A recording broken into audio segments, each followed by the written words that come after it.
Good morning and welcome to the final IJF World Judo Tour event of 2017.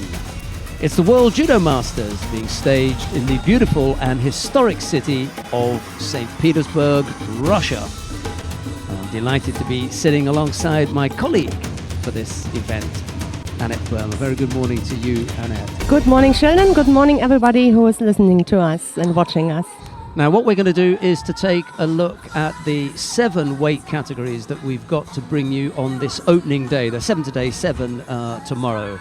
And we'll take a look at the top 4 seeds in each weight category, and then Annette will pick out some point of interest, either a top fight or a top player that we should be looking at. And we do that in the 7 weight categories. So let's take a look at the under 48 kilo category. The number 1 seed is Munkbat Urantsetseg of Mongolia. The number 2 seed is the current world champion Tanaki Funa of Japan. The number 3 seed is Milica Nikolic of Serbia. And the number 4 seed is Irina Dolgova of Russia. Go for it, Annette. Yeah, I had a look at this category. So the big names are in a good mix, let's say that. So every pool has got with the leader, with the seated position, a very strong judoka in each pool. But I wonder if it's not the first fight I'm interested in. I just had a look if Munkbat Urantsetseg, the number 1 seed here, and Tanaki Funa, the current world champion, if they maybe have a repeat of the World Championships final. We will see. That will be interesting if they can both go through their draw. And also keep an eye on the young Serbian, Milica Nikolic. Yeah. She is strong, she's powerful. The Masters is a big event for her, but still, I think she can show us her quality today. And she's got Pool D with the greatest of respect to those fighters. She can manage that. Exactly. Could be a good pool final between Nikolic and Czarnowitzki. Yeah. So she, the Hungarian, the experienced one, Nikolic, the youngster. Right, let's take a look at the under 52 kilo category, and the number 1 seed there is Erika Miranda of Brazil. The number 2 seed is Gili Cohen of Israel. The number 3 seed is Distria Krasnicki of Kosovo, and the number 4 seed is Alexandra Larissa Florian of Romania. So I will keep an eye, one eye on Natalia Kusyatina. I like her style. She is 3 times bronze world medalist. So she's always around. She's at home, fighting at home. Could imagine that it pushes, a special push is that. So Natalia Kusyatina in Pool D. Her first opponent will be Astrid Kneto. I think they haven't fought against each other. Maybe against her sister Priscilla, but not against Astrid. So we will see how she will get into this competition. A pool final could be interesting because Distria Krasnicki is waiting there. If she wins her first contest against Popreka. I like to look at Distria Krasnicki in the absence of Majlinda Kelmendi, because whenever Kelmendi is away, Krasnicki seems to smash everybody. So yes, could be an interesting pool final. Yeah, that could be interesting. Right, the under 57 kilo category. Dorjsurin Sumia of Mongolia is the number 1 seed. The number 2 seed is Yoshida Tsukasa of Japan. The number 3 seed is the current Olympic champion Rafaela Silva of Brazil, and the number 4 seed is Helene Recevaux of France. Yes, almost all top 10 fighters of the world are here. So this is a really high quality category, and from the judo skills so far, I picked out the fight Miriam Roper and Nicola Smith-Davis. I like both judo style. So they are explosive, they are quick, they have beautiful judo techniques. So I think this is a really good first opening contest for both of them. Okay, and I think we've got one more weight category for the women today. That's the under 63 kilo category. The number 1 seed is Clarice Agbegninu of France. The number 2 seed is Martina Tairos of Germany. The number 3 seed is Nabekuranami of Japan, and the number 4 seed is Alice Schlesinger of Great Britain. Well, in this category, Tina Trysteniak is not here, but still we got a very good quality. The number 1 seed here with Agbegninu. I'm interested in her day. She is just brilliant. And could be an interesting semi-final if Alice Schlesinger from Pool B is coming through, but there are some other names on her way, Toshiro Miku or Hannah Martin. who has to face Alice Schlesinger in the first contest. So, but expecting nur Schlesinger, I picked out these two names for me. Okay, that's the 4 women's weight categories. We're going to have 3 men's weight categories, and we're going to start by taking a look at the under 60 kilo category now. Unfortunately, we've had to scratch the number 1 seed, Orkan Safarov. He is unwell and won't be taking part. The number 2 seed is Robert Shvidobadze of Russia. The number 3 seed is Dashtova Amatushin of Mongolia, and the number 4 seed is Francisco Garrigos of Spain. Yes, so I would have picked out Safarov against Lutfiyaev, but unfortunately, as you just mentioned, Safarov will not be on the mat. So for me, it's interesting how the current European champion, Mishvidobadze, Robert, the number 2 seed here, how he will fight today. His first fight will be against the French, Walid Kriar. I mean, we know all the French fighters. Tactically, they are very strong, clever, and we will see. And there's another name in this pool with Nagayama, Rio. So it will be interesting, this pool. You mentioned Shvidobadze as is he the current European champion? I thought. Okay, we will check that out. No, he may be, because Kaya won the European Championships a couple of years ago, didn't he? So that'd be a nice. This is a nice head-to-head. They can battle it out. Yeah, that's it in the under 60. Right. Okay. Let's take a look at the under 66 kilo category, and we should mention right away that we've got another fighter who unfortunately was injured during his preparation yesterday. That's Davidosh Temurkhaleg of Mongolia. He's out, unfortunately. So Charlie Jabana of Brazil gets a bye into the quarterfinal. Let's take a look at the top 4 seeds in that weight category. The number 1 seed is Tal Flicker of Israel. The number 2 seed is Vaza Margvelashvili of Georgia. The number 3 seed is Abdullah Abdulshalilov of Russia. And the number 4 seed is Dmitry Minko of Belarus. Yes, and a name who's very interesting for me is Mikhail Polyaev. The reason for, he's a brilliant judoka. He has a non-seeded position. He's in Pool A. His first contest against Sergio Olejnic. And if he wins that contest, he will fight against the number 1 seed here, Tal Flicker. If the Israeli wins his contest against Gangbol, the Mongolian. So I keep an eye on Mikhail Polyaev. There are 4 Russians in that weight category: Mikhail Polyaev, Yakub Shramilov, Anzur Ardanov, and Abdullah Abdulshalilov. So 4 Russians in there. And there's an interesting contest in the making in Pool B. If it happens, we may see Yakub Shamilov against Baruch Shmailov of Israel. It will be difficult, not difficult, but a big task for us to commentate it, not to change the names. Right. Okay, let's take a look at the under 73 kilo category. Then we got the world number 1. Hashimoto Soichi of Japan is the number 1 seed. He's up. Number 2 seed is Rustam Orozhov of Azerbaijan. The number 3 seed is Gambata Odbayan of Mongolia, and the number 4 seed is Hidayet Hidarov of Azerbaijan. Yes, and I picked out the contest between Hashimoto Soichi and Denis Iyatsev. Hashimoto won the Masters last year. He's the current world champion, and his opponent Denis Iyatsev, he became 3rd. He won bronze last year at the Masters. He's always within the medals, so within the included in the podium after a big competition. So I think that will be an interesting contest. And the other eye, I keep on Hidayet Hedarov. And he's just brilliant. It's absolutely the contest that I also picked out. Hashimoto and Iyatsev, opening contest in the under 73 kilo category. We'll bring you that when it comes up, but we're going to start by taking a look at the opening contest on mat number 2. It's Tanaki Funa of Japan. She's up against Kang Yu-jeong of the Republic of Korea. It's Tanaki in the white judogi, Kang in blue. Sit back and enjoy the action. In blue for Guinea-Bissau, the current African champion, Cassiana Cesar. Well, the last time that these two went head-to-head, Tanaki Funa and Kang Yu-jeong, it was Kang who came out the winner.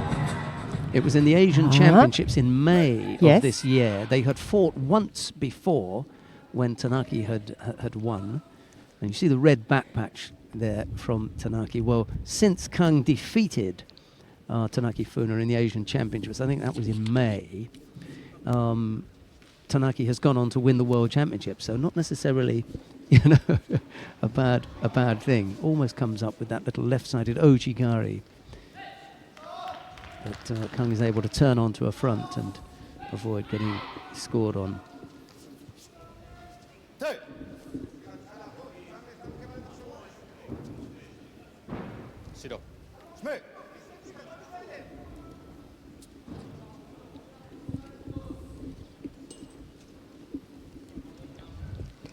Yeah, we have 2 mats here. Both mats with the under 48 kilo category. You have the choice, and we have to choose. Well, we have the choice too. We decide for a mat. That's a nice thing at home. You can open both mats, watch them in the same moment.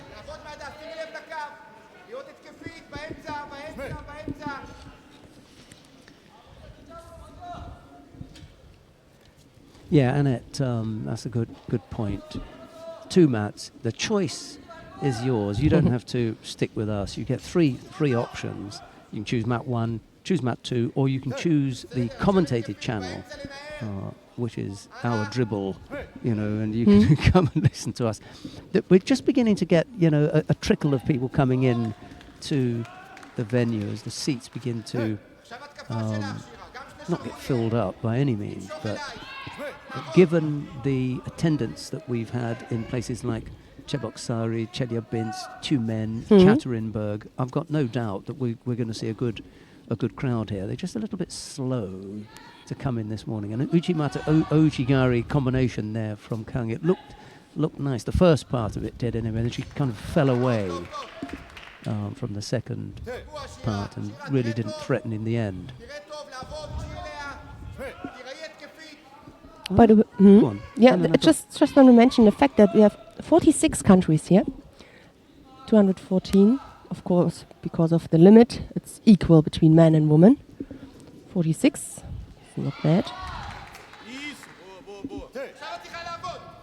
I'm surprised actually at the quality of the people who've turned up. Yeah. At the end of the year, you've got the Grand Slam Tokyo, a week and a bit. Oh, that was nice. You just managed to turn onto a front there. Little Diashibarai. That's a favourite technique, by the way. I only read that this morning. And then I thought, I can't remember having seen her do it. And then she does. Yep. Right there. It was more Ko-Soto, wasn't it? Yeah. There's another stab at it there. But yeah, it's been a good turnout, a really, really high quality field of people, of athletes who've entered. And I think that bodes well for next year when you've got the Olympic qualification. Yeah. We'll be on by then. Imagine it starts again in a few months. It is incredible. It really is. It comes around so quickly. Wow. We say that every time, don't we? That it comes around very quickly, but it does.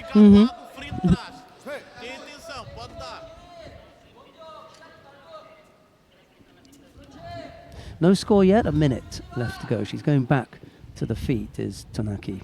There's a little stab there. I remember interviewing her at the Junior World Championships in 2015.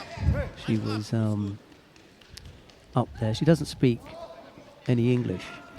So the interview was an interesting interview, but we'd worked it out that she knew the answers before I staged the questions. And I just, prompted her when to give the answer, and then she did, and the interview came across as though she was completely fluent in English. It was quite she was prepared. Yeah, quite funny. Yeah. In the end. Elisabetta Frattini brought some papers over. Let's see what interesting facts she brought for us. Country list by category, and she's given us all the categories, so you may want to have a look at that. I think that's what it was. I like when she brings the coaches list over as well. I'll have to ask her for that one. Still no score, 17 seconds left to go. Tanaki looking determined.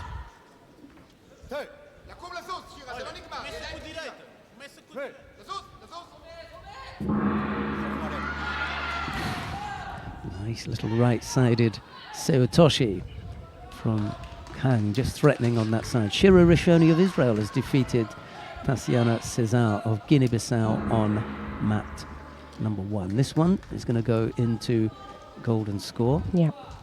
The referee, Roberto Cirillia, just asking the fighters to get on with it and hurry up Yes. with tidying up their gis.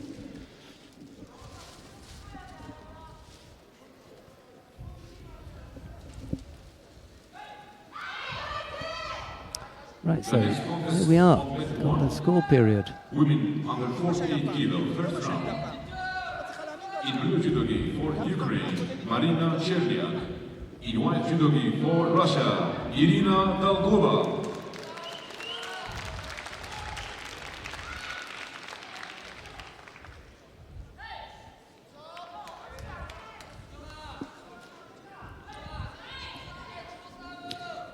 Tanaki and Yoshida, to me, look very similar.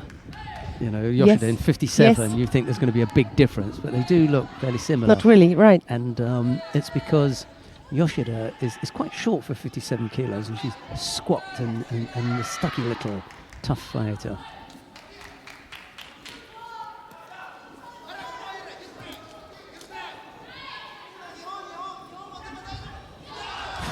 Almost caught with the Ojigari there. Chance for the turnover? I'm not sure. Kang looks as though she's got that one fairly well covered.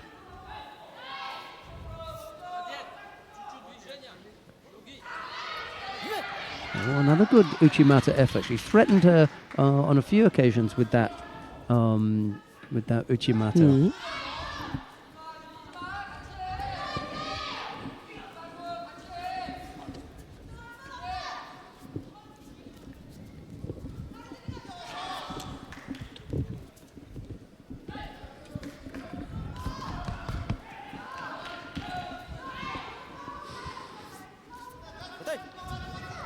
Another attempt.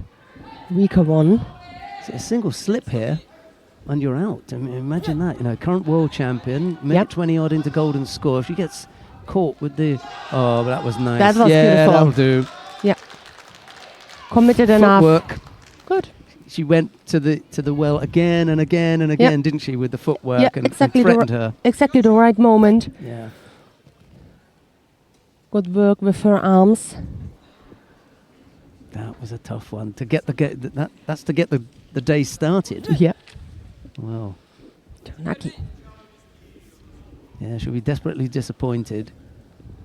Kang Yu-jong. It was a good effort against the current world champion. Brought her into a minute and a half of golden score. Mhm.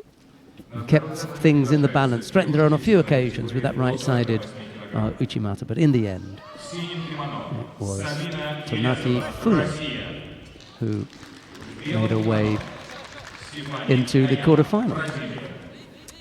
A couple of flashbacks or highlights from that. There you go. There's a little piece of Ashiwaza that brought Kang down onto her side. Right, on mat 2 now, Stephanie Koyama of Brazil faces Sabina Giliazova of Russia. It's Koyama, there you go. So, and there's a look at Giliazova. They're just working on the scoreboard to turn it round, and once that's done, we'll be underway. Koyama almost sumo-like pose as she prepares. Just taking advantage of that moment to demonstrate her flexibility to Giliazova, rather like two bulls about to go head-to-head. I spoke to Zirazuddin Magomedov this morning about what it's like to coach the Russian women's team, because it's not all smooth sailing. Having said that, Irina Dolgova has won her contest down on mat number 1 against Marina Cherniak of Ukraine. So one bit of good news for the Russian women's team. Dolgova into the quarterfinal. Yeah. Meanwhile, we're still waiting for Koyama and Giliazova. It's an unusual situation. Who's over there having a look at that? The 31. Next contest, Ziad. first round, women And- under 48 kilos. Yeah. In blue judogi for Portugal, Joana Diogo. Yeah, something happened with the scoreboard, and that's going to delay us for a moment. But it'll give us a chance to look at this particular head-to-head, because Koyama's quite young, isn't she? The Brazilian, and Giliazova is not, to be honest, their number one pick. I think without a doubt it's Irina Dolgova who is their number one pick. Right, okay, that should be okay. We're Yep. ready to go. There is We're gonna see both. And Milica Nikolic waiting for her contest, which is the next one. Right, so that was the previous contest, Tanaki Funa and Kang Yujong, and I just think that was what got us stuck. Once they've put the result on there, Yeah. it will roll round, as you see in Now, the background, Yes. and we'll be ready to go. There you go, Koyama and Giliazova. Sorry about that. And even Magomedov got slightly frustrated. That happens from time Yeah. to time. Okay, we're ready to go.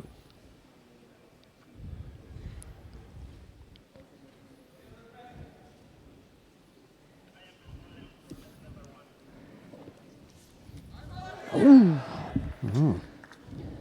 Nice entry from Giliazova. And you spoke about the flexibility or her skills. She needed it Just there. lifted up her leg, Yeah. and the Brazilian.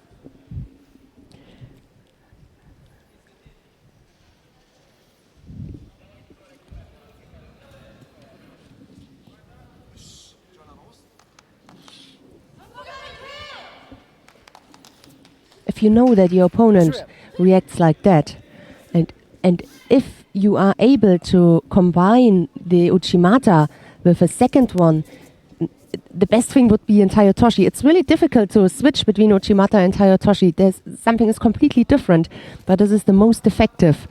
Oh my God! We will see. Yeah. We would see an Ippon. Yeah, because a big one. you'll have them completely flattened. Yeah.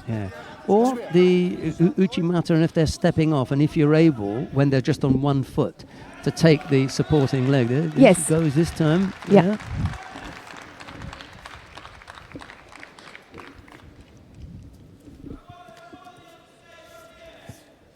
Giliazova threatening a second time, and now trying to work on the arm. Koyama looks as though she's got that Yeah. well defended, when you Yeah. saw in the end that she didn't actually have Yep. any of the arm out straight. Wasn't really in trouble. She was not in danger of being turned. Single score on the board for Giliazova, having caught Koyama.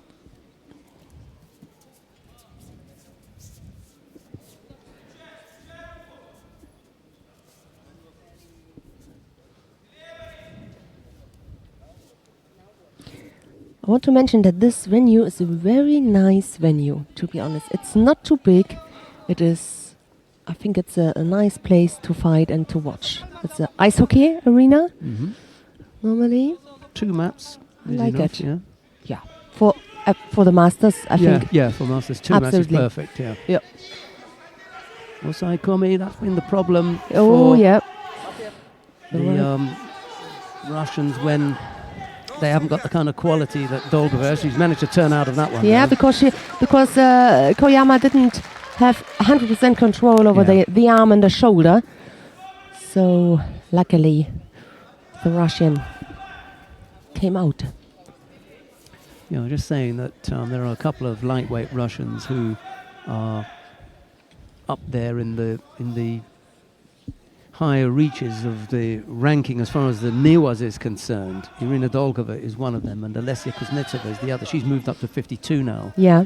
by the way. But now Koyama again on the ground. This time is a little bit better. She's got the right arm Yeah. a bit further over. It's even more secure now. Control Yeah. over the left shoulder there. Yeah, Yes, now that's she got better. the arm. That's better.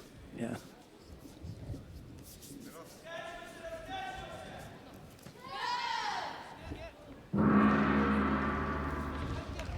Yeah. Mm-hmm. Good work on the ground from Stephanie Koyama. Poor old Magomedov goes. I don't know how many times I've seen him walking away disappointed. Poor fella. He's having such a hard time with that team, I tell you. I think he's lost more as a coach in 1 year than he's lost in his whole career as a fighter. But hey, you know, you've got to start somewhere.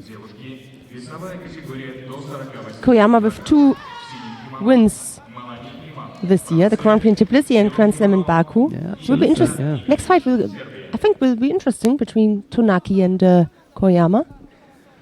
I'm looking forward to that. Yeah, me too. Who have we got coming up next then? Milica Nikolic of Serbia faces Melanie Clement of France. It is Nikolic in the white judogi, Clement in blue. And both met each other in Budapest, but we will come to that point when we're going to see Tonaki and Koyama on the mat again.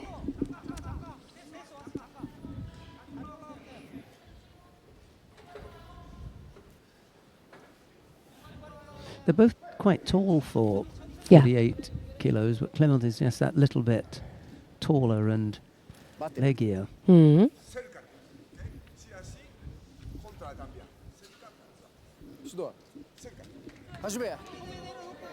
Big outside attempt there, left-sided from Clement.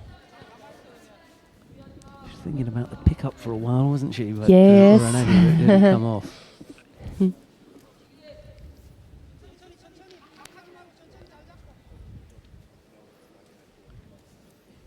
They both picked up a penalty apiece inside the first minute.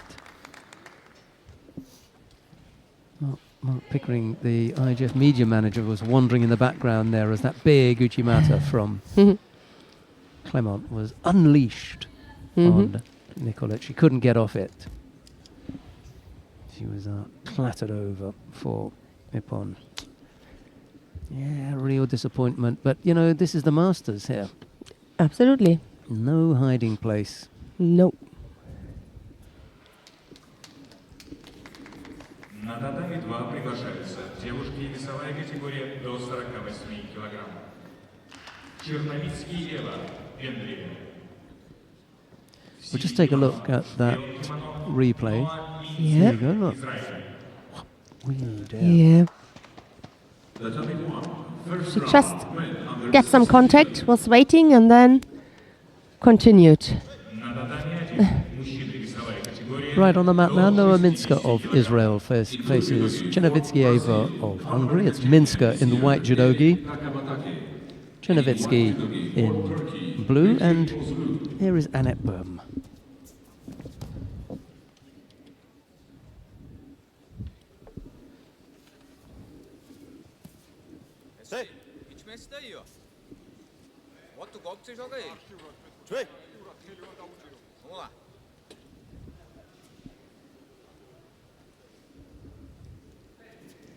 So the winner of this contest will face a French fighter we have just seen. Eva Chernovitsky. Eva definitely belongs to the experienced fighters. 31 years old, Olympic bronze medalist, world's bronze medalist. That is a few years ago, the bronze medal she won in Paris 2011. And last year she won bronze at the Masters a year ago, so we will see. Condor Army won last year. Silver went to Sarah Menezes of Brazil and bronze.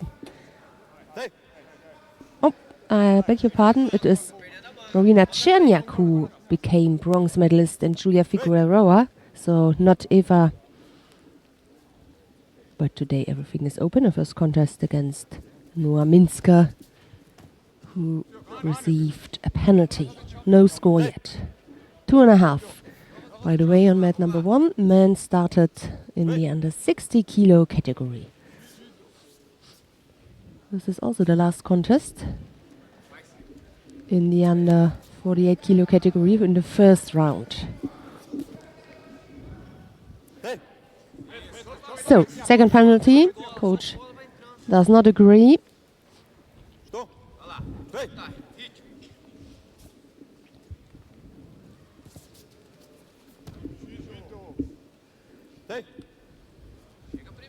And of course, everybody knows their opponents because of that many training camps, that many competitions every year. This is the last one, then everybody's going home, have some rest. And these two fighters know each other very well also from the competition. They have fought 4 times against each other, 2 times this year.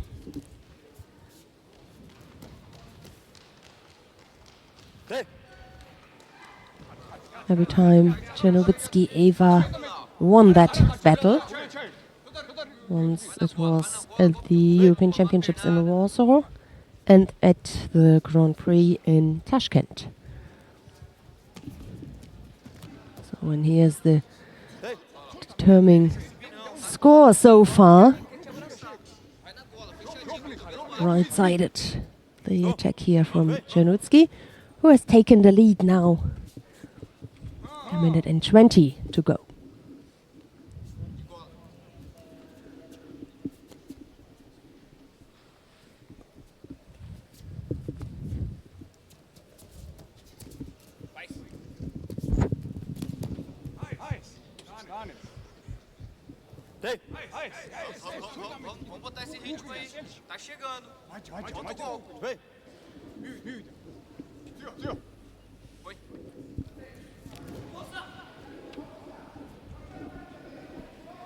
So we're in the last minute. 50 seconds left.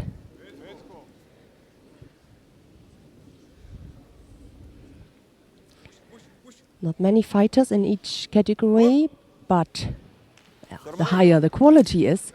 15 judoka. The next contest will be already the quarterfinal.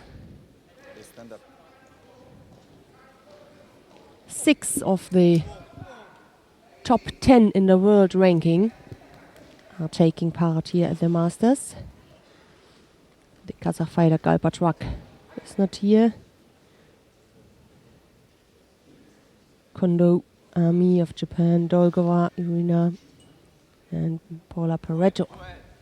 Argentina, they are not here. Dolgova is here, beg your pardon, but Pareto.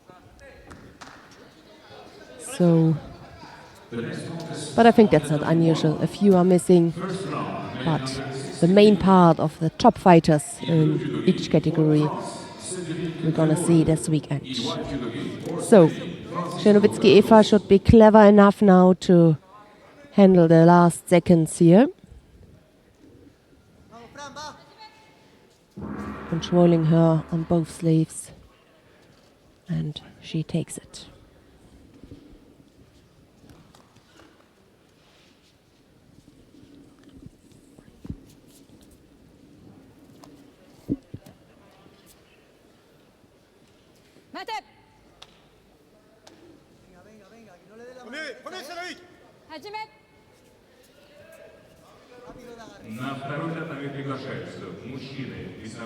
Nice replay. The score, the Vasari from the Hungarian, and then we immediately continue with men's under 60 kilo category. So, we spoke about Robert Mshvidobadze, number 2 seed here, won the Grand Slam in Abu Dhabi. He's up against Walid Kya of France.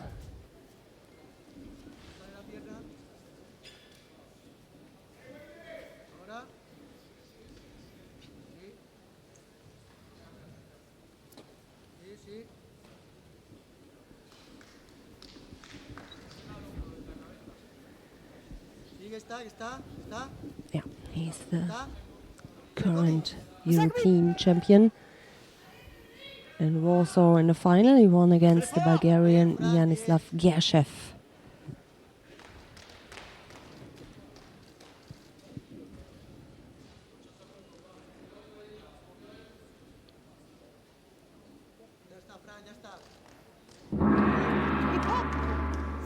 And there's an Ippon there on mat number 1, Francisco Garrigos. Won against Cedric Revol of France.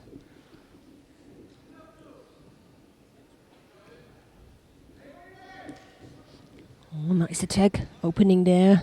Right side, one-sided grip. Putting him under pressure now. Can you lift him up? Not really. Good attempt from the Russian.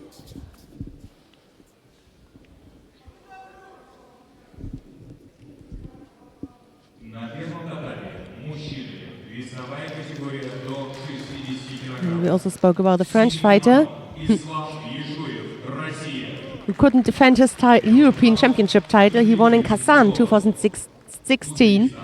So a year later, this year, it was Judo Badze.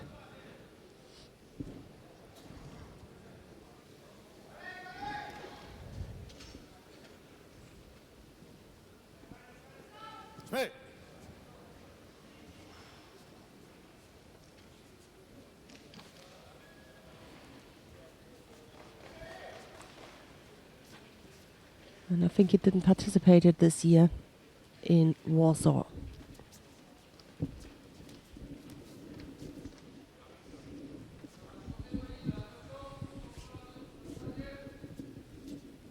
Two penalties already against a Frenchman.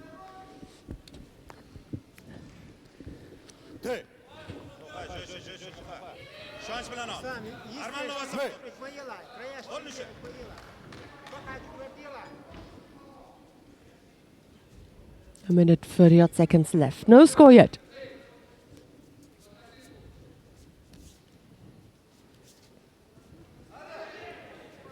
Kosoto attempt.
Better position from Judo Badze, but a better position, not so opened as Walid Kia has it.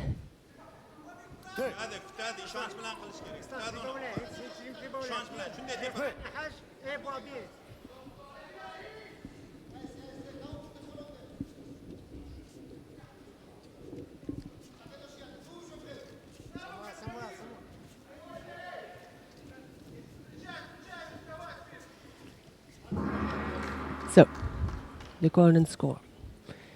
Judo Badze with 1 penalty, Walid Kia with 2.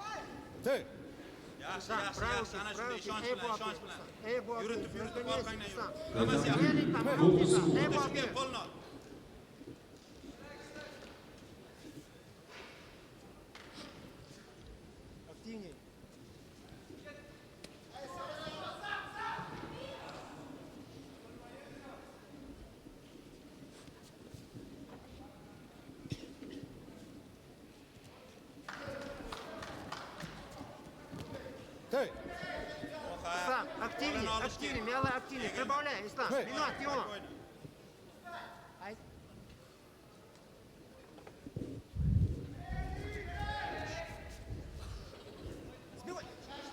The attempt there from Kia.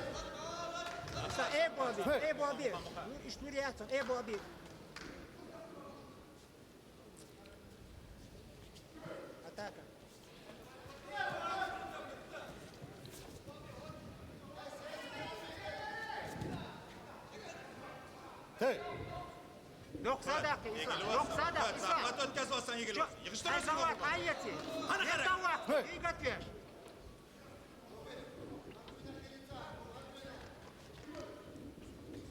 Tamam İslam.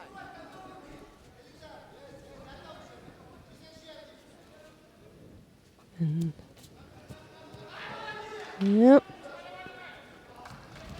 It's really balanced. Oh, he's breathing heavily now. Almost the first minute of Golden Scar score is gone. That's a good contest between the Russian and the French. And on mat number 1, there's another golden score. Same situation. No score. But each only one penalty. Well, for me, Kiano looks as the stronger. With a better technique. Almost. Yeah. No doubt that he's a brilliant judo thrower. That's it. So the third penalty means the win in golden score for the Russian. Well, it was always going to be a tough one, Yeah. wasn't it? We spoke about the quality of the two fighters, and it's going to be hard not to come up with that word again and again and again over the weekend, because they're all quality. Yeah. That's why it's called the Masters, you know, Exactly. because we've got the best of the best here, but you'll have to forgive us if we fall into that trap of saying this is going to be a good contest, because I think quite a few of them are going to be top draw fights. Anyway, Shibadabadze it is who squeezes his way past Walid Kaya of France. But coming up next, Nagayama Ryuju of Japan faces Diorbek Urizboyev of Uzbekistan. It's Nagayama in the white judogi, Urizboyev in blue. And if I'm not mistaken, it was Urizboyev who took the bronze medal at the Olympic Games in Rio last year, 18 months ago. Is that right? A few months, yes. Urizboyev.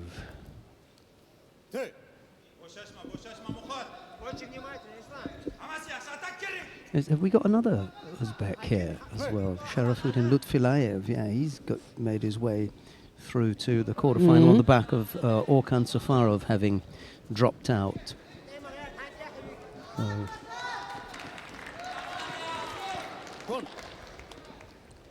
Yeah.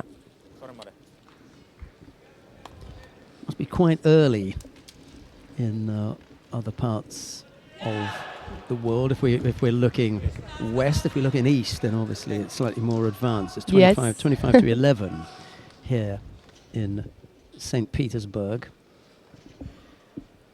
Early Saturday morning in Western Europe, Germany and France and those sorts of places, and then even an hour earlier in the UK.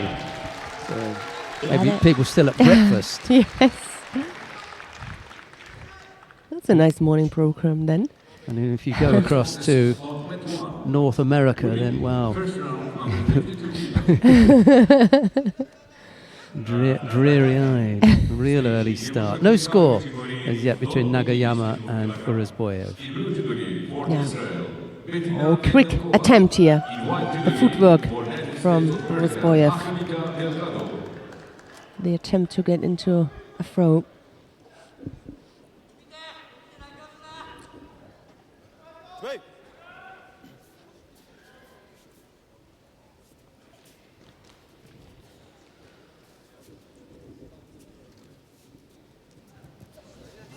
Wow, brilliant. Way. Ippon Seonage. Yeah. What do you reckon? Ippon for you? Certainly gave him a bit of a lashing. No, didn't he? he thought he was landing on only on his shoulders or something like that. Same here. That I was defending. I like it as Wazari myself, and they are going to give Wazari. Yep. I think if we could have the replay, it's good enough definitely for the Vasari. Yeah, Freddie's on it. Don't worry, mate. Ah, perfect. He'll be all over it. Catch it in a second. But there was just something that there was just something that didn't seem 100% about it. A little bit of rolling and movement Exactly. off. Yes. The landing maybe. So it's okay to give the Vasari, to change it to Vasari. And maybe I'd just liked the man in the middle to have taken that little bit longer. Just thought about it for a second and, Anyway, Exactly.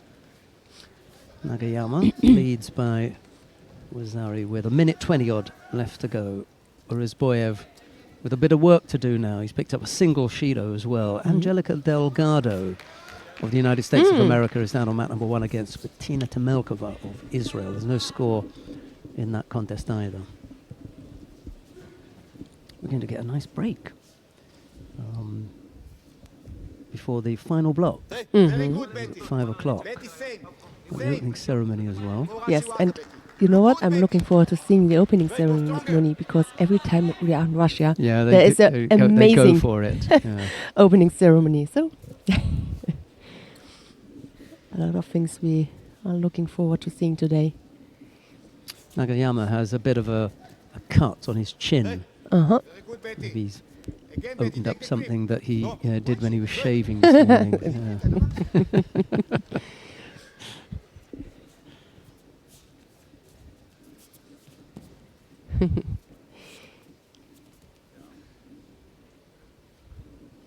It's the sort of thing that if you're not involved in a contact sport, it can sting. When they put that little bit of alcohol on there, it can sting. Yeah. Well, he's only about 10 meters away from us, and when they put the little cotton bud on there, Yes. with the Alcohol? disinfectant, Yeah. he didn't move. No. It was like water off a duck's back, like nothing. It's curled up, yeah. He may be small, he's only 60 kilos, but that is man. Hard man, hardened athlete. Single Wazari on the board for Nagayama. And we just had a beautiful replay. We saw it was a brilliant attack, but also the Vasari was right. So, yeah. Sit down there from Urizboyev. Yeah, couldn't get underneath. Good contact to Nagayama, to his upper half of the body, but not the best position. So very quick, both of them. We started with the 48 and 52s. And 60-66. Ooh, goes again. Oh, that was so quick. Yeah. Second. Betty, you look very good, Second Betty. Vasari. Betty, more active, more attacking. Nagayama is warming to his task. Enjoying himself out there. 2 scores on the board against Urizboyev, and this one has gotten away from the Uzbek, I'm afraid. Oh, cancelled that. Maybe there was Took it back. even a little bit more rolling than the first one. A real desperate Satemi was there from Urizboyev, but Yeah. it's gone. Look at the time. Yeah. That's it. Yeah.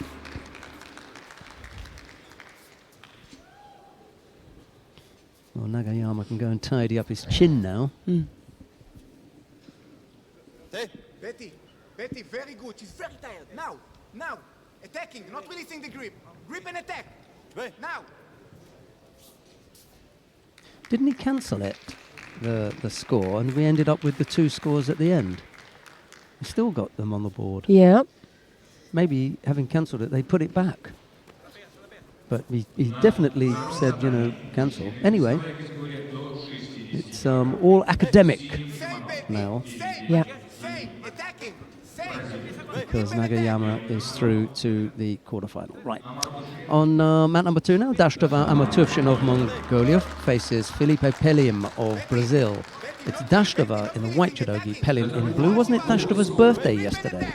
Oh, so couldn't be a better present for him I thought one of our to come up with a medal. one of our team I will was check it. Yeah. invited out. Well, certainly went out last night, and I think he told me he was going to Dashtova's birthday party. Yeah, you're right. He became 30 yesterday. Really? Yeah. So it was his birthday then. Okay. Happy birthday to Dashtova Amatushin. I don't know how you say it in Mongolian, so I won't even try. You know. No, we stay with the English version. Representing Poland, Agata Perez. In white judogi, representing Romania, Larisa Florian. And it gives me a chance to say hello and a very good morning to Richard Britton, who I think is probably listening in. He's one of those super strong, avid fans of Judo TV. So Yeah. good morning to you if you're tuned in, and hope you're enjoying today's broadcast.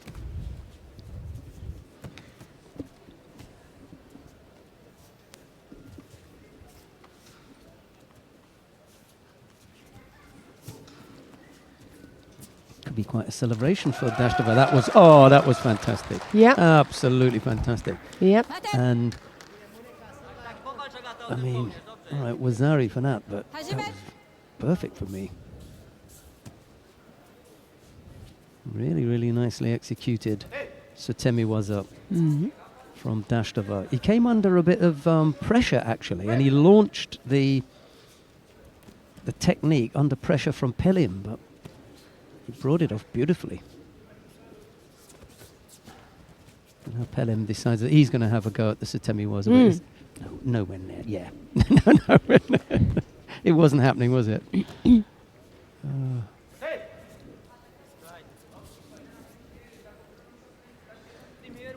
That was a nice piece of work.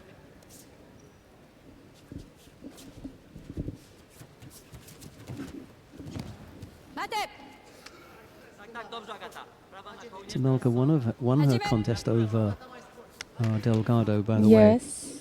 Yep. In golden score, I think it was 4 seconds into golden score, she came up with a winning technique. We're really lucky because our commentary position is right next to the coffee station. Yes. Nip down there anytime we're ready. Some biscuits. Yeah, that's good.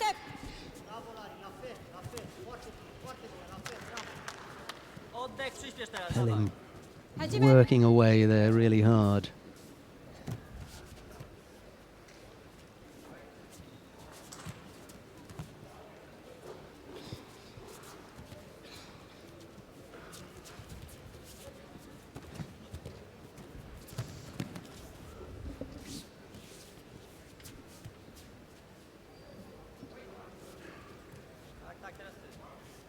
Yeah, not the best grip for him. The jacket is not in a good position. Nice Uchimata left-sided.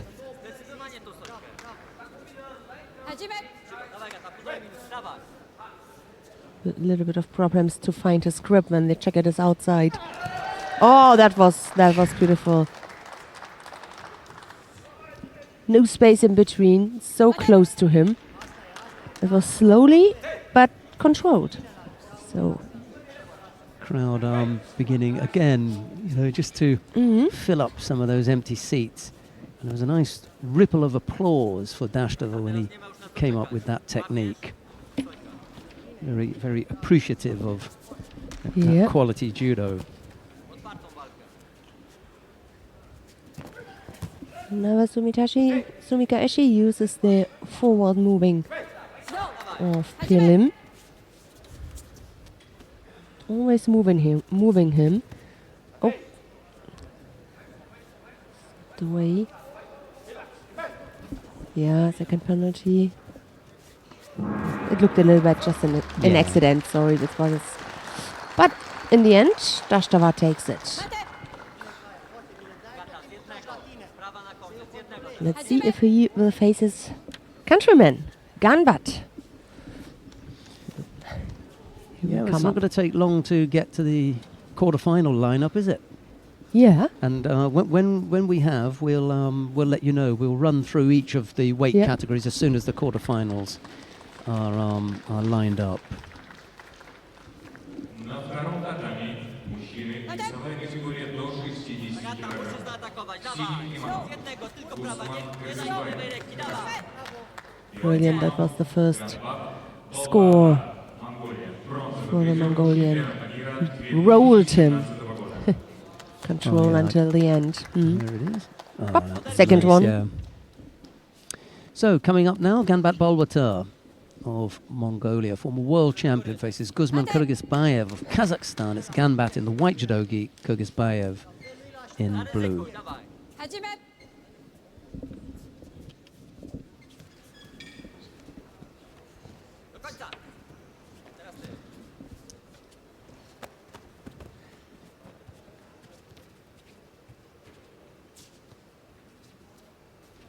He's one of the shortest in the weight cat. I don't think I've ever seen Ganbol smile, you know, or Ganbat. I don't think I've ever seen him smile. Kyrgyzbayev picks up her penalty. Okay, well, Annette says she's seen him smile, but a new one on me. I'll have to try and tell him a joke and see what happens. See if he laughs. The next contest on tatami 1. First round, women under 52 kg. In blue judogi, Single Shido against Kyrgyzbayev. 250 odd left to go. Strong left-sided effort from Ganbat, but Kyrgyzbayev manages to block that.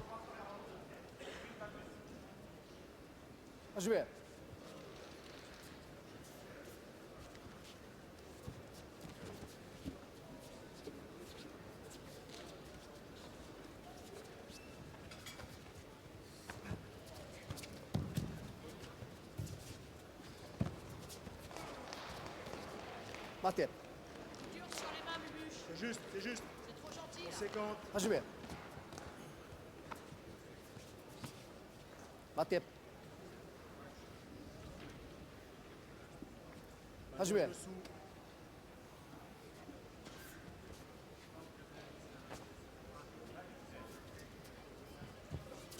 Hey.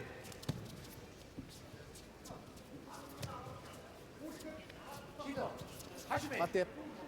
Juste. Très bien. And now Ganbat collects a penalty, so they've both been penalised once.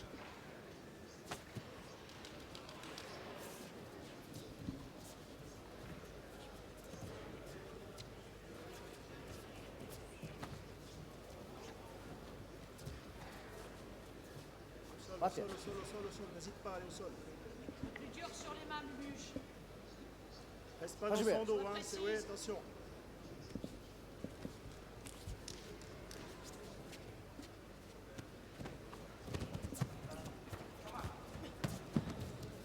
Hey.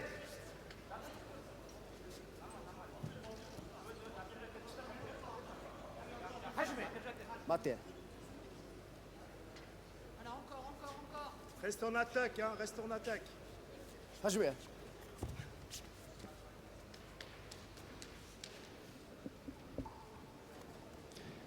Inside the last minute now. Still looking for the first score. Could be that one single score would do that. Martin. Do this. Eh, ça c'est bien, Mubuche. Par contre, plus Judo. À jouer. en revers. Attention, hein. Attention à ça là. Dès que tu as saisi ici, l'ouverture, tu vas l'avoir. Provoque là. Fort sur la garde. Attitude. Allez. Va chercher le revers.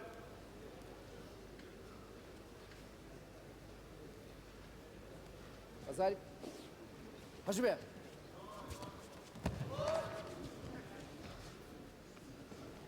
And Kyrgyzbayev now picks up a second penalty.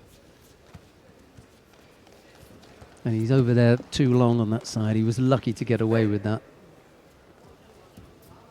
Azali. À jouer. He was really lucky to get away with that.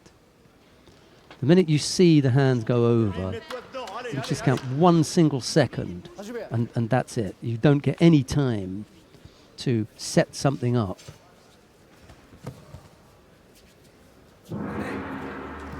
Well, we're going to go into golden score. Ashbata is going to have to sit in the chair for a little bit longer.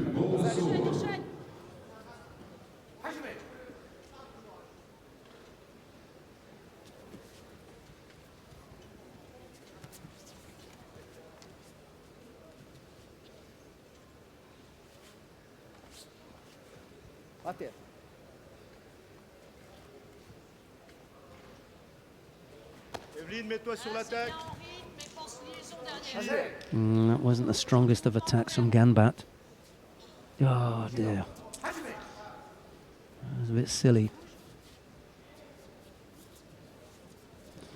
You know, you have to hold on for as long as possible and drive with that attack. You can't just say, oh, it's failed and go into defensive mode. You're going to get called for the false attack, which is what happened. And now he's picked up a second penalty. 40-odd seconds into golden score. Both fighters with a penalty apiece. Again, that wasn't the strongest of attacks, but at least it had Kyrgyzbayev moving off to his right to try and avoid getting caught. So that will count as a valid attack. Kochigari from Ganbat and some Sutemi was a Kyrgyzbayev now in danger of just falling behind as far as the tempo is concerned. If Ganbat attacks here again first, Kyrgyzbayev will be called for passivity. No, but he doesn't, just misses with that Uchimata effort.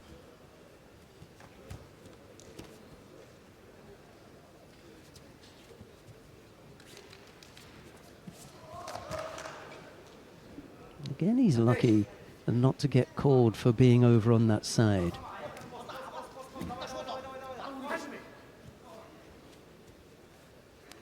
Maybe I'm a little bit more severe as far as the penalties are concerned for that type of gripping. Just feel that, you know, if you're going to go over on that side, it's to attack right away. You know, it's not to go over, think about it, set it up, and then attack. Anyhow. A little bit of a push there on the edge. Yep. You spoke about that. Ganbat very quickly, he's going into this defensive mode. The last attack from him, this Seonage attempt, you really could see in his face, in his eyes, I was missing something. The fire to go until the end. It was I just realized it for a second in that last big attack from him. Maybe that's in German you say das i-Tüpfelchen, the determining thing to rotate in the end to go for the score. Yeah. Give it that full effort.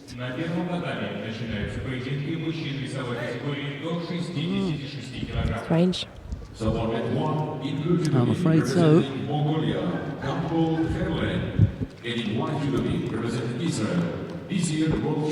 Oh no. Yeah.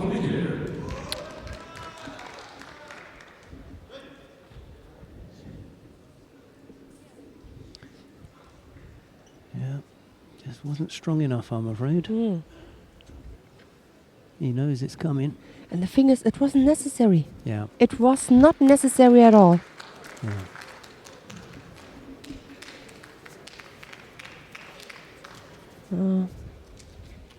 Out in round one, I'm afraid.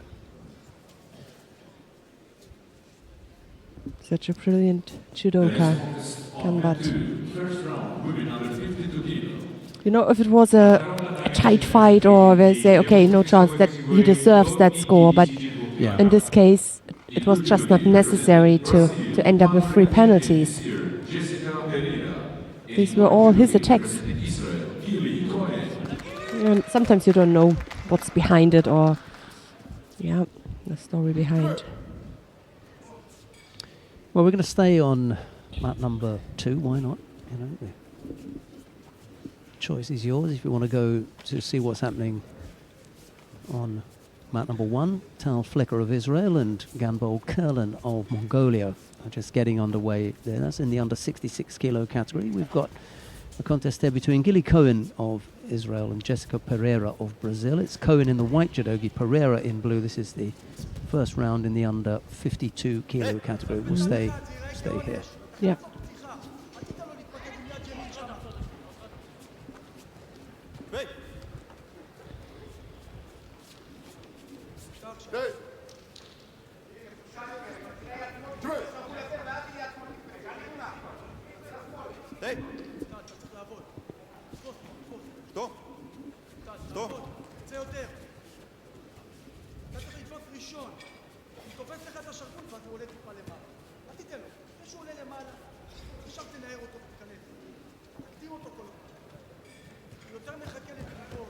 Koji attempt.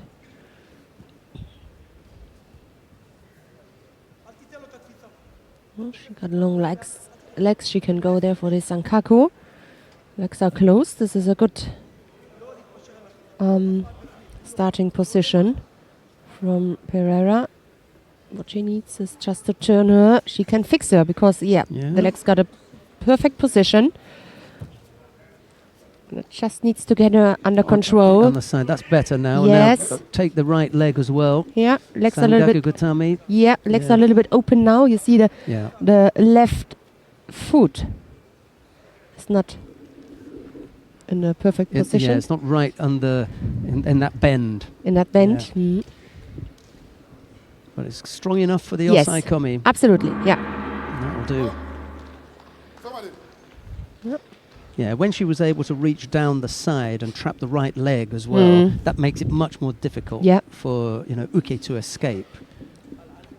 So, Pereira, the Sangaku Gatami on Gilly Cohen puts her into that quarterfinal. Yeah, but the number 2 seed here. No respect. Really, have a word with her. Honestly. And you know I'm the number 2 seed. Absolutely respect it. No, she really did a good job and will be in the pool final. Let's see her opponent, the winner of the next following contest. Right, coming up next, Tsunoda Natsumi of Japan faces Ekaterina Guika of Canada. It's Tsunoda in the white judogi, Guika in blue. 52 kilo category. Tsunoda.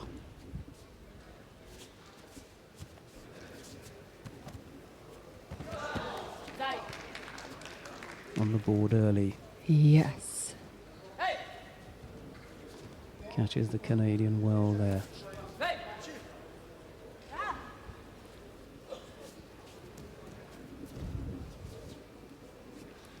Number 11 in the world on the IGF World Ranking list. Where is she seeded here today? She's not.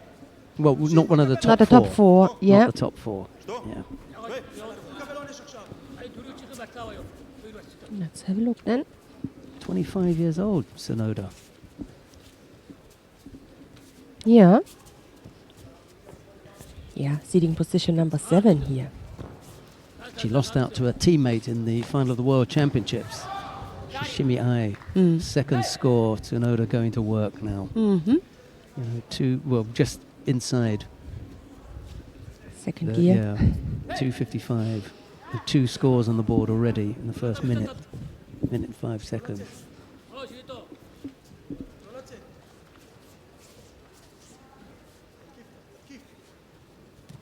Yeah, she lost out in the World Championships in August, and then we haven't seen her since then. She was at the Tokyo Grand Slam a couple of weeks ago and lost out to Amandine Bouchard, and then again to Shishimi Ai in the repechage contest.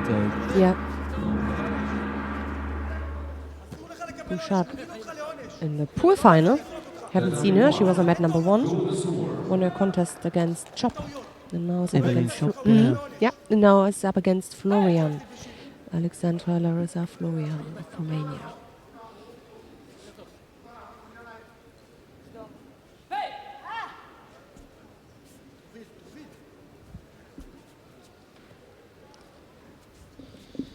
Yeah, we'll be able to give you a rundown of the quarterfinal lineups. I think we've got the 48 and 60s already, haven't we? Or is 60 still battling away? No, they are gone through that round. Third score by Sonoda. 3 scores on the board now. And now the attempted shimiwaza. Yeah. Just getting strong now. Do you see? I don't see the Just bring chin. out the right leg and then go for the osai komi. If not, then I hold you. Yeah. It's unusual. It's not the strongest on the top half of the body, but she's got that right leg. Yeah, and Yeah, still across the throat as well. exactly. And you as a fighter in the blue judogi, you have the choice to defend the shimiwaza, but then you are not 100%. Don't pay 100% at the osai komi, or you try to get out and lose a little bit of focus on your on the throat. On the throat, exactly. So, Sonoda it is who goes into the quarterfinal, disposing of Ekaterina Uika of Canada in that first round. Kulyaev is coming in with number 1. Yeah, Polyaev, Oljenic. We'll stick here because Krasnicki, I think, is 2 more fights in this round in the under 52. Number 3 seed, Distria Krasnicki of Kosovo faces Papreka of Hungary. It's Krasnicki in the white judogi, Pup in blue. Nice Ochigari there, wasn't it? Yeah, very low. Just catches the foot almost.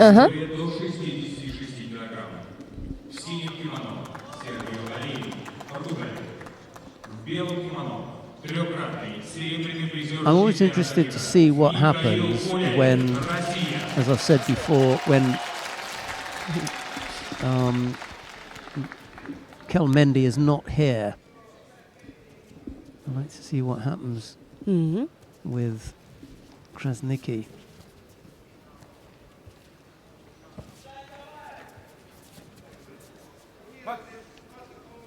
Melinda joined us in Zagreb at the Junior Worlds. He had a commentary position. Had a really nice talk, chat with her. Yeah, her English is good, isn't it? Brilliant, yeah. So if you're watching, greetings to Kosovo. Yeah.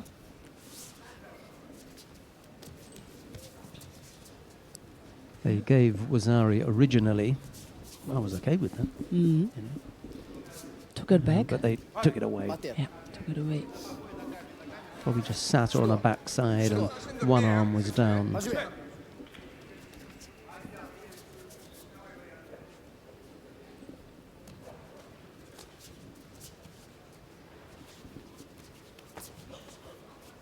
you have 2 big screens in the venue. That's amazing. And the big thing in the middle. With the contest. Cube. Yeah.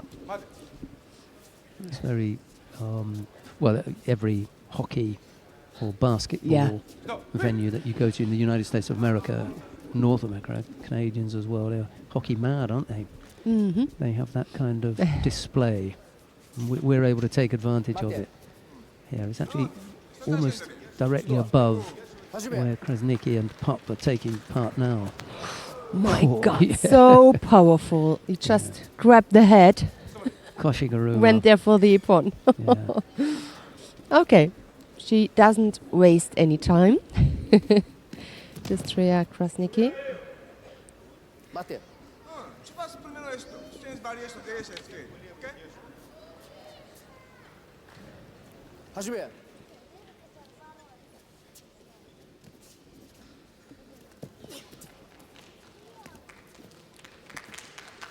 Just gets the right elbow down, but that doesn't get in the way of the final score.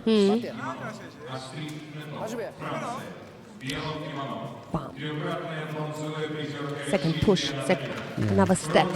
And just for good measure, she settles into the Kesugatami as well. Yeah. Right, coming up next, Natalia Kuzyutina of Russia faces Astrid Neto of France. It's Kuzyutina in the white judogi, Neto in blue.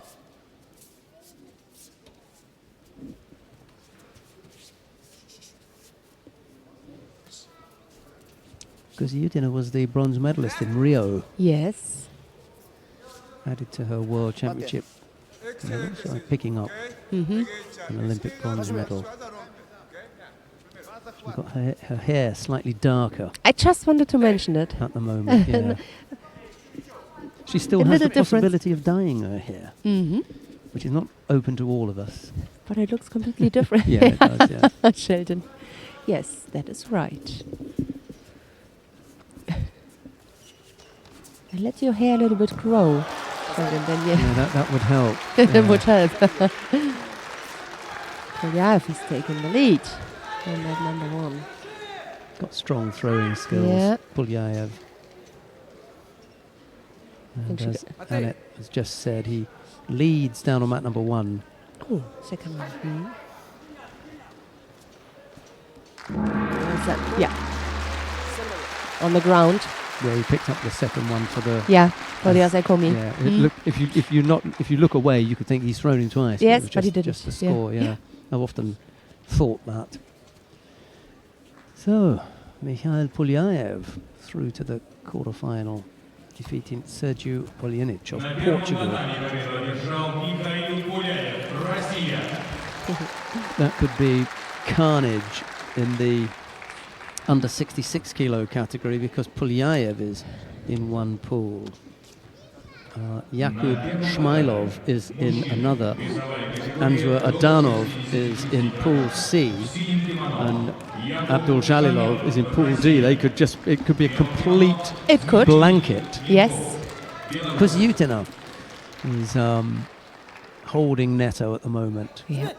Kazuri Yoko Shiogatami from the Russian. And Neto isn't getting out on that one.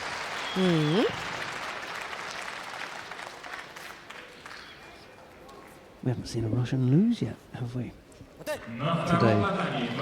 Ooh, who runs That is through? right. Apart from Maybe I just check it. Apart from Gilyazova. yes, Gilyazova. It was on the other mat. Yeah, against Yes. Koyama in the 48 kilo category. it was on the mat we watched. Yeah, Yeah, yeah. Koyama against Gilyazova. Exactly. Right, now we've got another Russian coming up on this mat here. It is Anzur Ardanov of Russia. He faces Vaza Margvelashvili of Georgia. It's Margvelashvili in the white judogi, Ardanov in blue. And no love lost between these two, Russia and Georgia. Good match-up in store here.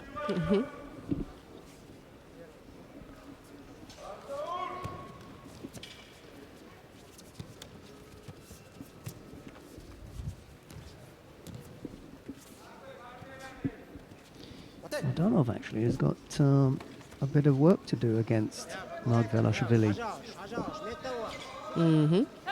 Georgian will be favourite for this one, to be honest.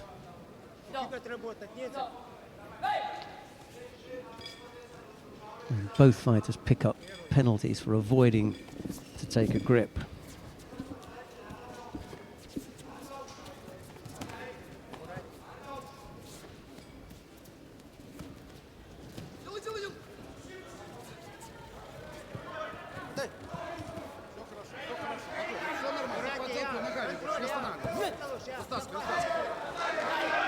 Yep.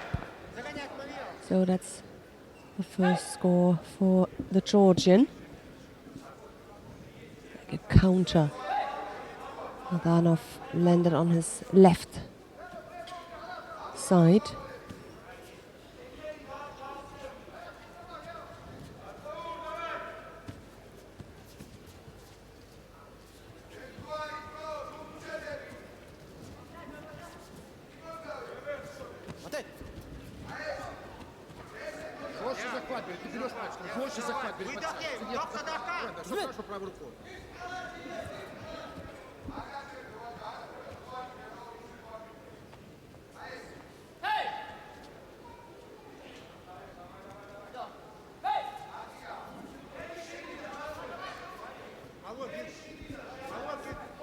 Ardanov has picked up a second penalty Yes. with half the contest still to come. He's in some trouble here with Ari down and 2 penalties against him already.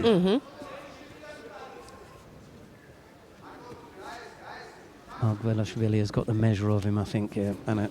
Yeah, I think so too. The attempt here for the Uchimata from both of them. Oh, good grip now for Adanov.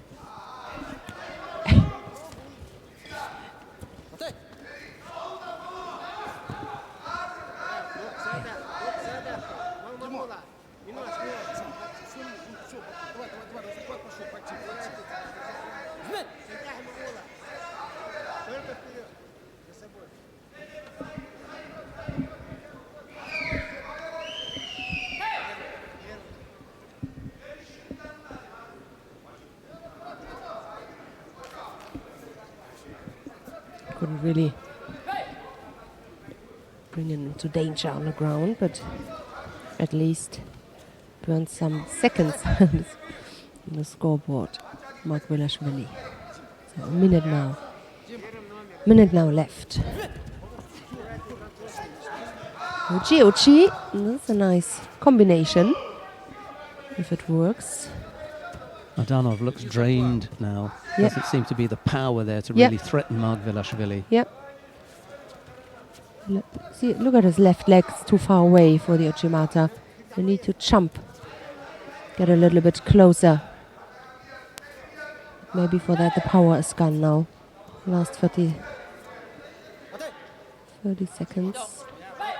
We spoke too soon about the Russians having won all their contests. Mind Yeah. you, we did find out that Gilyazova had already lost, so I suppose that put paid to that one. Margvelashvili just stepping up a little bit to avoid picking up another penalty. Just going to do enough now on the ground. Just keep him there. Last few seconds, the clock ran out. Adanov pops up rather like a turtle out of a shell. Yeah. Just his head came up there to have a look, see what was going on. But Margvelashvili it is who wins out over Anzur Adanov. We're not going to see a blanket. All 4 No. Russians. Already Margvelashvili has sorted out that one. Well, we will see Pulyaev in his second round contest. Margvelashvili has already knocked out Adanov, so there's no chance Shamilov still fighting. of all 4. Yeah. Yeah, Yakub Shamilov is down on mat number 1 in golden score against Dmitry Minkov of Belarus. Right, who have we got coming up next here? Dovdan Altansuk of Mongolia faces Denis Viru of Moldova. It's Dovdan in the white judogi, Viru in blue. In the under 66 kilo category.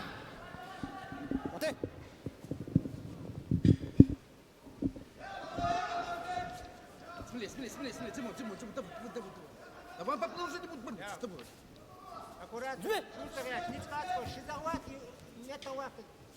Хрен гайник. Измячешь, не зацепишь моя. Это. Мотай. Я. Давай, Димон, давай, сиди, что стоит?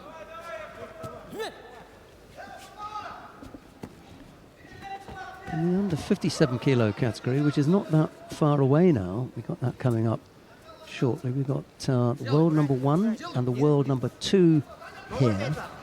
The world number 1 is the current world champion, Dortsurin Sumia of Mongolia. The world number 2 is the silver medalist from the World Championships, Yoshida Tsukasa, and they could go head-to-head in the final. That would be a great one, wouldn't it? We shall see. Plenty of time before we get that far. Yoshida, by the way, is up in a couple of fights' time on this mat. Dortsurin is up in a couple of fights' time down on mat number 1. She'll face Karakash Hedvig of Hungary.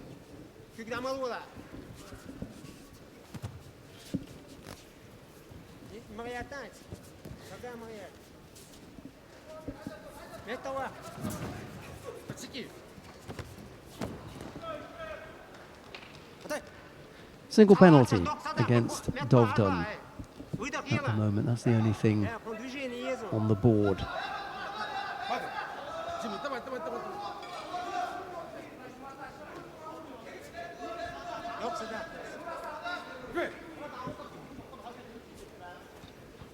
Hashpatar's been busy this morning. He's in the chair again, almost getting caught with that little Ashi was there, Dovdon, but he managed to just get his hand down, lift the leg out of the way and avoid getting caught. A few Mongolian fans off to our right there with a big Mongolian flag draped over them. I'm not sure whether that's to show their support for their team or to keep themselves warm. It is an ice hockey arena. Maybe it's a bit colder on that side of the venue than it is over here.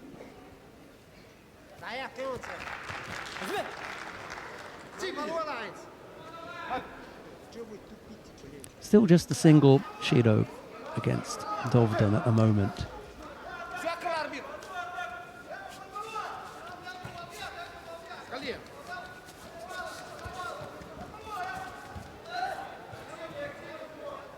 Dovdon attempted that little Sutemi-waza, just threatened Viro for a moment, but it didn't come off.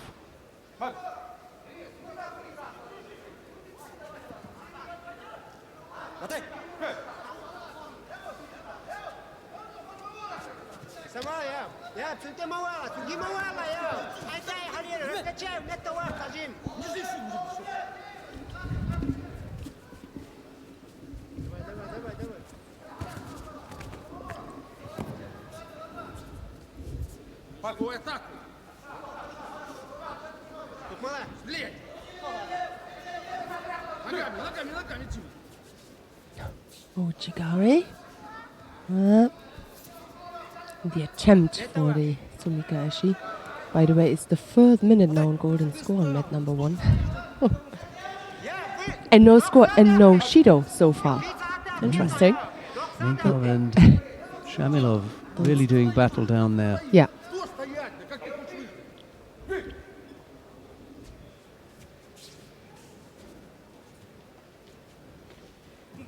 Стоишь на месте, дёрни. We have seen that before. The Ochi from Vieru and the Sumikashi attempt from Dovdon. Surprise us now, please.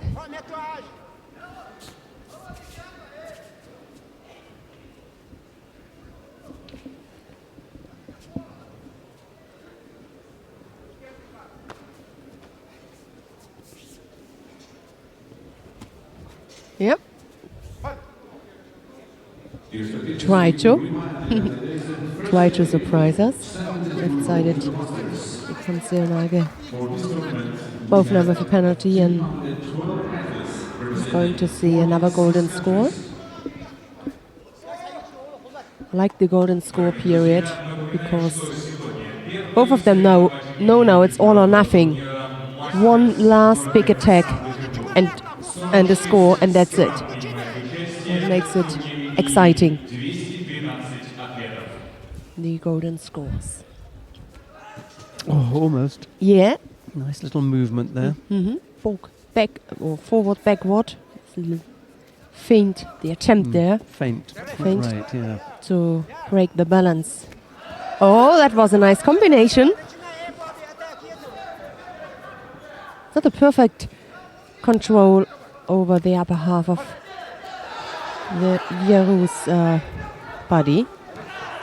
Footwork is good from Dovdon.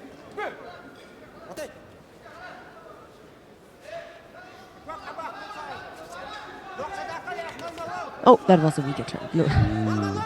Absolutely weak. Weak one. For me, close to full attack.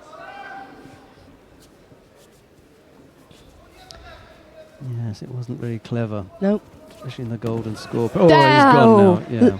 That was brilliant. I hope you're gonna have a replay of that one. Yeah, no The footwork was great. It was quick, absolutely in a perfect position. So low. Let's see if it was a Taitoshi or Seotoshi. But that was good. I didn't expect that No. from the Moldavian. Yeru. Okay. Very quick into position, low down on the right side. Yeah. Dovden going out over the outstretched leg. Yeah.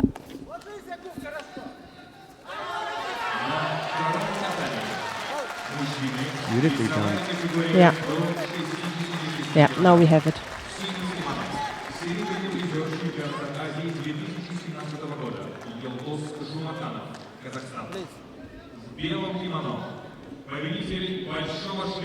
Yeah. Right, who have we got coming up now? Abdul Jalilov of Russia faces Yeldos Zhrumakanov of Kazakhstan. That's Abdul Jalilov in the white judogi, Zhrumakanov in blue. And Shamilov won that golden score. 4.5 minutes golden score against Minku. So,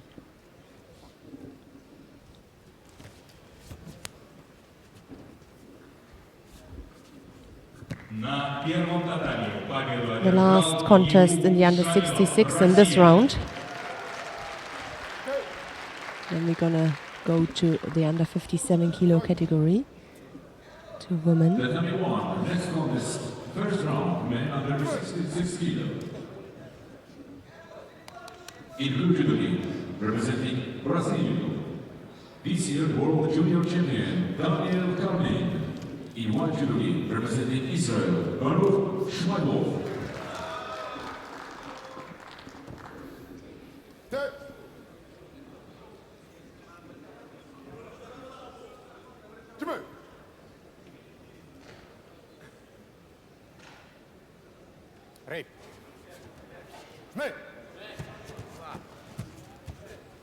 Yeah, that was a nice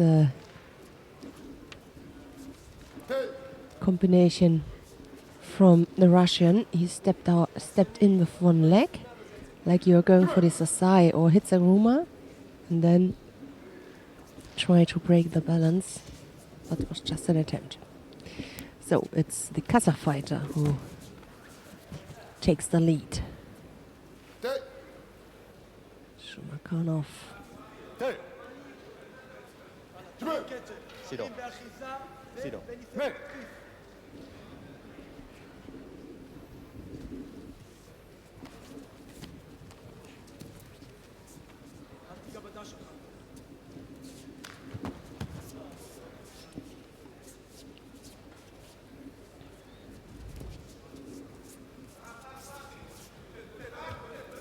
He's looking there for the choke. Oh, he shows it's across the chin. Abdul Jalilov.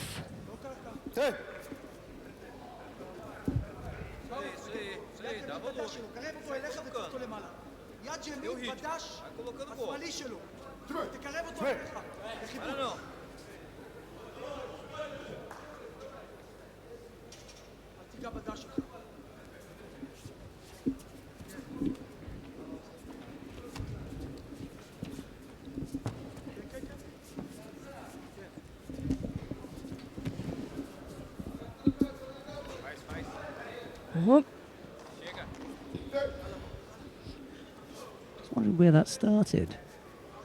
You know, was he on the ground when he... I wasn't really looking, I just caught the end of it. Me too. There's a second score on the board. Yeah. Magomedov. Yeah, he's just greying now in the beard. Yeah. Väterchen Frost.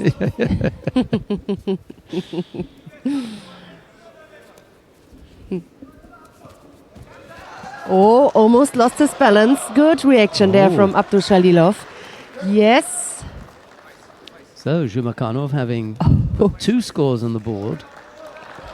Gives one up now as Yeah.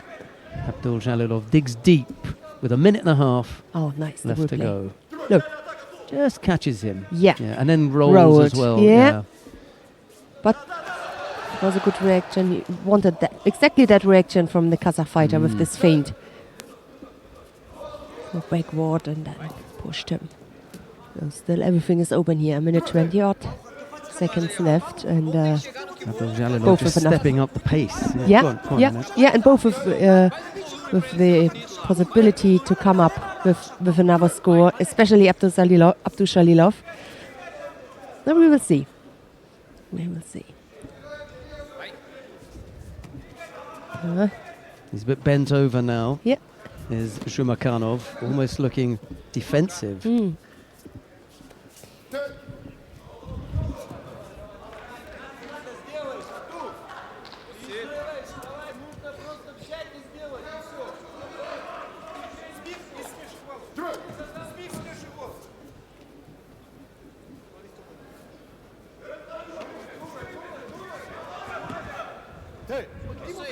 Coloca na frente dele. Lembra disso, a punição. Trabalha essa punição. Coloca sempre na frente dele. Vamos lá, Cargrim. É uma punição só. Volume na frente dele. Segura, bota gol. Vai punir lá. Se não punir, vamos trabalhar isso. Mais 1 ou 2 golpes e ele é punido lá, hein? Segura, chacoalha ele e bota o gol. Vai. We're looking again for the shimmer. What's that?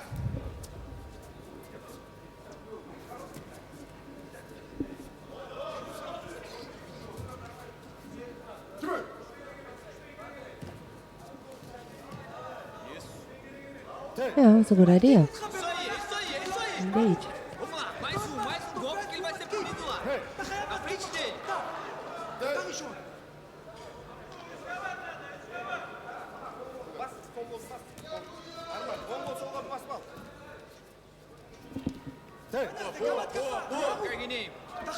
So, Zhumakhanov picked up that penalty. yes, he did. Oh, well, he was opening up, wasn't he? Bad luck for the Russian. Yeah. And just the right moment for the Kazakh fighter. Beautiful Nashivasa. But that's the thing. That shows if you are really good technical, if you have the technical skills. Because that's not planned. It just happened. It was just a movement he did, a reaction. Yeah, unfortunate for Abdul Jalilov. He Absolutely. fell behind with those 2 scores.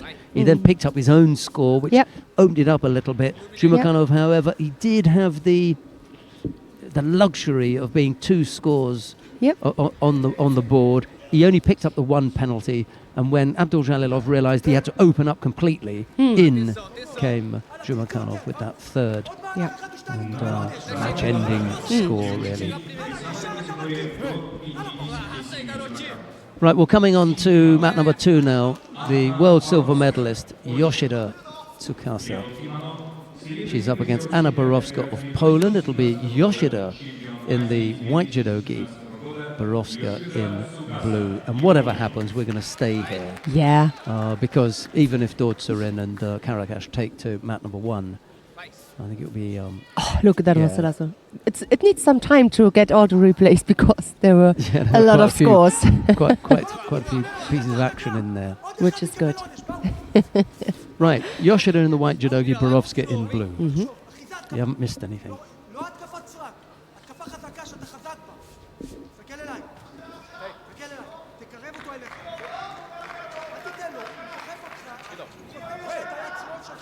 Just a gripping penalty there from Borowska. Oh, gee. Immediately as she got her grip. I think it's the hairstyle that Yoshida has that reminds me of Yeah. Tanaki Funo. They got the same. Yes. They go to the same hairstylist. Yes. Maybe they have a national team hairstylist. They've just got that one little bunch here Yes. that just takes the fringe up to the top of the head. They look very similar. Nice turnover coming here. Just got untidy at the end, at the top. Lost the top half. Borowska defending strongly. She's not out of it yet. The thing is, as soon as you get turned, you are in danger. As soon as you can't defend the turning, then it's too late. There you go. That's And the look, top half done. Now it's just the leg. and they have short legs. Maybe she can Just push down with that right Keep leg it. on the thigh. Here we go. It's coming That's out. it. Because that's it. Yeah. That's it. Tate Shiogatami. Good work. Not only from Yoshida, but also Gostin From the referee? From the referee. Because there was a time when he could have called Mate. Exactly. And we But he wouldn't have didn't. argued. He let it go and said, well, and he just let it go, and there's the result. And that's the thing. And when you are on the ground against a Japanese, never turn yourself that your back is facing your opponent, because you can't react. Yeah. You only can defend. You can't determine the action on the tatami. It's never good to turn away from your opponent on the ground, from your Japanese opponent. Ele tá morrendo lá.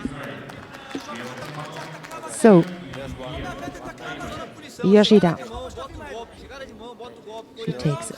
He's also bleeding, and you have to go back. Coming up next, Lien Chengling. She's up against Timna Nelson Levy. בחוזק שלך, בחיבוקים שלך, בתפיסה החזקה. תן לו לעשות טעות, הוא מפחד מזה. אתה לא חייב להתקיף כדי לנצח. ליאן. תפוס אותו, תן לו לעשות טעות. אתה זוכר את הקרב עם הקוריאנים?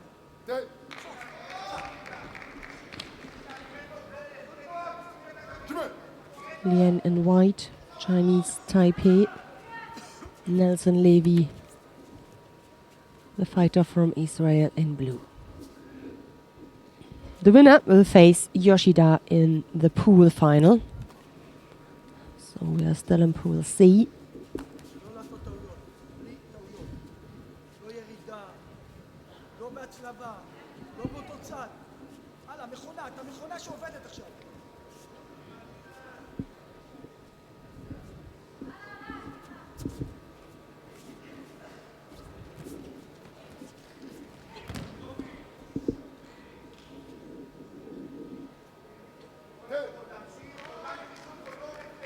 תיזהרי מאחיזי ההתקפה שלה. תיזהרי מאחיזי ההתקפה שלה, להמשיך אותו דבר.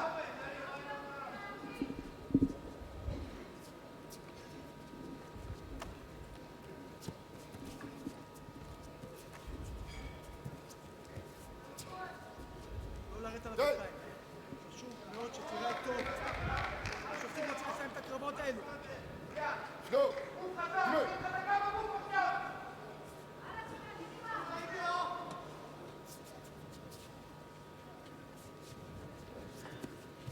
כנס, גם אם אתה מרגיש שאין, אתה נכנס. אתה נכנס להתקפה, אתה כל הזמן עובד כבר. Chimata attempt here, left-sided from Lien. Received already a penalty. Vai buscar.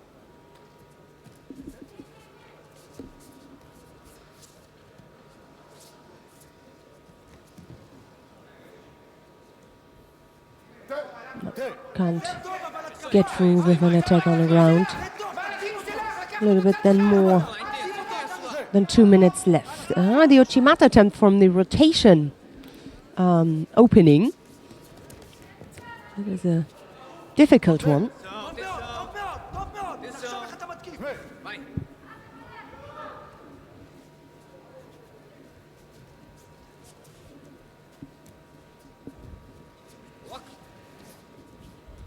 And again, it's the left strong arm from Lien who determines the speed and the distance between her and her opponent. Just looking there for the Sankaku. Isso aí, vamos lá. Isso aí, moleque. A minute 20. No score yet. A single penalty. Raça aí, raça aí. Bora. Vai ganhar, vai ganhar.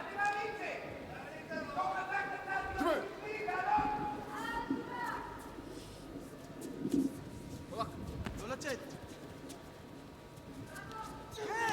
Você. And a Kozoro attempt there from Nelson Levy. Deixa dele. Oh, pity Igual. that she could not come up with that, Rápido, rápido, rápido. with the outside attack. Was a good idea. אותה מלמעלה. second penalty now against Lien. She's defending that left arm from her opponent to get close to her, closer, break the distance. Hey, Vamos lá, vamos lá. Baru. Vamos lá, ele tá cansado, ele tá Não tem outra cansado. charvulta, tem Tem que querer mais do que ele. Vamos ganhar essa. Vai buscar.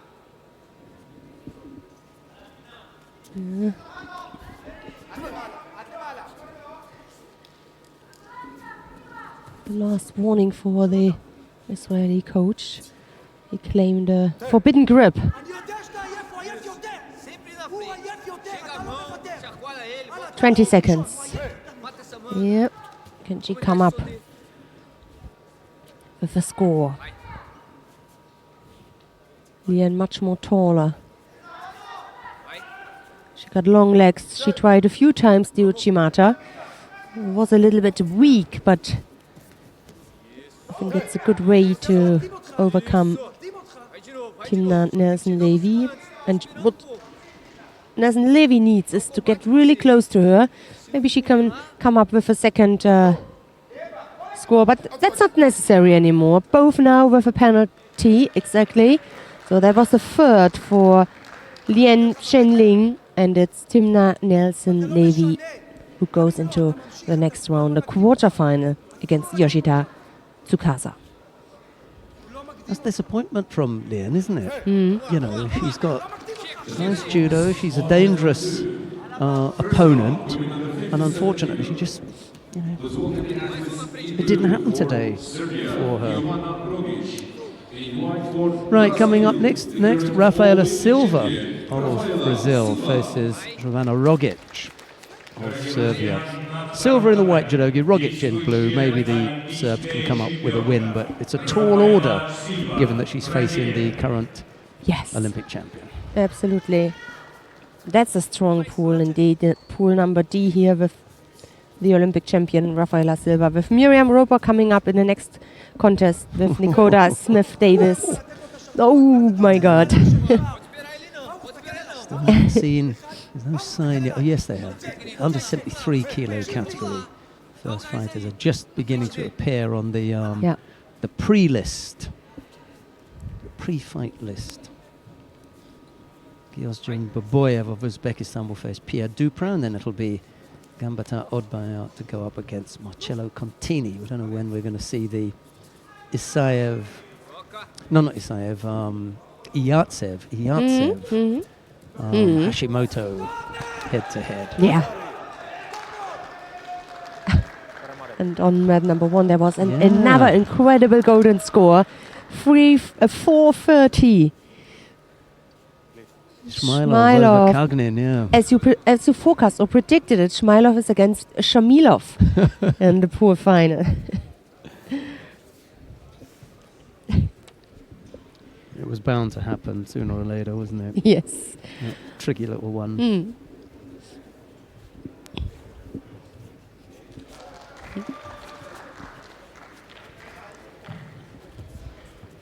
The 91, next contest, first round, women under 57 kilo.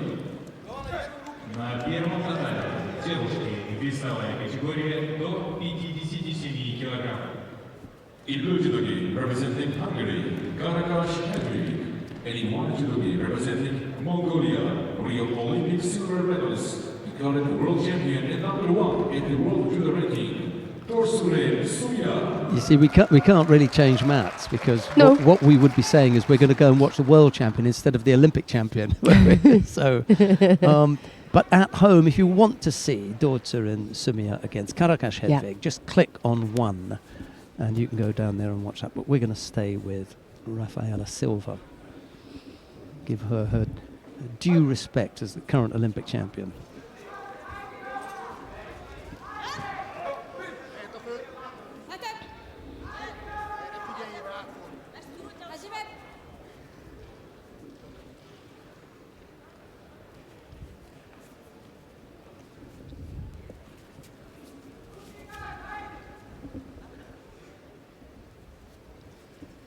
You mentioned earlier on that we're in. It's a really nice venue, and it was saying. Yeah. As the venue is, it's quite new ice hockey arena. And despite the fact that we're not actually on the ice, it's still that little bit chilly, and it's got itself a nice blanket. Mm-hmm. Keep her legs warm.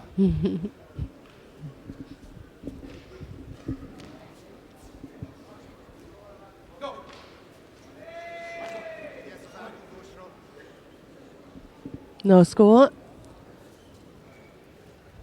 Just the penalties decided. Not right, is it? You know, you don't want to come all the way here, fight the Masters, and then give up 3 penalties. Yep. It can happen. Exactly. Sometimes it is. Kann mal passieren. Das kann doch mal passieren. So it is. Yeah. It's happened this time round. Right, well, we've got the head-to-head that Annette was talking about this morning, one of the fights to look out for. Miriam Roper, Panama, faces Nakota Smith-Davis of Great Britain. It's Roper in the white judogi, Smith-Davis in blue. 2 exciting big throwers going head-to-head here. Yeah.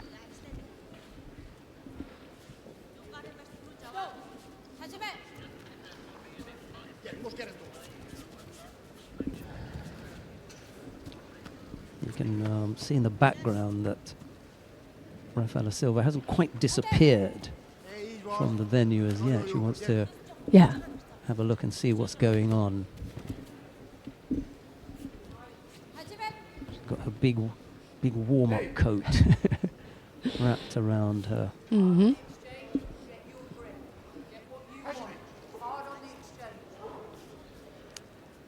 Kate Howie in the chair for the British fighter. I was able to let Kate have some beautiful photographs that were taken years ago, 1999 at the World Championships in Birmingham. They were taken by Bob Willingham, and I'd had these for years, and I wanted to give them to her 17 years later. So, oh, by the way, I've got these photographs for you. I found something. And they weren't counted. A nice score there. Yep. Just little ones, to hold it. They were poster size. Oh my God. But absolutely highest quality. And 2 of them. Here's the score. Well, we know that she's good at that. Yeah. Koso Tokaki on the left-hand side, round the back. Smith-Davis coming down heavily, but down on the side. So only giving up the Wazari. She's not out of it yet. And there's Roper going for it again. Threatening when she gets in close. It can be really dangerous. Just to end this, family Willingham is really judo crazy. It's something Aren't in they? there. Yeah. There was enough. Tied things up. Yeah, there was enough contact and control from Smith-Davis on the way down to claim the score. It was Roper who was going for the attack initially, then got caught up. Now it's a Wazaria piece. Yeah, the Willingham family are long involved in judo. Yeah.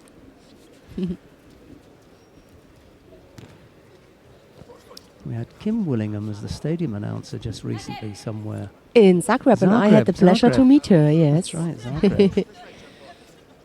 Mm-hmm. And I think it was in Zagreb where Progmedanto retired as a referee. I think that was the last time that we saw him as a referee. I wonder if he's tuned in this weekend. Maybe he's busy in his judo club. He's a coach. He's got a nice judo club. I promised to go out and visit him. Can't remember the name of the city there where his club is.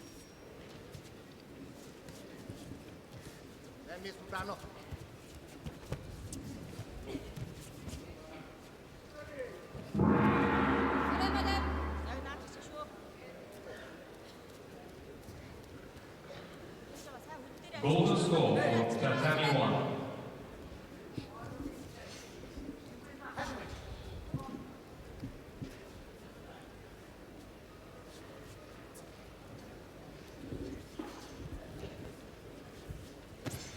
The Kozorogake attempt from Roper. special technique.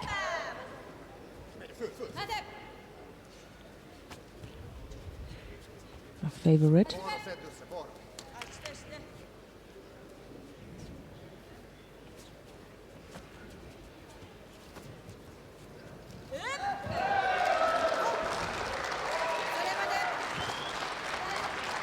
Big cheer from mat one as Dordsurin throws Karakash for Ippon down on mat number one.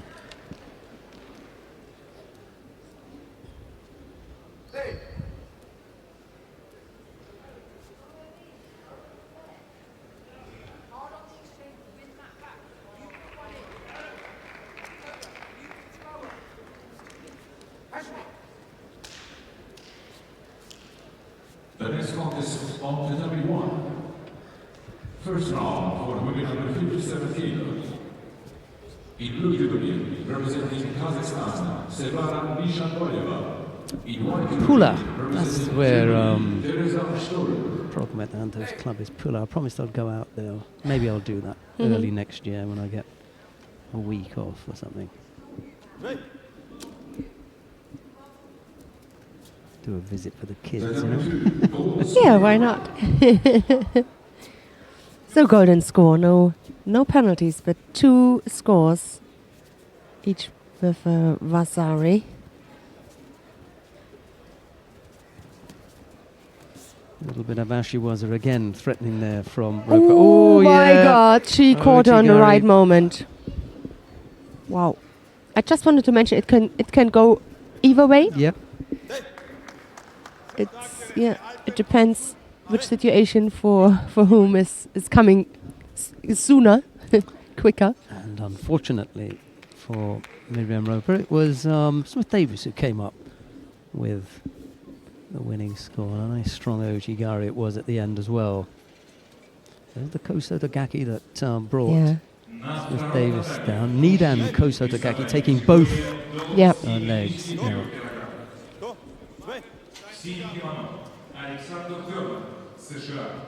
And there's the Ojigari right at the end. Couldn't hop off it.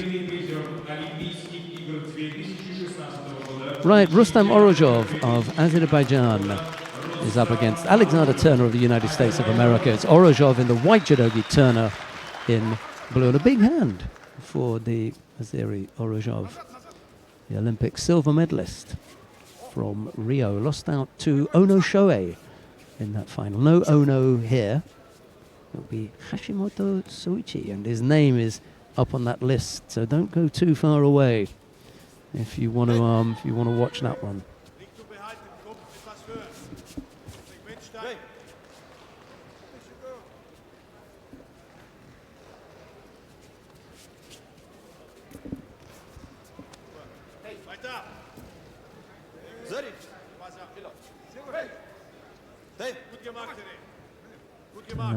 Picked up the penalty for just being a little bit overly defensive with guarding the jacket there and almost getting caught with the Ashiwaza from Orozhov.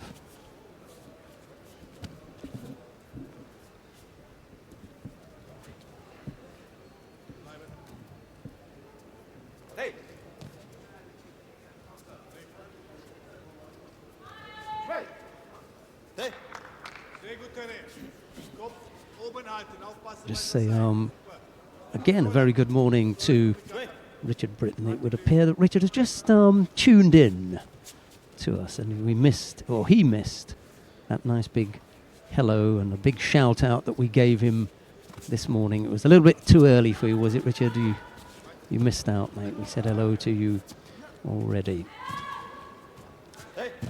No reason not to say hello again then.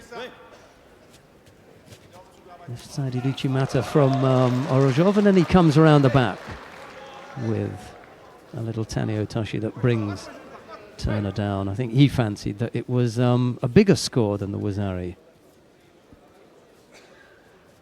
But he put him on his backside first and then laid him down without sufficient force and flat on his back that would have given him the Ippon. Okay. Might have to do a little bit more work. Anyway, he leads by Wazari with 1:58 left to go. extreme left stance from Orozhov. Turner looking for the Satemi Waza and then trying to work on the arm, but wasn't quite there.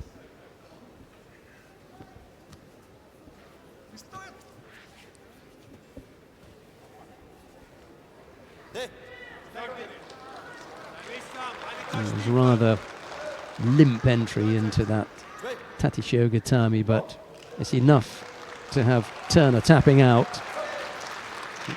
Maybe struggling with an injury. It looks as though he's in some degree of discomfort. Not enough to need medical attention, but certainly not 100% after that. Anyway, it's Orozhov with a fairly straightforward win. That puts him into the quarterfinal.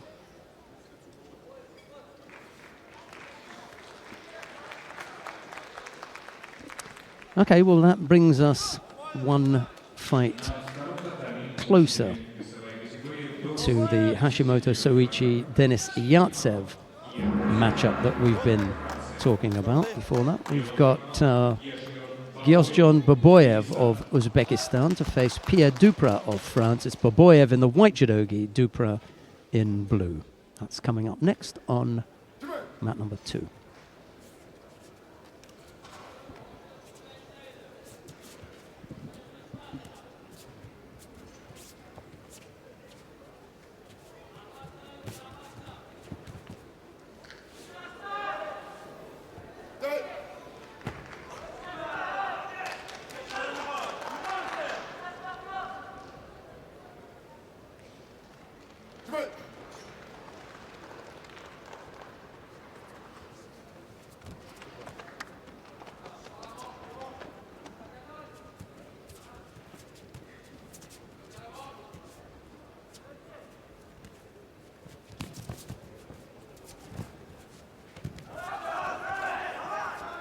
Duprat obviously fancies his chances of working on the arm. It's the second time that he's looked in that direction.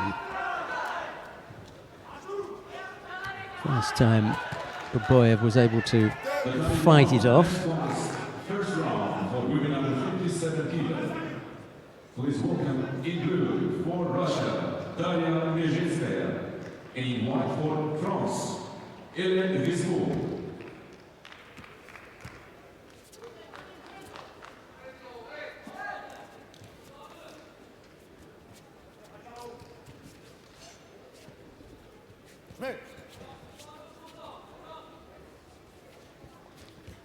Into this corner. It's going to be tight for either of the fighters to work from there. You don't want both feet out. One foot and then straight back in. And you'll avoid picking up a penalty. Well, if you want to continue to play with the edge at some stage, you're going to pay for it. There's plenty of mat area. Well, paid the price for putting in an attack when quite clearly what he wanted to do was to avoid getting called for stepping out. So he picked up the penalty. Nice Uchimata entry. In the end, almost countered.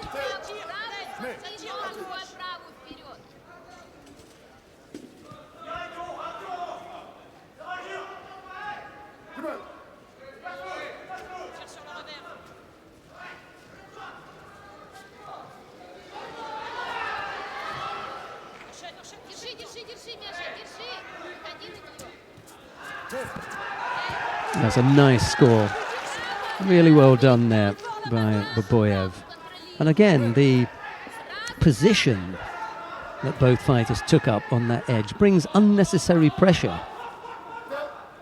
You bring in another dynamic to the situation that you don't need to. If you're in the middle, then you can avoid feeling the pressure from the edge. Duprat's tactics have backfired on 2 occasions. One when he picked up the penalty for the false attack. He didn't need that. And the second one there, when he got caught with that low ojigari. Obviously, he's decided that where he wants to fight Baboyev is on the edge. I'm not sure why he's chosen to do that, but it is, after all, his choice. Minute left to go. Baboyev now slightly defensive, just bent over a little bit, almost getting caught there.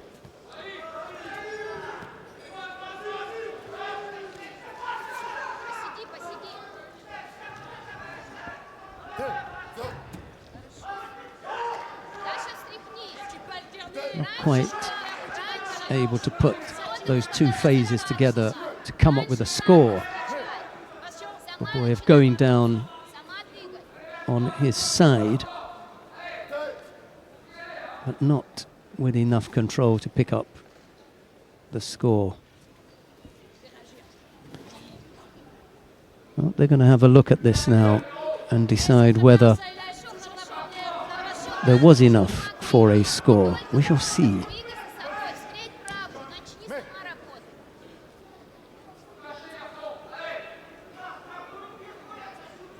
Well, they've already put the score on the board. And now they've had to take it off. I didn't think that it was joined up enough for me. The referee didn't give it in the beginning anyway. It's quite right. And now it'll be Baboyev to pick up a penalty for stepping out. That's just pressure from Duprat. Well, well done, Pierre. You've managed to draw a Shido against him. 16 seconds left to go.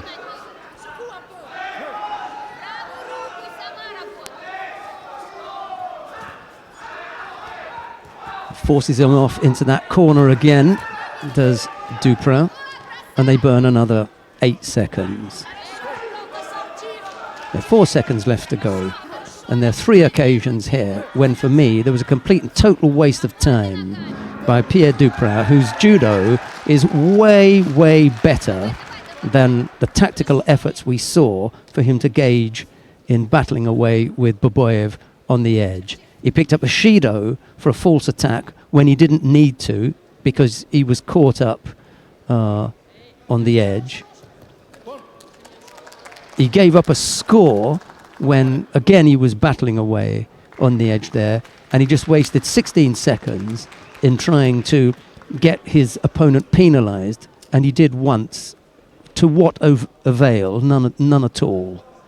Pierre Duprat is a much better fighter than we saw in that first round contest. Didn't need to get involved in that kind of contest. In white judo, representing Mongolia, the world bronze medalist is here, Ganbatar Odbayar. Right, coming up next, Ganbatar Odbayar of Mongolia faces Marcello Contini of Brazil. It's Ganbatar in the white judogi, Contini in blue.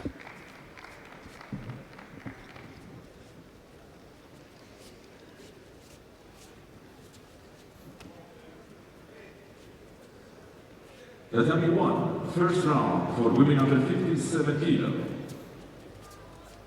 In blue judogi for Korea, Kwon Yoo-jung.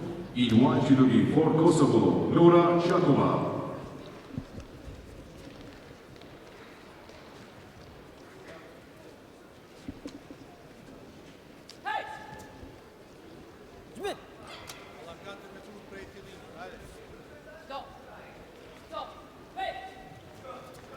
I wonder if Ganbatar was at the party last night, Dashtova's birthday party. I didn't get an invite. One of my colleagues did, though. I'll have to ask him about that. Both fighters have picked up a penalty apiece inside the first minute. A little bit cagey, the two of them.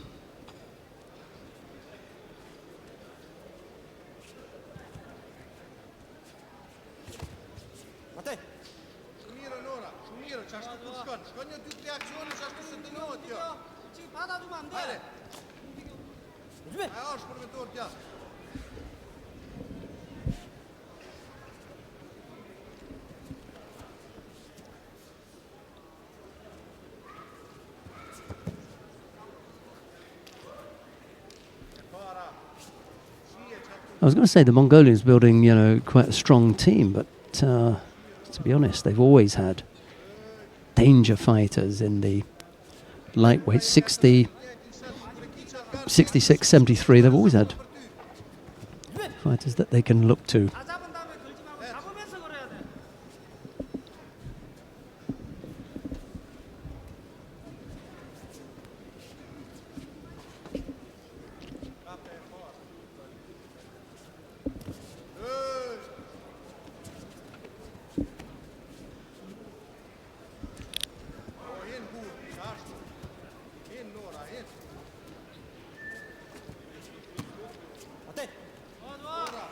He's not really determined with that Uchimata turn, is he, Contini? And, we just talked, or I just mentioned the fact that he turned in for that Uchimata. But at the same time, I was saying that it's not really determined. He's not really trying to throw Ganbata. And as a result of that, despite the fact that he'd made a movement and he'd made a turn that we could, describe as the turn, the shape for Uchimata, it wasn't an attack. And right at that point, he picked up the penalty for passivity. It was a fake attack. To borrow a term that's being used by someone else in another context, of fake attack. He's just turning his hip. He's not actually attacking Ganbata. Contini's picked up 2 penalties. Ganbata won't be at all disappointed if they both pick up a penalty now.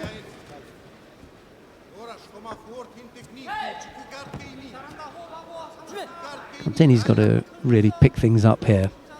Having picked up 2 penalties, he can't afford a third. 12 o'clock, or just after 12 o'clock, here in St. Petersburg. It's a chilly -2 outside, I think. Not the kind of weather you want to have for an afternoon stroll. Is it chilly then? When I chill, normally then I relax, but chilly is a nice word, a nice description of the temperature. Well, to chill is one thing. To chill out, okay. Keep cool, let's stay cool. But to be chilly is a different temperature altogether. It's not your favorite. Absolutely not. Or Freddy's. Freddie doesn't like it either. 2 penalties picked up by Contini, 1 by Ganbata. We're into the golden score period. Let's see where this one's going. We will, whatever happens, be going to mat 1. I agree. I totally agree. Mesetskaya lost her contest. The big fight, did she? Against on mat 1. Against Reservoir. Yeah, Hélène Reservoir of France, sneaking in there. A home loss for the Russians.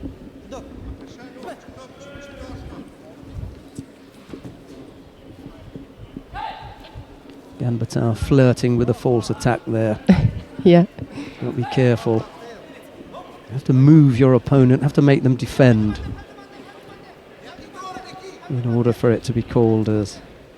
And I think he's going again there. Look, just untidy looking effort from Ganbata. Just trying to make himself look busy and keep Contini out of the attack. A slightly better movement. Still hasn't come up with an attack. Yeah. Oh, could be problems for Contini here, just because Ganbata looked that little bit busier.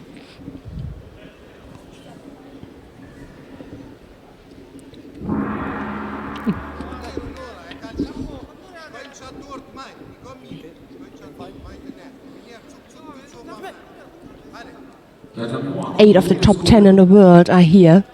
This is in this category incredibly good category. And yeah, as we forecasted, continue now with the last and determining Judo. That means a win for the Mongolian Ganbata Otbaya. Please welcome the athletes. In blue, for So, Rio Olympic Games coming up next, Lasha Shaftar-Tuashvili of Georgia. London Olympic He's up against Dirk van Tichelt of Belgium. Lasha Shaftar-Tuashvili. На втором татаме в синем кимоно победитель турнира «Мастерс» Марокко 2015 года.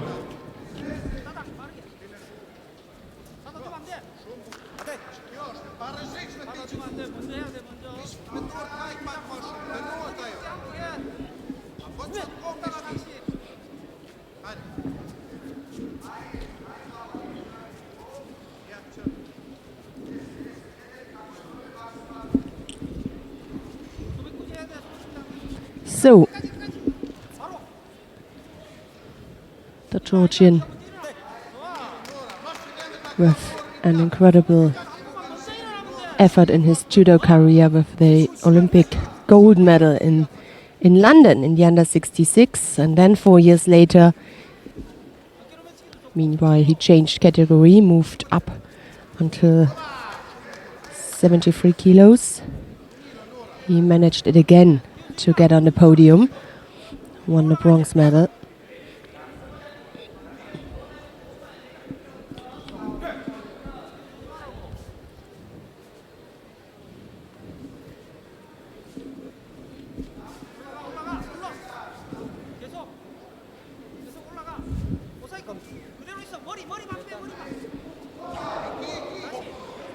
What a win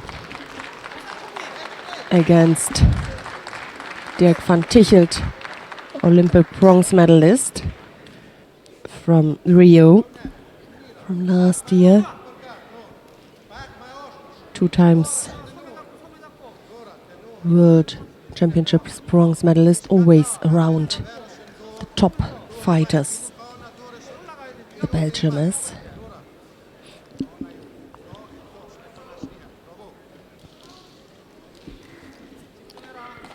But it's Lasha Shaftar-Tuashvili who takes it, and I would like this opportunity after this replays to change the mat to have a look then on mat number 1. But we just finished this replays, and then we're gonna switch to mat number 1.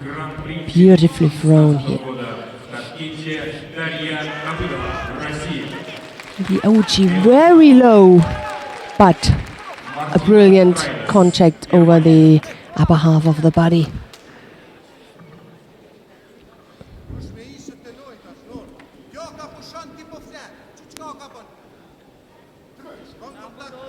So we're gonna join that golden score between Nora Djakova of Kosovo and Kwon Yu-jong of Korea. No score, both with a penalty.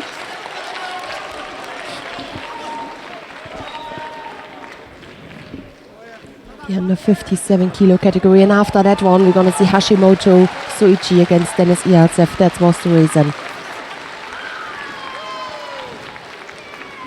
Early shower here, unfortunately, for the German Martina Traidos.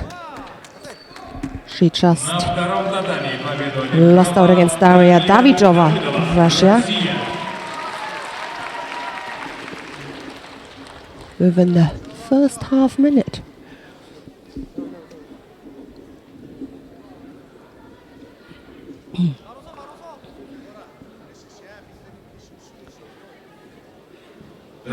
Thrown by Ipon. First round for women under 63 kilos. In blue judogi for Austria, Magdalena Huge Krakova. Koshiwasa. In white judogi for Great Okay, Britain, that was, I think that was the Vasari, and then there was something else coming up. Or it could be also the Ipon. So, anyway, we just joined that golden score, which already lasts 3 minutes. Chance there for the counter.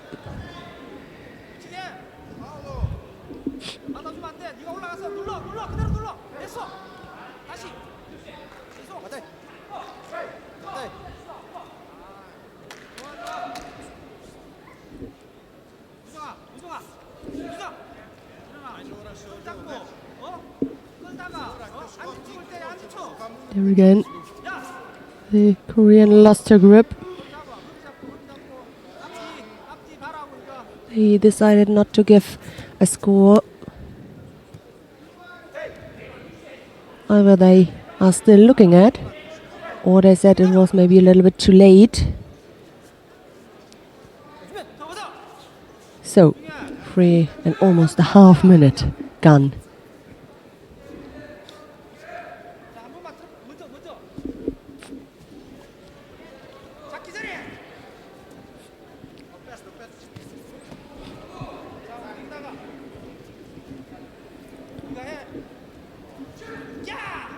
Right-sided attempt from Giacomo, and the attempt for the choke.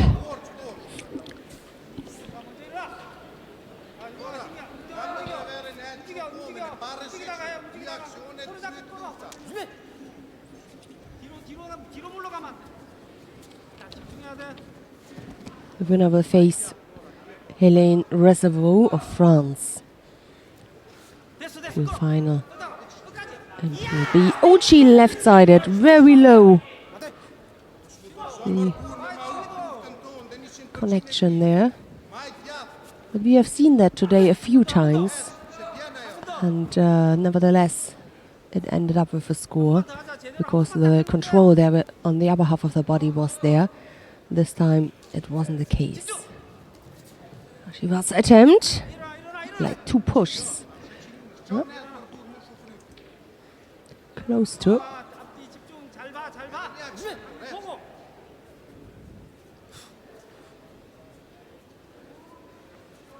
Both of their conditioner skills are proved now. 4.5 already. No score, 2 with a penalty, or each with 1 penalty. Ah, that was a good attack. Very deep. Let's see, Tayotoshi.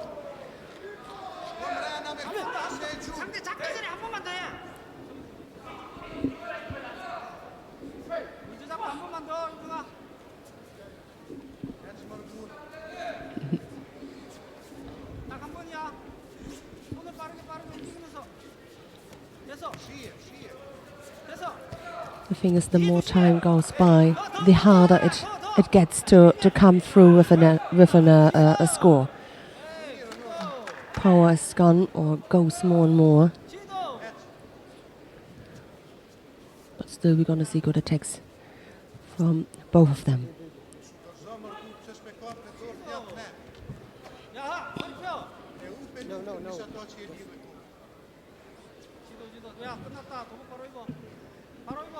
We're gonna see Denis Iantsev in the background, already waiting for his opening contest. So to tidy up the judogi could be a sign. Must not be, but yeah, it is. Penalty given to Norachakova. Stepping out, and Kwon Yu-chong does not waste any time. She bows quickly. She got some time to recover. But 5 minutes golden score plus the normal fighting period of 4 minutes. That is good. So, absolutely tight fight that was, with the better ending for the Korean. Well, we come now to a much awaited contest. Hashimoto Soichi of Japan faces Denis Iantsev of Russia. It's Hashimoto in the white judogi, Iantsev in blue. That red back patch is the signal or sign that Iantsev is up against the current world champion. Just uncomfortable with the grips at the moment. Wants to free up that right arm. Have they gone head-to-head before? Just going to check that quickly. Yep.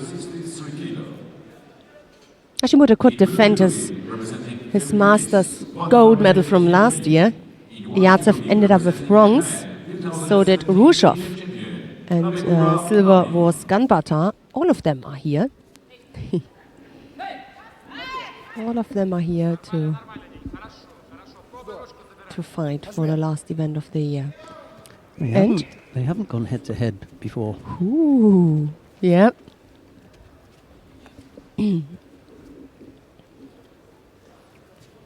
Hashimoto, the world number 1. Yartsev, number 10.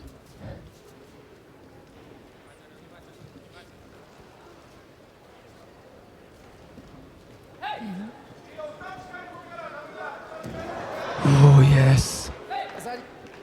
One-sided grip, and not cross grip, but exactly, he attacked, and maybe Yartsev was waiting. Okay, as soon as you got that grip, you have to attack me, but he did. It's Yartsev's turn to take a bit of a bump to the head. Look at this, look.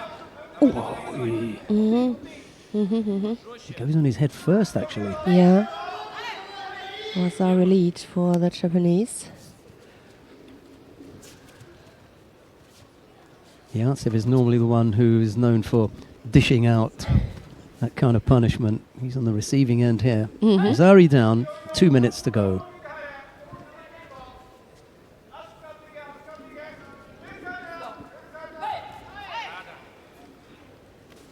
Oh, and he did! My God, that was turned. This is what we were looking for. Brilliant attempt, absolutely.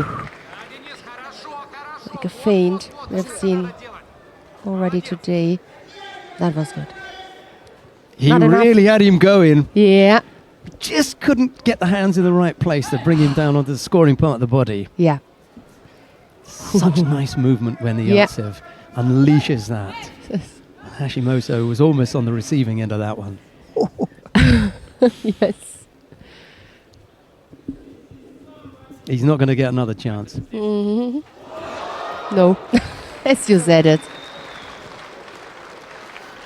Hashimoto's seen it once, and he thought, I better get rid of this guy. He's dangerous. Yes. I'm going to launch him now, actually. Yes. A little bit of a smile from Yartsev. He took a bit of a bump to the head, came with that one feint. Yeah. And then Hashimoto had seen enough. He said, oh, hang on. I better sort this boy out. Hard for the Russian in the first round. But if you are... Yeah, if you have a place against the number 1 seed here, the world champion, what can you do? Yeah.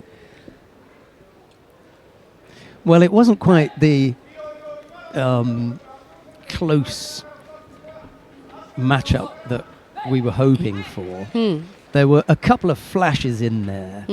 We had one little flash from Yartsev. Yeah. We had a good score from Yep. Hashimoto, and then we had the absolute thumper, Yeah. to finish at the end. It was a brilliant contest. Yeah, Absolutely. and it was well won by Hashimoto, to be honest. No escaping that. Yeah. Finished him off beautifully in the end, trapping the sleeves there, look. And once he got the second hand on, that was it. Yeah. Done. Right, where do you want to go then? Annette, we're spoilt for choice. Yep. So if I have a choice, let's stay here because I see Haydarov coming up after this contest. Okay, we shall stay on Mat number 1. mat number 1. Here's Yeah. Annette. So it's Arthur Marchelidon of Canada. We will see in a few seconds.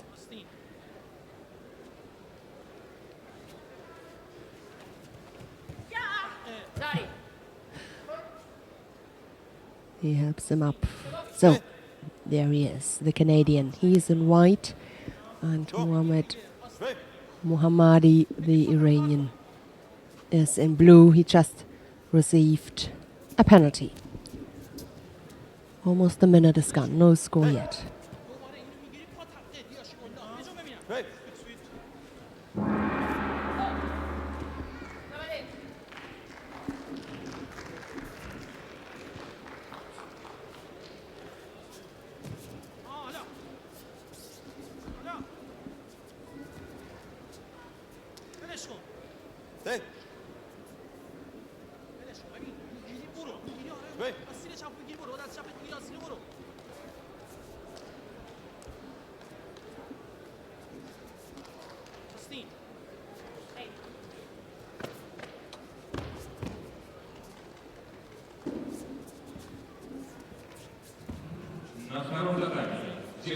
Весовая категория до 63 килограммов.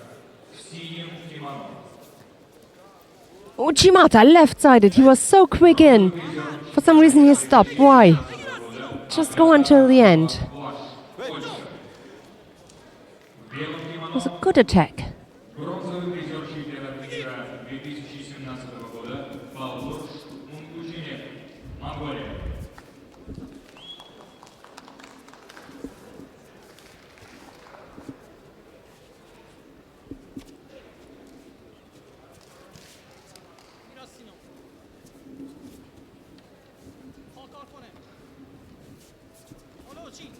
Sei.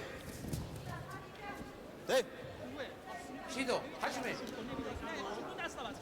بجا ببینم فکرت کار کنه آستین رو بگیری میتونی بزنی Minute 40 odd seconds left. And we're gonna still have no score. Right-sided attempt for the Sumikesh and the arm lock. Ah, he was looking there for the arm lock on the right arm from the Iranian. دست عوض کن سری پا بده برای میخوره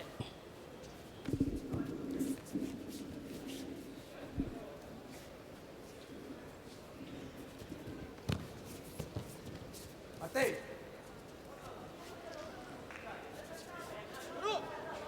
حجمه. Who's coming first here? Low the grip there on the sleeve. وسری. برو به چشمانت دست نبگی میگم اگه دست عوض کن آستین بگیری میخوره میگم Matei. بجا حجمه.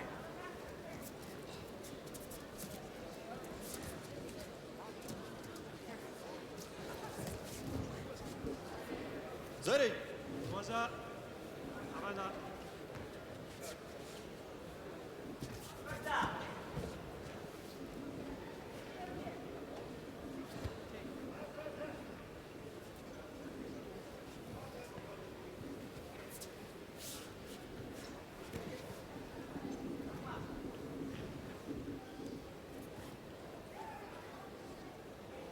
Looks very difficult to get the leg out.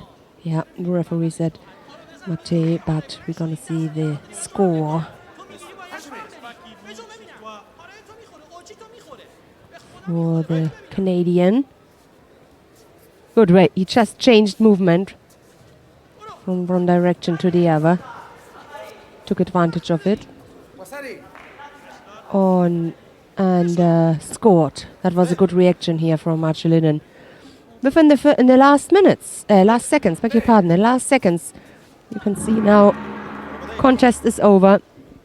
And for Marcelinen, the Canadian, goes into the next round.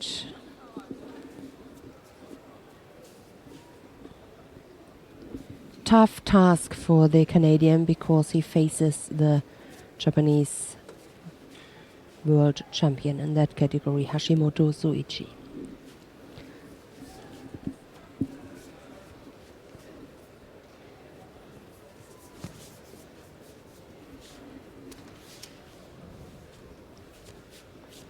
The next contest on the dummy one. First round for men under 17 3 kilo. Please welcome the athletes in blue for Mongolia, Nartu Khatpatar. And in white for Azerbaijan, this year's European champion, Hidayat Heidarov. So, coming up next, after this replays. Yeah. Perfect, brilliant done.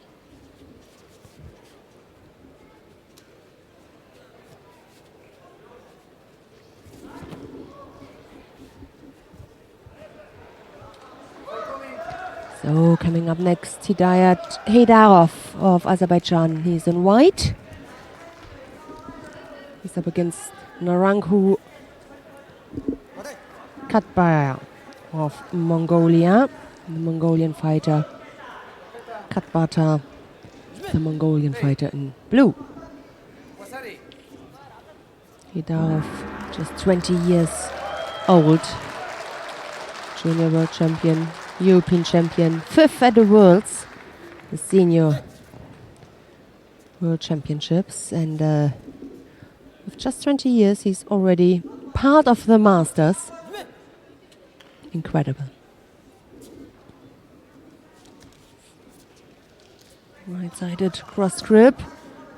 He likes the ground. Let's see if he can take advantage of it.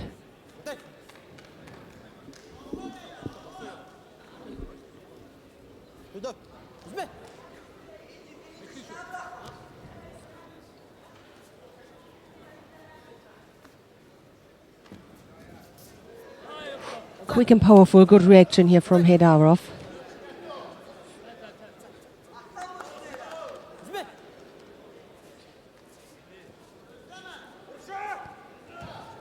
He must come up with something. Yep. Brought himself a little bit in danger at the end, but a good reaction. Naranko wanted to take advantage of the situation on the ground. There's a replay from the attack from Naranko. No score, no doubt. Oh, did they give a score for that? Interesting. It can only be this attack. The Vasari lead.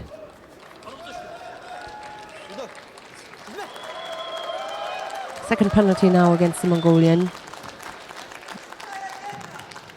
He's leading. 2:20 seconds left.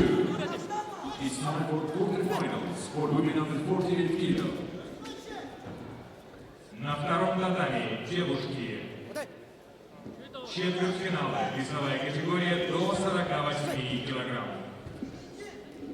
В синем кимоно победительница большого шлема по курсу 2017 года Стефания Каяма, Бразилия. So he tied things up.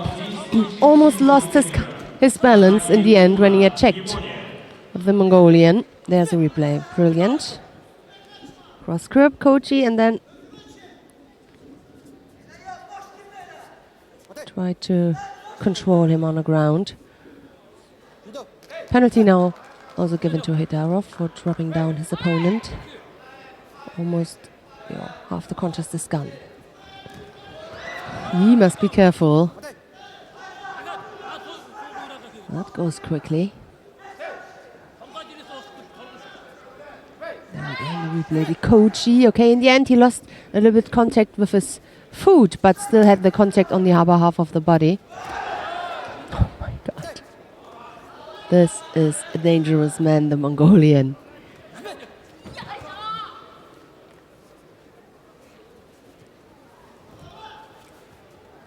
No, this time it was a better defense from Hedarov. Or a weaker attack from the Mongolian. You never know. He tries to turn him.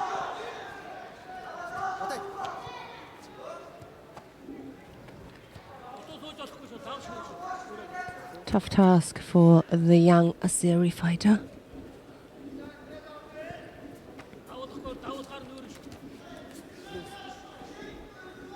Junaki Funa, the world champion, is up against Koyama, the Brazilian, down on mat number 2. We're gonna end this one up.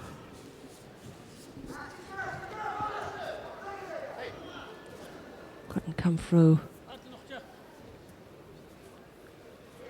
No, he's looking there to get around, to get close to the Osaikomi.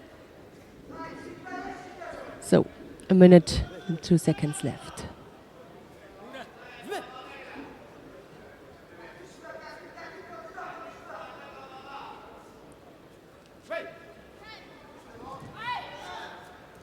Not the best position for this dropped kind of Seonage. It was not completely underneath the Mongolian. It wasn't dangerous at all for Naranko.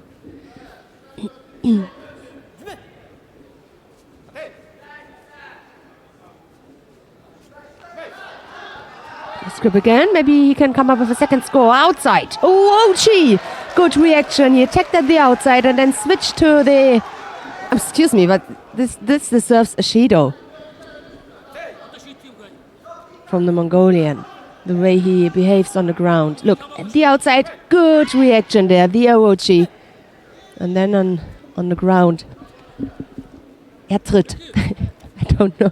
I have to look for the... I didn't get to see the rest of it. Yeah. He kicks. Yeah, he kicks him away with his feet. That's not nice. It's not... doesn't belong to any judo technique. So, time is running down. Have a look at the scoreboard. That was really cleverly done from Hedarov to come up with this big attack and to react in a way like as he did. Let's have a look and see how Naranku ends the contest as well. Exactly. Yeah. See, it's what happens, from here on now that would determine if I was on the Education and Coaching Commission, if I went over there and said anything to him. Let's see how the ends. Because it's done and dusted, 2 scores to 1, Hedarov over Naranku. We can have a look and see how Naranku finishes off. Yeah, of course you can use your legs and your feet when you're on the ground, but please don't kick your opponent. I mean, that's not fair. What's that? Yeah, that's not nice. Let's have a look. Yeah. Well, that's okay. It's the way it is. Hedarov goes into the next round. Yes, to just suck that one up and take it. Right, let's go back to mat number 2 then. Yeah, exactly. The contest on mat number 2 is Tanaki Funa of Japan. She's up against Stephanie Koyama of Brazil. It's Tanaki in the white judogi, Koyama in blue. We join the contest with half a minute left to go. Koyama has picked up a single Shido. Tanaki is free of Shidos, but then no score. No score, yeah. On the board as yet. And just, a few seconds left. Oh, a minute. Whack there on a chin. Oops. Kann doch mal passieren. Nice bracelet he's wearing there, isn't it? Look, what was that about? Maybe he's hanging on to it for Tanaki.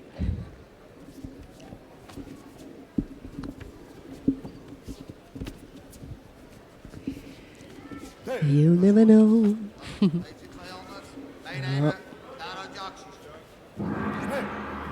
Making the speed now here, Koyama. Golden score it's going to be. Yeah. Tanaki wasn't able so far to throw her opponent. First of the quarterfinals, isn't it? Yes, exactly. They are coming up now. Almost through round number 1 in each category. Yeah.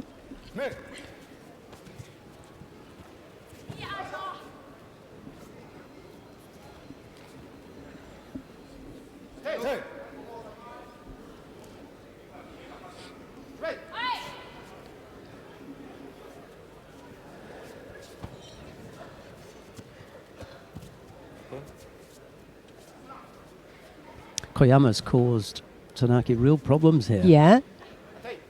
I have the same opinion. I agree. She's very upright. Tanaki a little bit bent over. She got good attacks.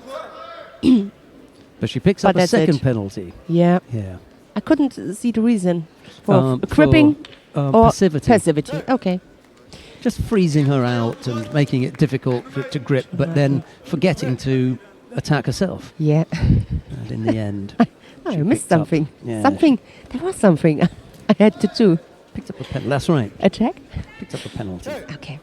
All right, so again, Tanaki squeezes her way into the semi-final. But didn't convince me at this contest. But no, we, quite right. We know how it is. You can't be brilliant every fight. Sometimes a fighter, it feels a little bit awkward, or there's something missing, and that's the way it is. That's also, if you're a champion, you also must win like that, only with a single penalty or decision like that. Got to find a way to win. Exactly. On the mat now, Melanie Clement of France up against Chernovitsky Ava of Hungary. It's Clement in the white judogi, Chernovitsky in blue.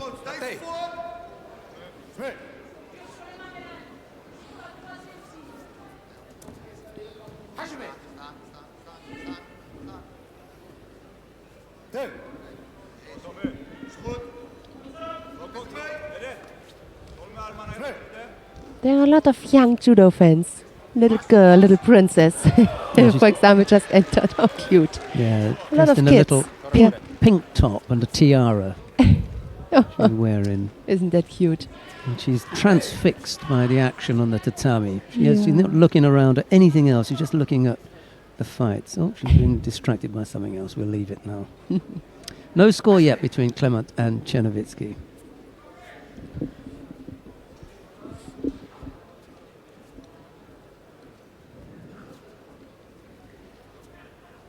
Tommy Macias won his contest. He will face Hedarov in the pool final.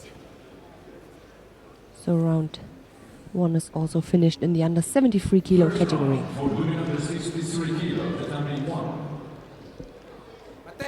In blue judogi for the Netherlands, Jules Frossen. And in white judogi for Slovenia, Andrea Leszki.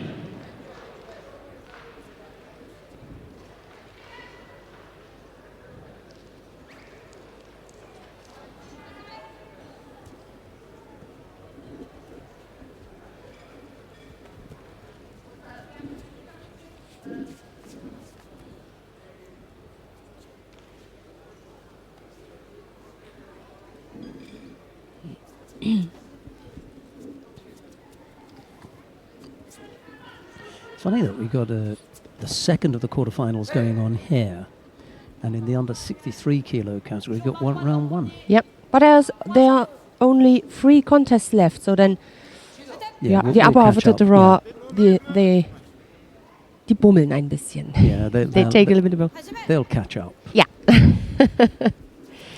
Mhm.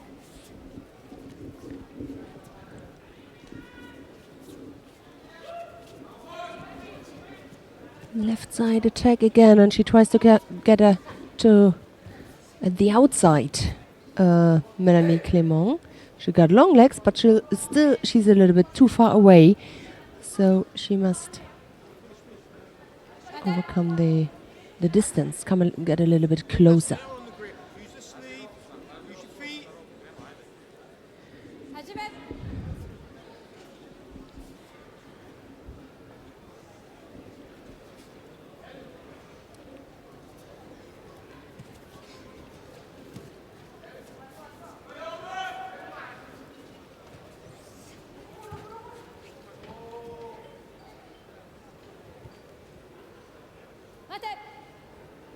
Good go. Stay on and out. Come on, stay on and out. Come on.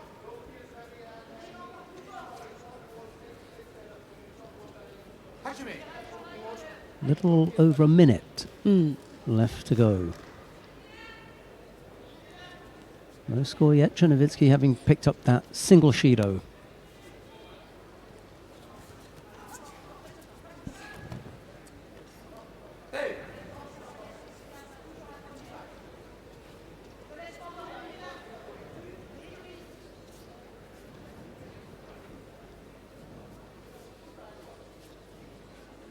She tries to get the left arm from Melanie Clément under control.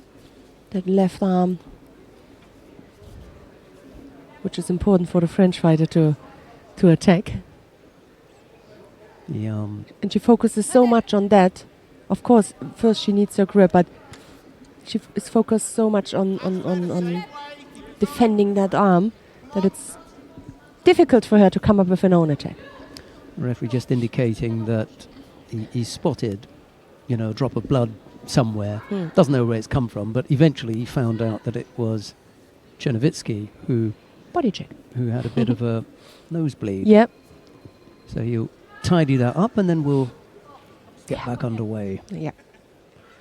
Okay, harder on the grip, more feet. The spectators' final block today will start at 5 p.m. And before the final block, we will have an opening ceremony at 4:20. Our stadium announcer was just talking about the final block. 5 o'clock that would be, but the opening ceremony is at 20 minutes before. 20 minutes before that. So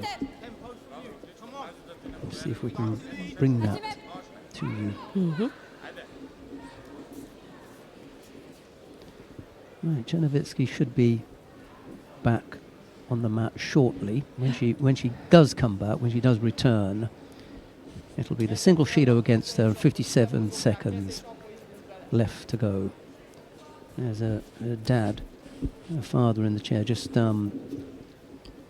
giving her a few words of encouragement and advice, as he has been known to do over the years, quite vociferously at times.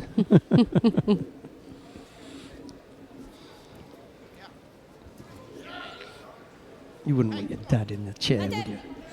Absolutely. Barking out orders at you. It's quite common though, isn't it? Quite a few fighters. I think Nadia Basinski has had dad in the chair for a while. Yes. Yep. Could have avoided that. Yep.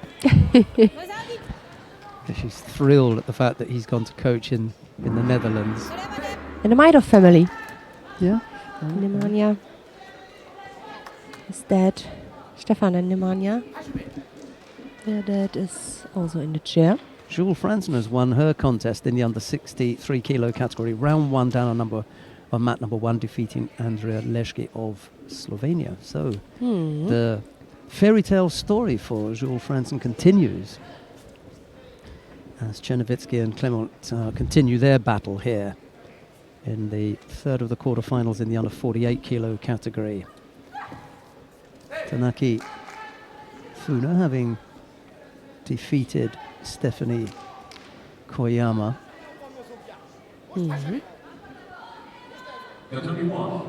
Next contest. Oh, so it's the second. Yeah. It's the second, not the third. Yeah. We haven't had the others up there yet. In blue judogi representing United States of America, Hanna Martin. And in white judogi representing Great Britain, Alice Schlesinger. Well, we're going to need some extra time here. A period of golden score is required to sort this one out, Annette. Yep. Just a single Shido against Chernovitsky.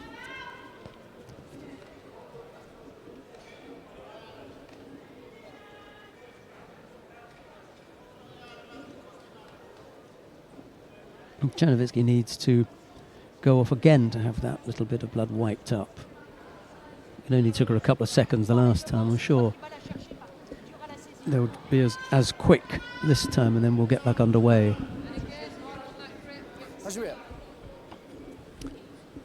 Clement taking the opportunity to get a few words of advice from her coach. There's our IJF photographer, Gabby. Gabby.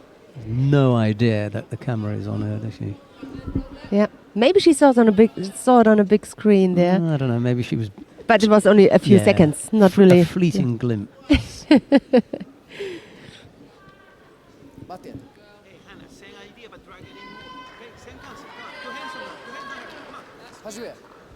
Last cycle, do you think, for Chernovitsky? I am Tokyo, sure. Yeah. 31 years, I'm sure. And there are still 2 more years to go. I mean, she's still around the, you know, that top group. You know, up there in the top 10. We spoke about Mr. Basinski. Wenn man von Teufel spricht. Look, there he is. We just spoke about you, pal. They picked him out. A couple of our referees. Yep. Who are sidelined at the moment, waiting for their turn to come and there she's coming back. Do something on the mat. Okay, here comes Chernovitsky. We have no score on the W2. Outside of the top 10 is Chernovitsky. She's down there at 17, so one of the top 20, but she just want to push that ranking a bit further up and up against Melanie Clement of France, who's ranked at number 12. Clement, by the way, is far and away the highest ranked of the French fighters at 48 kilos. Okay. It's an unusual situation with the French. They normally have a good few lightweights, but Anne Mordier down at number 40. And then Melody Vougani at 44. They're the closest after that. Lucy Duport at 48. That's probably it, you know. So in the driving seat for the French, then Melanie Clement, and there's just nobody near Chernovitsky as far as the Hungarian, so she's got that one wrapped up.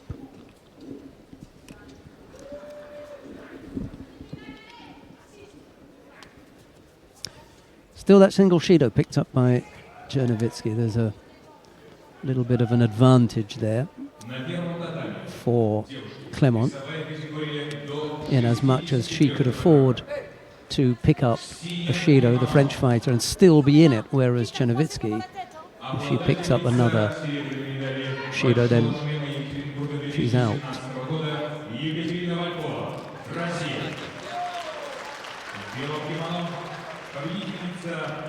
Большого шлема Токио 2017 года Таширо Ибо, Япония. That is Schlesinger arm-locked Hannah Martin. Yep. That was down on mat number 1. Martin had attacked with the big Osodogari and then left her arm out, unfortunately. Yeah.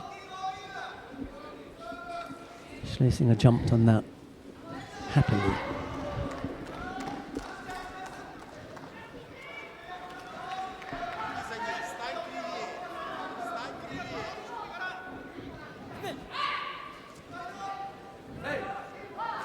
Problem is, every time Melanie Clement steps in first, not with a good grip, not with a perfect grip, just one leg she puts in between. That makes it difficult for the Hungarian to come up with something. But she must find a way. She's experienced enough to find a way to change that. You can't really say that this is an attack. No, and we saw earlier on a similar situation where a fighter who was just like shaping for an attack. And it was Marcello Contini, the Brazilian, ended up picking up a penalty for exactly the same thing. It wasn't regarded as a serious attack, so he picked up a penalty, because if it wasn't a serious attack, then it was no attack, and if it wasn't an attack, then he was passive. So if you connect those things up, then really Clement could be guilty of being passive here.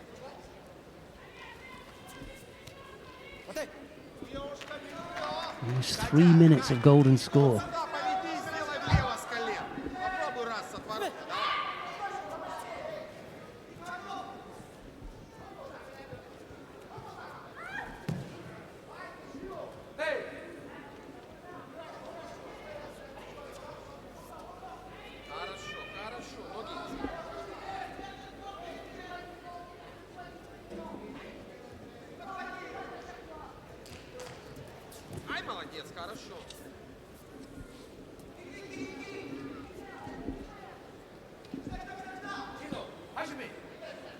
Well, Clement does pick up the penalty for passivity.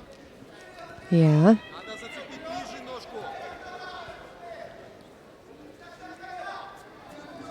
So problems for both fighters here. A single Shido would be the end of it.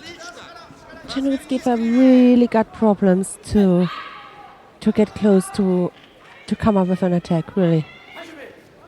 Pup has been asked to watch the rest of the contest from the stands now.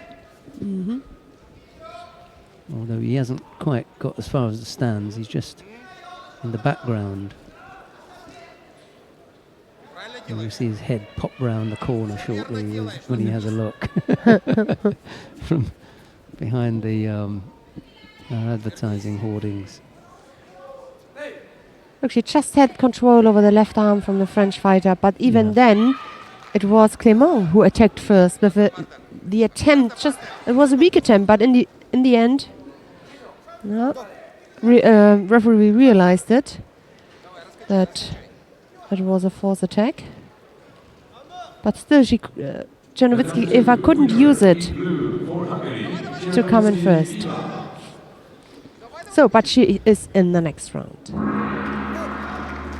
Chernovitsky Eva will be in the semi-final for women under 48 kilo. Against Tonaki Funa. Yeah. Right, we've got another quarter-final coming up now. This is Robert Shvidobadze of Russia. He faces Nagayama Ryuju of Japan. It's Shvidobadze in the white judogi, Nagayama in blue. Рюю Нагаяма, Япония.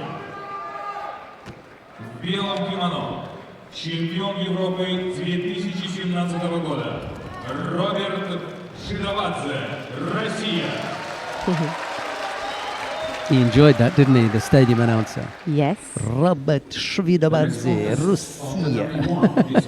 Made the most of it. I love to hear that. Yeah, really. На первом татаме четвертьфиналы. Yeah, you better make the most of it, mate. You won't be hearing it again. Representing Israel, bronze medalist at Baku Grand Slam this year, Shira Rishoni. And in white for Mongolia, 2017 Asian champion and number 1 at the World Judo ranking, Munkbat Uranzadze.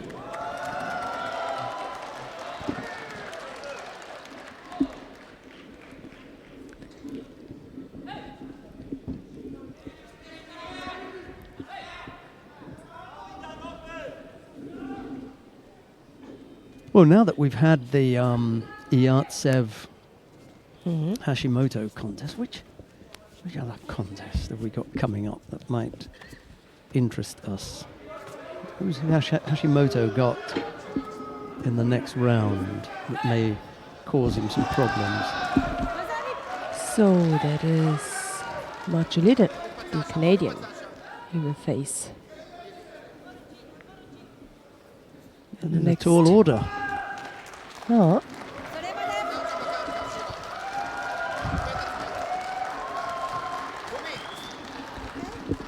Cheers from the Mongolian supporters as Munkbat Uranzadze disposes of Shiro Rishoni down on mat number 1. Arm locked her. Super ground work. There you go. Nagayama catches Shvidobadze. Mongolia judoka will be in the semi-final for women under 48 kilo. Gets both elbows down. And that is a score. Next final for W1, women under 48 kilo. На первом татаме четвертьфинал. Девушки весовая You're trying to avoid falling. It's like when you use your legs. It's just the other half of your body. You use your arms. в белом кимоно. Победительница большого шлема в Абу-Даби 2017 года Ирина Долгова, Россия. Oh, what a lashing that was. Oh, yeah.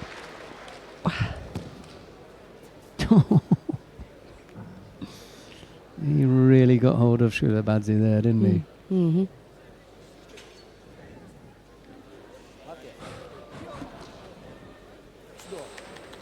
Yeah. I never saw. I mean, that is a later development. The execution of that technique in that way is a later development. I never saw that when I was younger. I don't know if it was around. It's not quite new, but it wasn't around in our times. Yeah, and definitely not as an identifiable waza, but now. Yes. In the semi-final for men under 60 kilo. He gets hold of him there. Whoop, over he goes. Yeah. Next quarterfinal of net 2 is for men under 60 kilo. На втором татаме четвертьфинал. Мужчины Beautifully executed there by Nagayama Ryuji. On the tatami now, Dashtava Amatovzhin, the birthday boy. He's up against Guzman Kyrgyzbayev of Kazakhstan. It's Dashtava with the pocket full of birthday presents in the white judogi up against Kyrgyzbayev in blue. I wonder if he got him a card. What do you think? Birthday boy. Do you think he got him a birthday card, Kyrgyzbayev? It depends. I don't think he brought a card and said happy birthday. No, I don't think so. Maybe after this contest, if he wins it. Down on mat number 1, Irina Dolgova of Russia faces Jung Bo-kyung of the Republic of Korea. That contest is already halfway. There's no score yet. Both fighters have picked up the penalty. Here, there is no score. Dashtava and Kyrgyzbayev.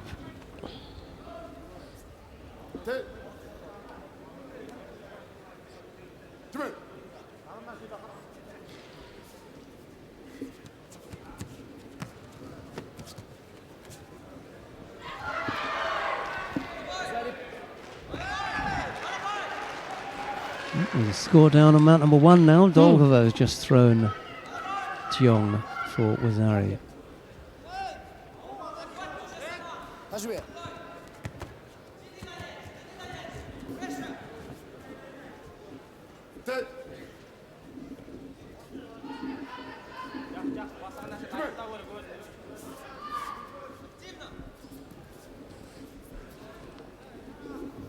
Bater. Hajime.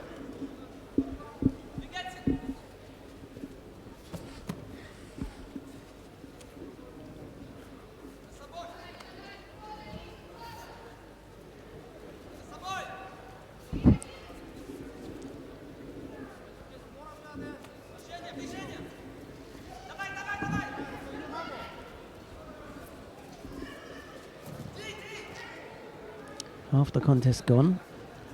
No scorers yet. Bater.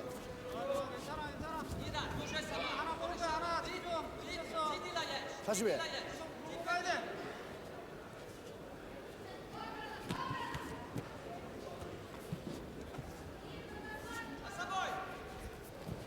Did Kyrgyzbayev fight this morning then? Bater. Oh, Another Mongolian. yeah. Ganbat. Ganbat. I thought, have I not seen this fight before? But it was not Dashtara, it was Ganbat Bolbatar, wasn't it? And Ganbat was a little bit Yeah. flat, wasn't he? Wasn't Yep, Yeah. yep. Exactly.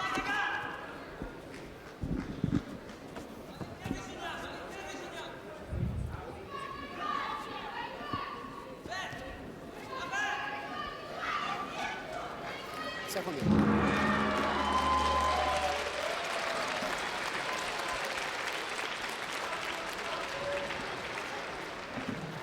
Oh, gee. Oh, my God. That was good. Yeah, nothing. Don't need to look at the score or at the referees. But he's, in my opinion, he's waiting too long. He got a grip with one arm and he's waiting that there will become the perfect position, perfect situation to get the grip on the other hand. But you can't wait. I mean, you have to force sometimes that situations and do something to get your grip, not to wait until at some stage it fits. Could be too late.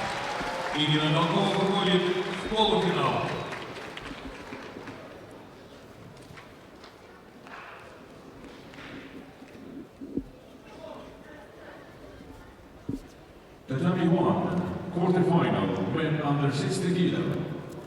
На первом татаме, четвертьфинал, мужчины весовая категория до 60 Yeah, Dolgova has just won her contest against Cheong on mat number 1. 17 Pan-American champion, Eric Takabatake. A white judogi representing Uzbekistan, silver medalist at this year's Paris Grand Slam, Sharafuddin Lutfulayev. Golden score here. First one to score is going to win it. Oh, Astava getting in close here. Oh, yeah. Now it's She's getting really interesting. putting on the pressure. Yeah. Now it's getting interesting.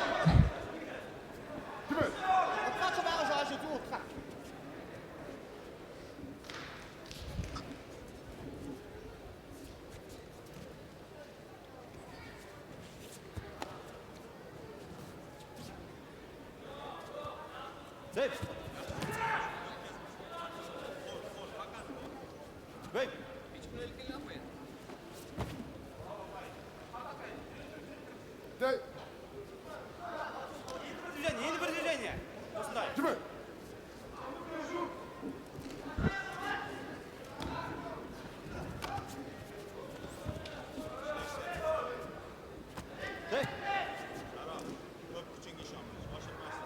Стой, молодец ты.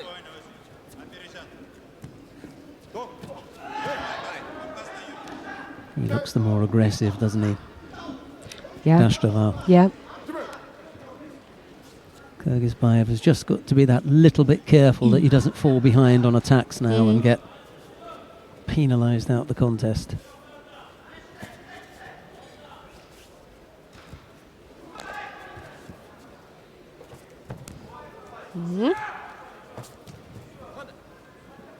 He's had his hand on the belt for a good long while. He just moved it in time.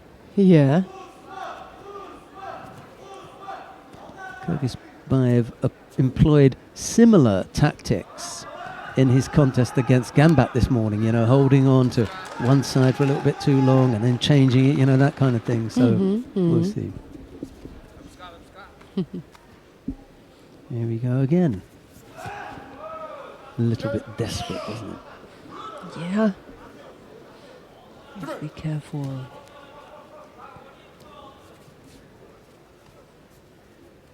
Hey! 2 minutes of golden score.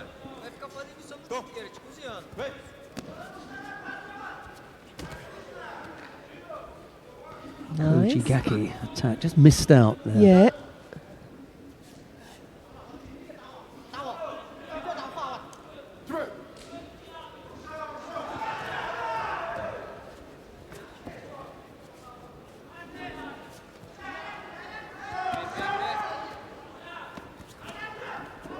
Needs to get his head up now. Yes, that was a good possibility here for the Kazakh fighter. Didn't use it. The left arm, the right arm from him is strong. So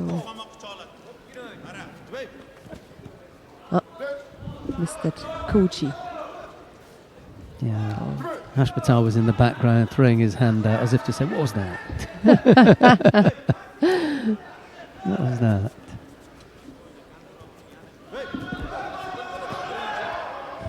Almost turned him.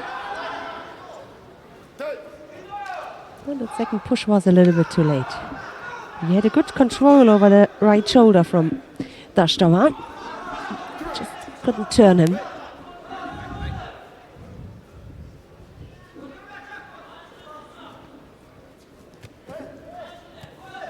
Here comes Dashtova again, searching for the belt with the left hand.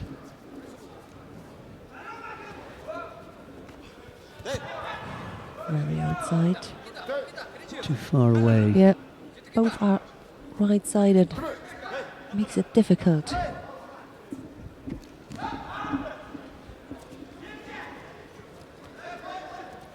Oh.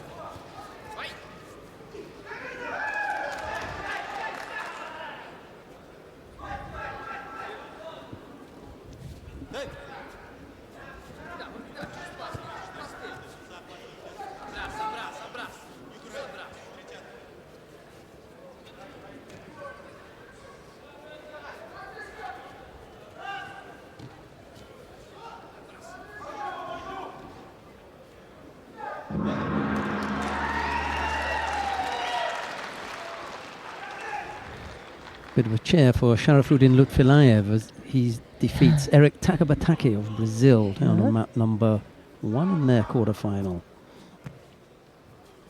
Uzbek through to the semi-final.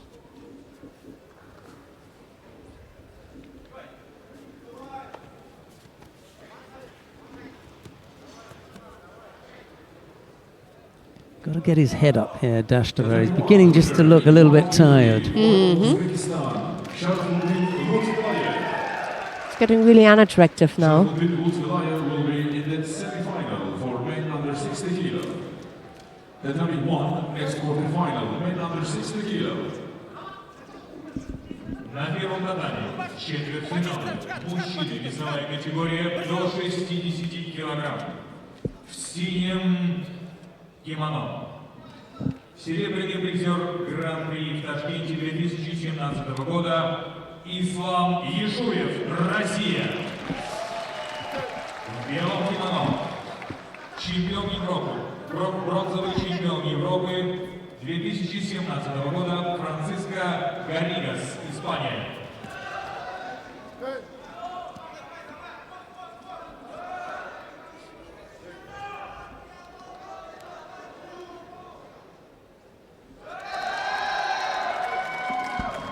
It's Kyrgyzbayev who picks up the penalty for passivity.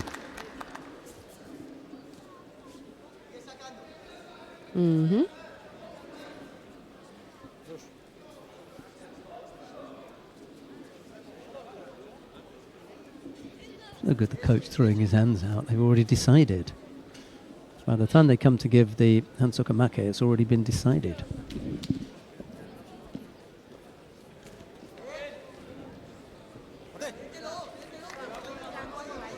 So one pool final is still open on mat number 1, the quarter final. Garrigos against Yeshua. Rashtavan Amartushi will be in the semi-final for men under 60 kilo. Quarter-final for women under 52 kilo, tatami 2.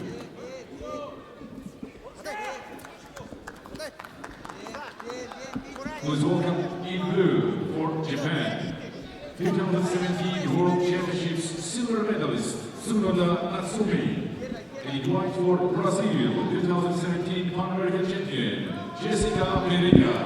Right, on the mat now, we've got Jessica Pereira of Brazil. She's up against Sonoda Natsumi of Japan. Pereira in the white judogi, Sonoda in blue. Down on mat number 1 is Francisco Garrigos of Spain. He's up against Islam Yashuev of Russia. If you want to watch that one, just click on mat number 1 and you'll get to see that. We're gonna stay here.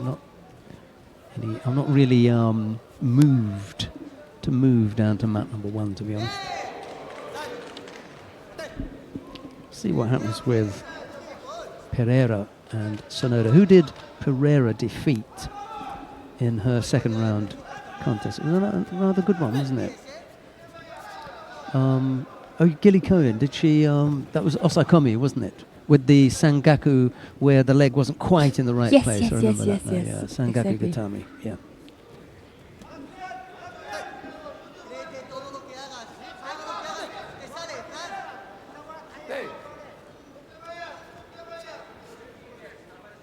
First minute gone, no score as yet. The world silver medalist in the blue judogi, Sonoda Natsumi. Pereira's had quite a time of it. She's had to fight the number 2 seed in the opening round. Gilly Cohen defeated her, and now she's up against the world silver medalist. And if she wins this, she's going to have either Krasnicki or Kuziyutina. What a day. But, as we said, that's what you expect at the Masters. Exactly. No easy fights here.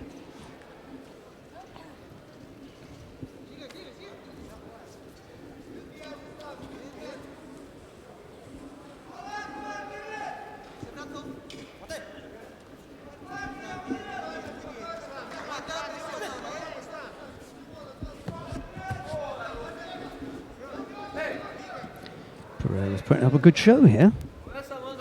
She's not even the Brazilian number 1. That honour rests with Erica Miranda. We haven't seen Erica, have we? No.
Pereira having to fight off that attempt on the arm.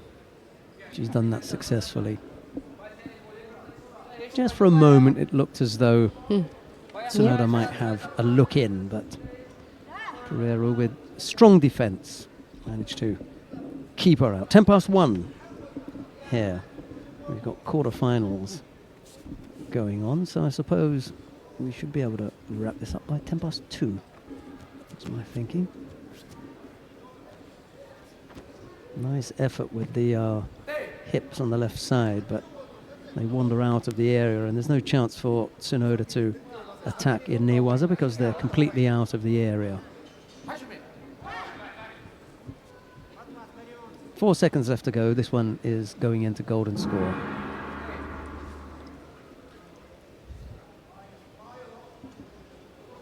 The number 2, golden score.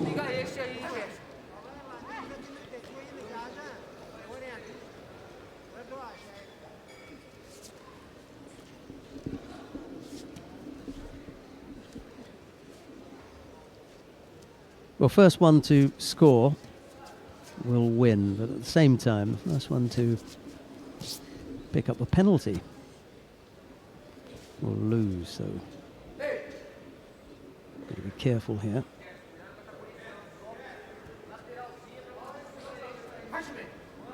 Vamos botar um.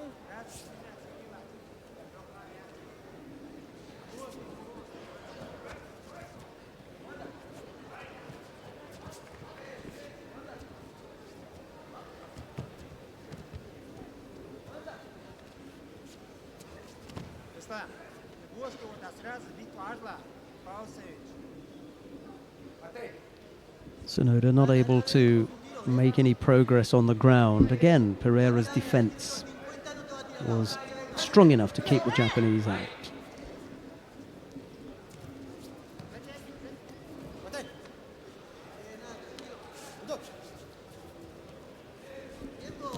First minute of golden score gone.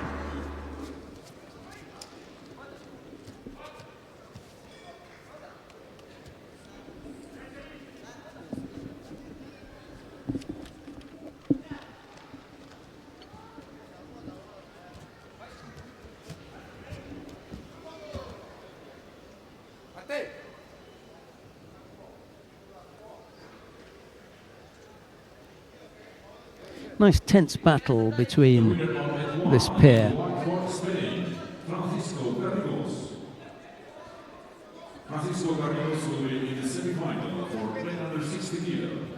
We said that we hadn't seen the Brazilian number 1, Erica Miranda, and the number 1 seed here at this competition in the under 52 kilo category. She's just taking her place down on mat number 1. That's Erica Miranda. She's up against Bettina Temelkova of Israelis. Miranda down there in the white judo gi, Temelkova in blue if you want to see that one. We'll stay here on mat 2. A little sumigeshi effort there from Tsunoda as she threatens Pereira on the left-hand side.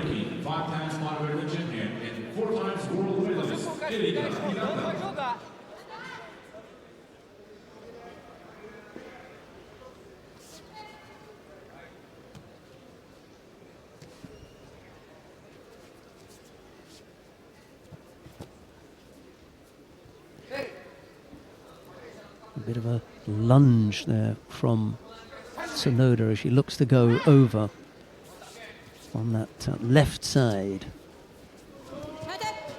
Take the grip, Betty. Take the grip. Take the grip. It's okay.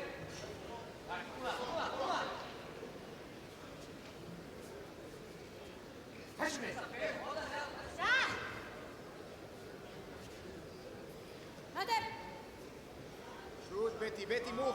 Betty, move. Move. Two slips, it's okay.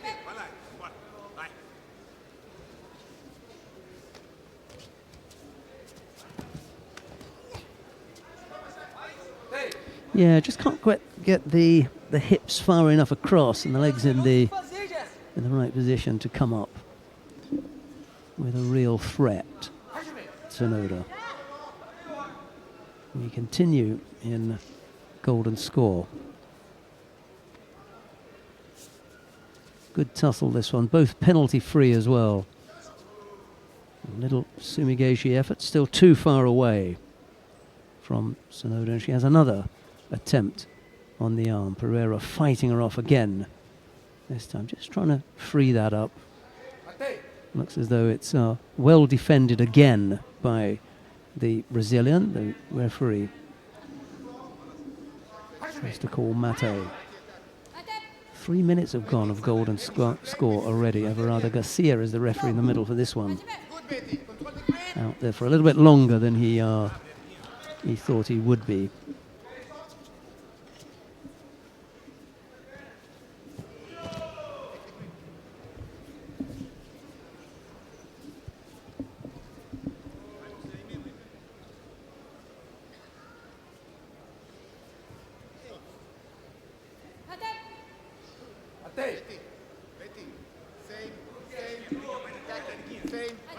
Take the grip and attack.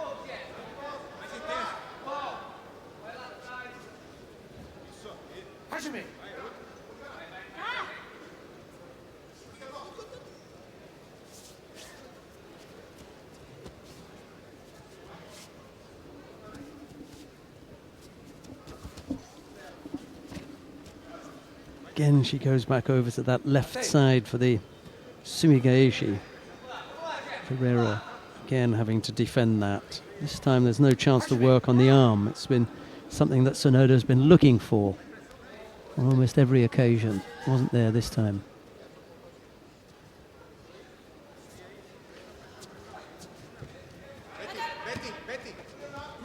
Well, the head beginning to drop here. Sonoda got to be careful.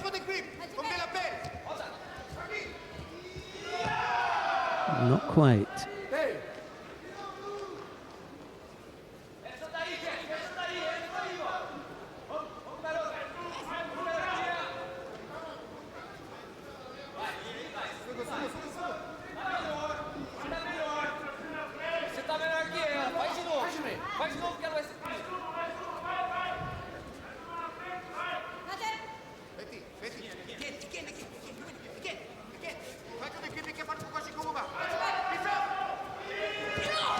Big Uchimata manages just to get the right hand down here. Pereira beginning to look the more aggressive of the pair. And that's it then. Sonoda misses out on a Masters title. Jessica Pereira of Brazil is going to take this one on the back of this penalty that Garcia is just about to dish out to the Japanese for passivity. Yep. Really tough battle, that one. Jessica Pereira of Brazil makes her way into the semi-final. In white for Brazil, Jessica Pereira. She will reach the semi-final for women under 52 kg. Well, here is a fascinating matchup next. The quarterfinal in the under 52 kilo category between Distra Krasniki of Kosovo. She faces Natalia Kuziutina of Russia. It's Krasniki in the white judogi, Kuziutina in blue.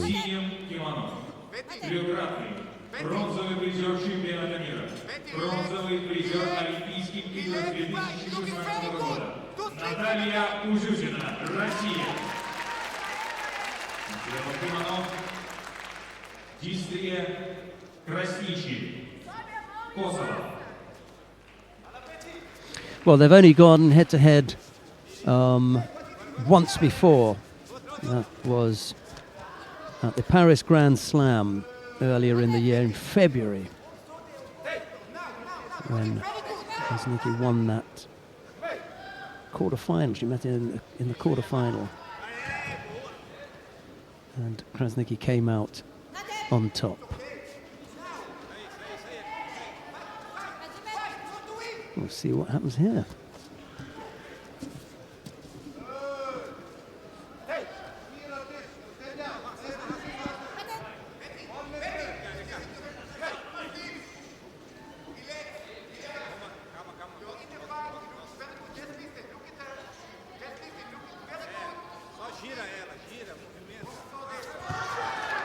Good strong effort on the left side there by Kuziutina. She attacks Krasniki with Morote Soanagi.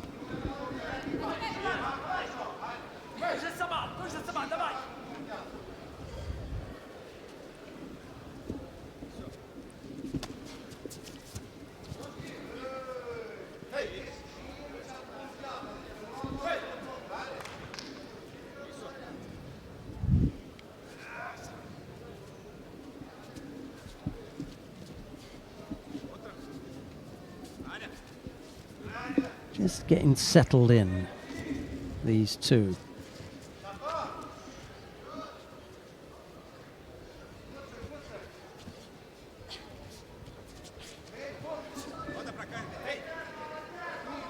Both very physically strong.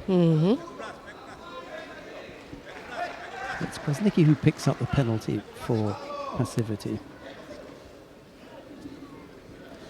I get the feeling that we're going to see something big and strong around the hips. It's a question of who's going to bring it off first. Yes. It's going to be Krasnicki or Koziyutina. We'll see.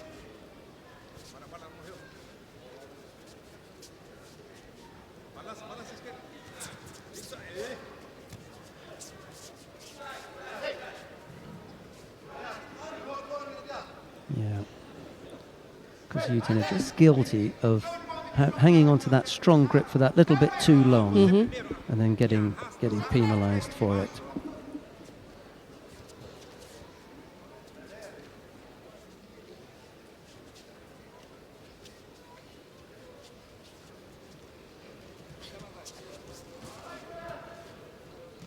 No rotation with the lower half of the body there.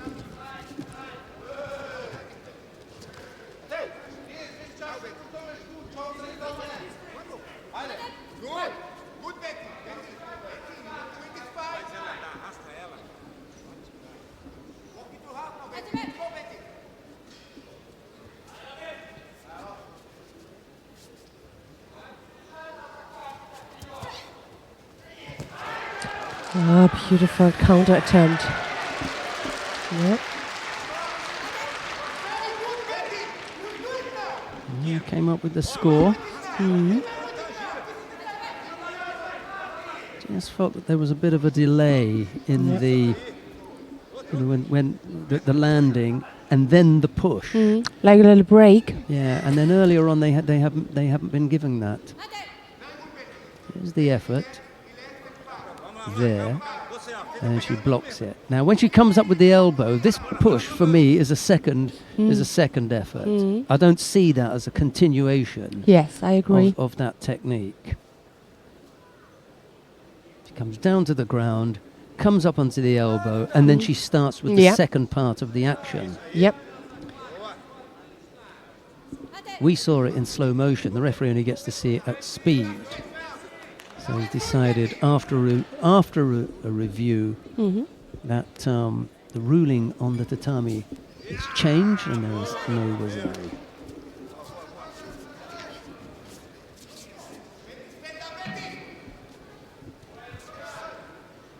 So 20-odd seconds left to go. Nice close contest between Krasnicki and Koziyutina.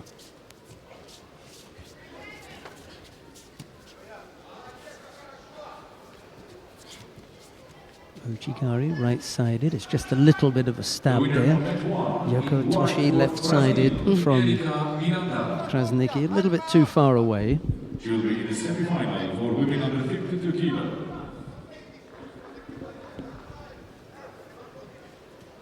Tatami 1, the next quarter-final, women under 52 kilo. In blue judogi, representing France, this year Tokyo Grand Slam bronze medalist Amandine Buja, and in white for Romania, this year Baku Grand Slam gold medalist Larissa Florian.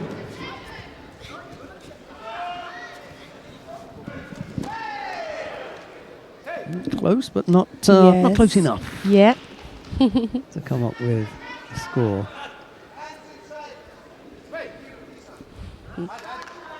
Nervous times now for both coaches because a single slip and that'll be it. Strong grip from Koziyutina. Well, I said it'd be something around the hip area. Exactly. That's where both players are pretty strong.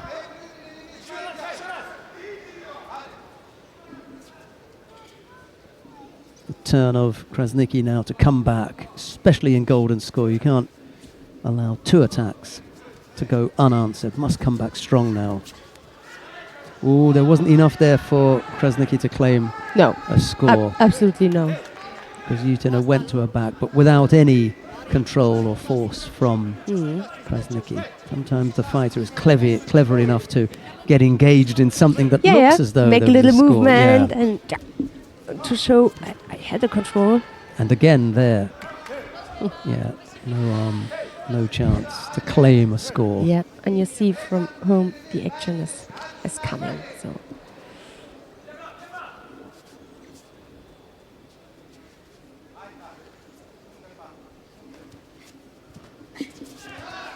looking there for the counter, and she Koji lifted her up. Yeah, couldn't come up with Makikomi, which would have meant pushing the leg on the Yes. outside and going that way. But it was pretty strong in the hip area again from Kuzyutina to block, and she almost came up with a counter anyway. Yep.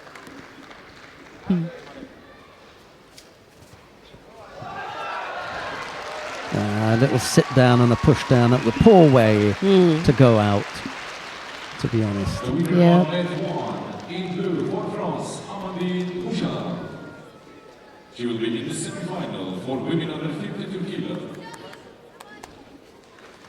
На втором татаме победу одержала Наталья Бузюзина, Россия. Yeah, Kuzyutina just taking that one on the back of that little sit down and a push down. It was an unfortunate way for Krasniki to lose the opportunity for a Masters title. But hey, that's the way it goes. It is Kuzyutina who goes into the semi-final. Krasniki down into the repechage. Who have we got coming up next then? Vaza Margvelashvili to face Denis Vieru. It's Margvelashvili of Georgia in the white judogi, Vieru of Moldova in blue. You stay with this, or Gambol Kurlan or Mikhail Pulyaev? Yep, okay, Freddie, let's go down to mat number 1 then. We're going to pick up the contest between Ganbold Kurlan of Mongolia. He faces Mikhail Pulyaev of Russia. It's Ganbold in the white judogi, Pulyaev in blue, and after that it'll be Shmylov Shamilov. Yes. Or Shamilov Shmylov, whichever way you want to look at it. Or just Russia against Israel. Yeah. The Mongolian won against the number 1 seed here in the previous contest, Tal Flicker.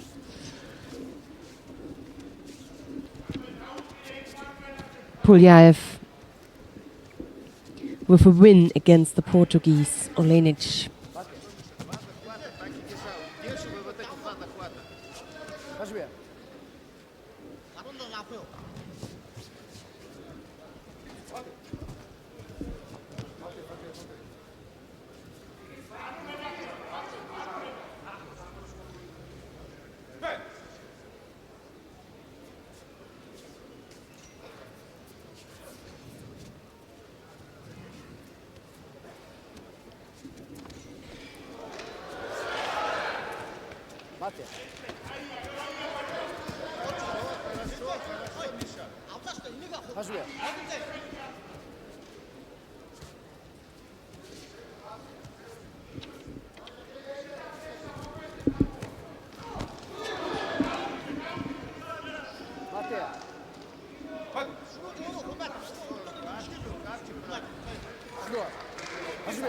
Penalty now given to Gangbold.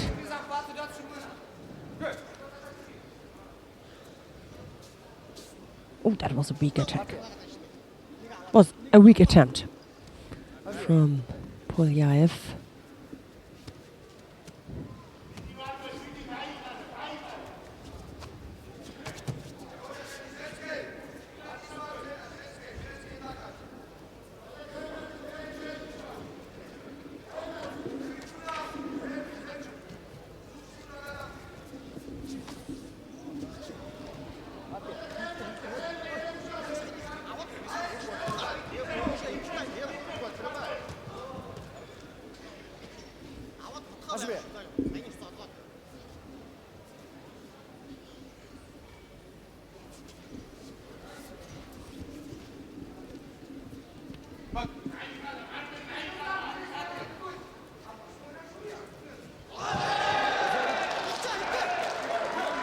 cheer going up there as Ganbold catches Pulyaev.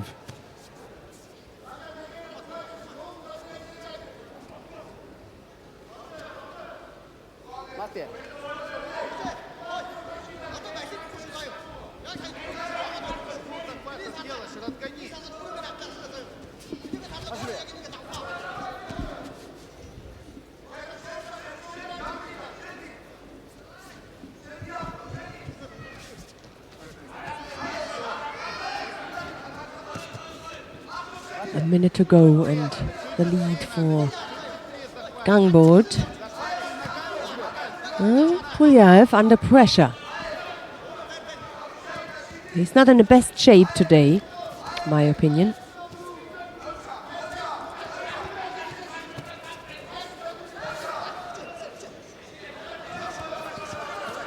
Weak Tomanage attempt from the Russian.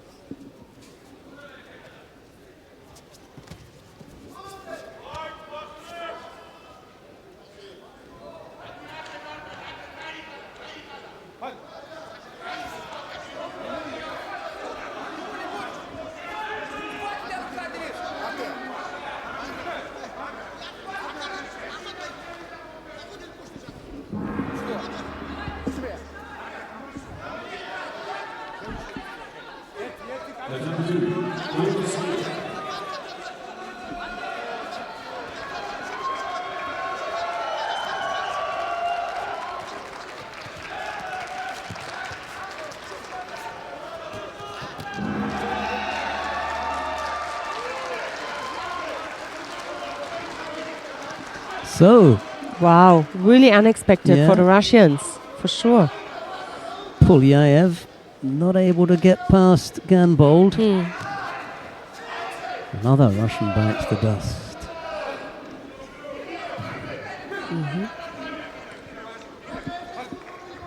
The winner of match 1 in white judogi for Mongolia, Ganbo Fedler.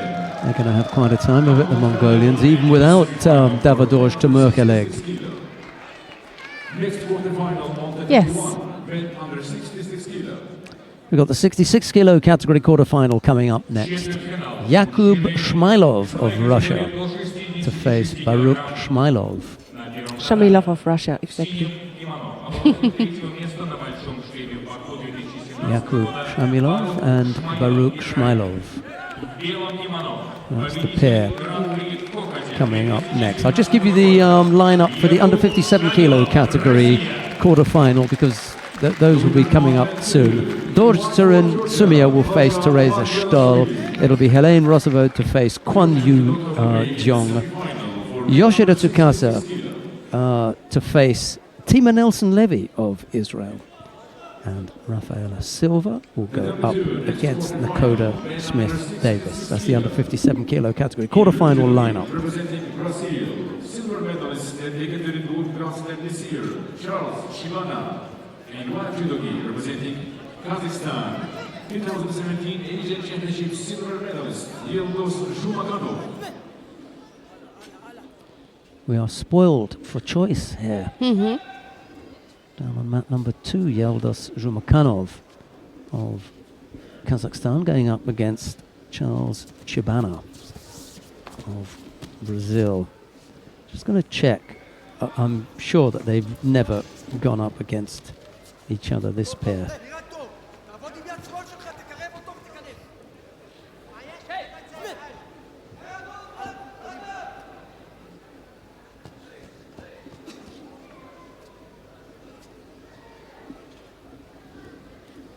Shmailov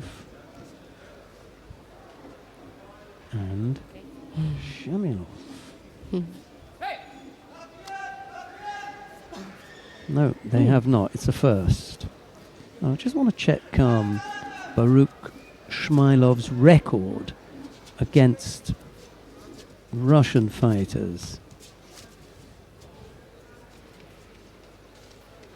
4 losses and 5 wins, so it's 5-4. 5 wins, 4 losses against the Russians, just ahead at the moment.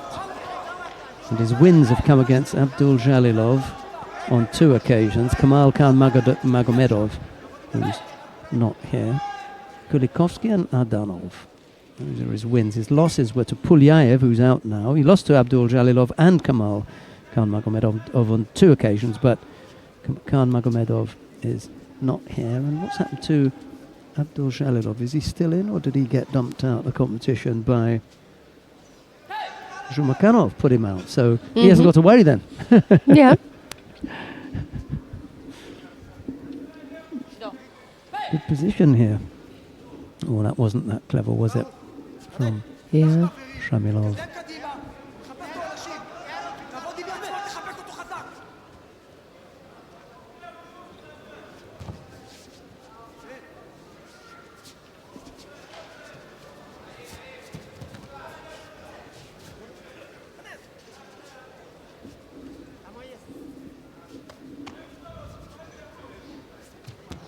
לא לצאת.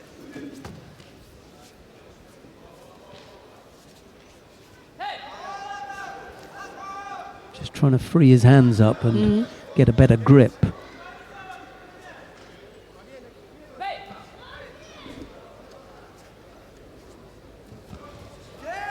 Oh. Ooh. And there's the Osai Komi as well. He used that chance. Shmailov. Nice and strong, left-sided Kezigatami.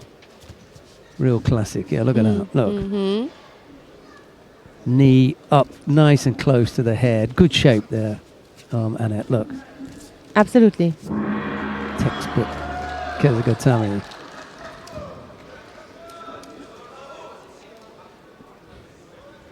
And in the battle between Shmailov and Shamilov, it's Shmailov who comes out the winner. So for the rapid charge, that means Pulyaev is up against Shamilov.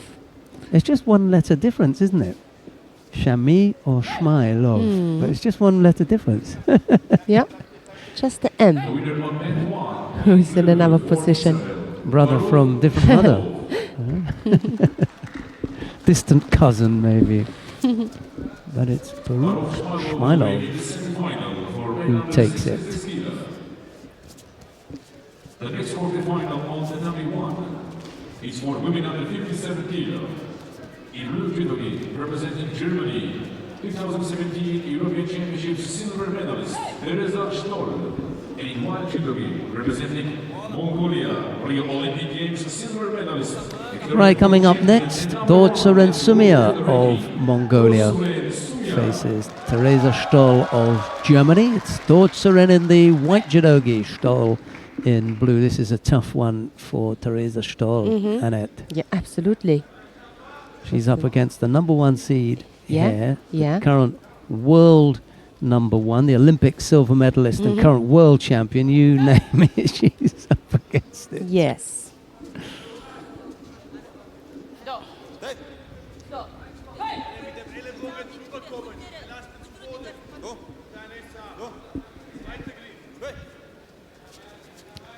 Last year's Masters champion, the defending champion as well. I mean, whoa, you know.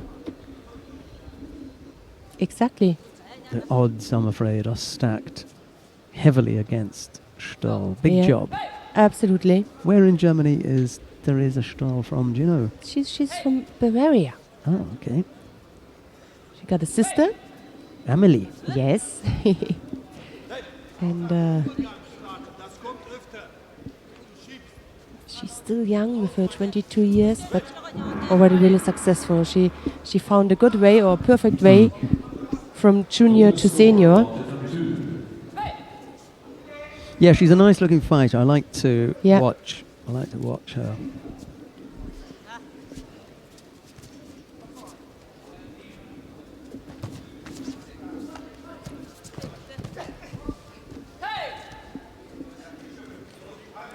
She studies medicine.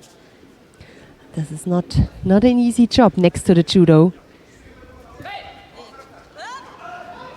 To all of those competitions and training camps. Yeah, her closest rival in Germany in the under 57 kilo category, oddly enough, is her sister, isn't it? Mm. And then after that, I suppose you're really looking at maybe Sappho Cholam. Yep. Yep. Because we haven't seen Viola Wächter for a while. Yeah, that's right.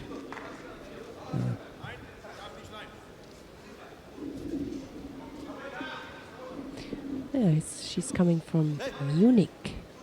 She won a special prize from the Deutschen Sporthilfe. Okay.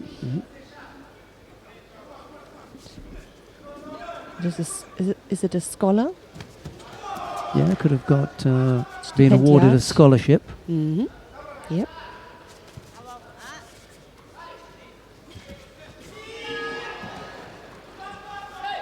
Penalty apiece. Minute 20 odd left to go. Dortzerin trying to work her way past Theresa Stoll.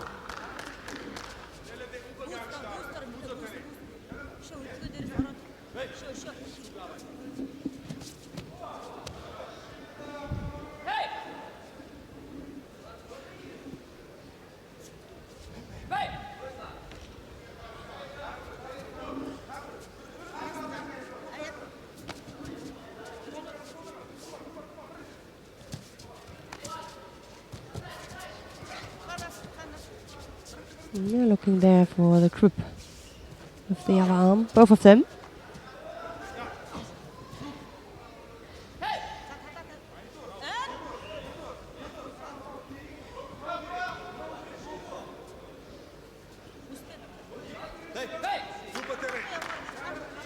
Akzelerieren, wenn du 2 Kubikate hast.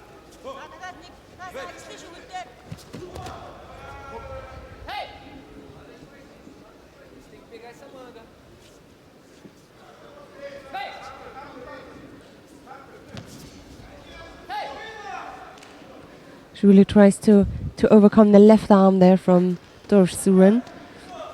That arm which keeps her on distance. Makes it difficult to attack.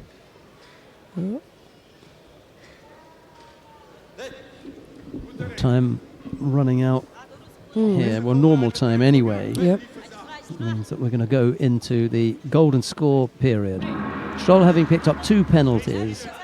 Dortzerin just the one, German at a slight disadvantage, in as much as if she collects another penalty, that'll be the end of the contest, whereas Dortzerin could, in effect, quite happily burn one Judo and still be in it.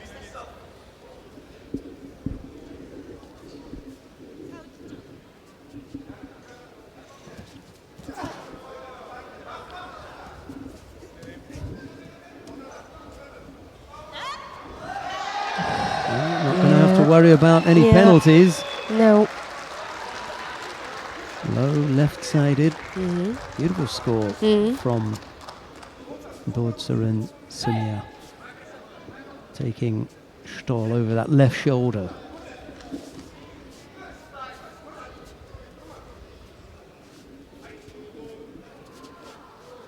Good effort that was. Yeah. The number 1 winner in white for Mongolia, Dortzerin Sunia. The world champion will be in the semi-final for women under 57 kilo. World champion, defending title holder here as well. Yeah, still on her mission. And if she ends the year as the world number 1 in the under 57 kilo category, 50,000 big ones.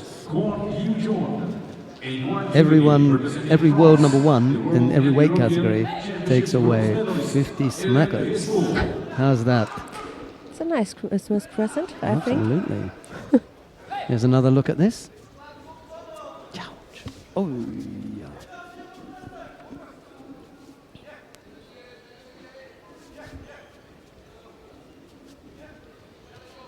So, who have we got coming up next? Hélène Receveau of France faces Kwon Yu Jeong of the Republic of Korea. And we'll stay here because we'll follow that with Hashimoto Soichi and Arthur Margelidon. Yeah. Here's Annette.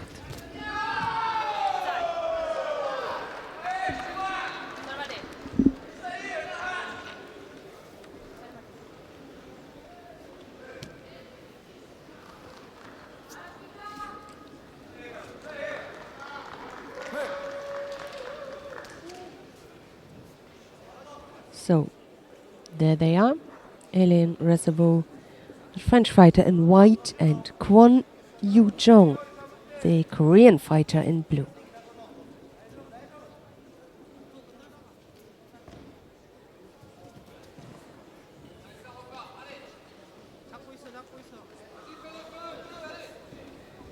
Ça doit monter plus vite, Hélène. Plus dur sur les mains. 좀 많이 움직이다가.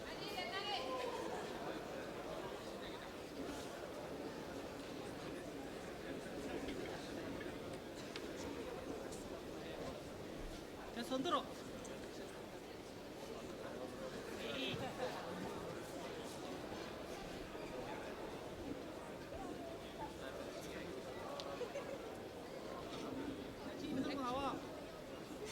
Both a little bit overly defensive position.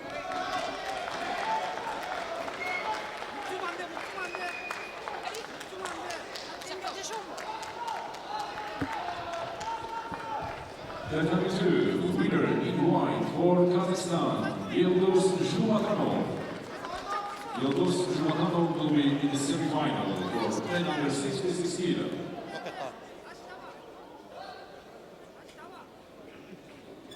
The 22 next contest is quarter-final for women under 57 kilo. Pause, balayage. Quand tu vas monter, tu fais le travail, balayer, travail sur la jambe avancée, c'est bien. Hein? T'es devant, sois patiente.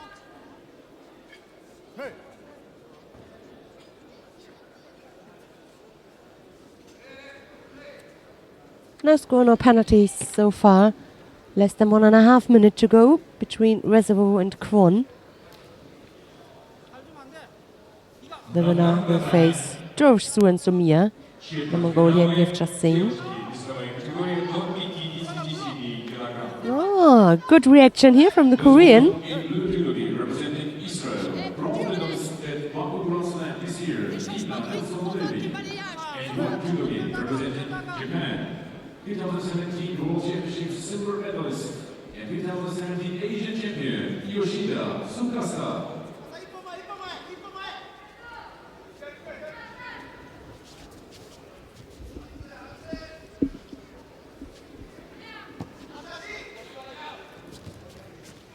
Big outside attempt. So almost on the ground, already on the ground. With a good defense, and here the possibility on the ground if she can turn Kwon. No. 30 seconds left.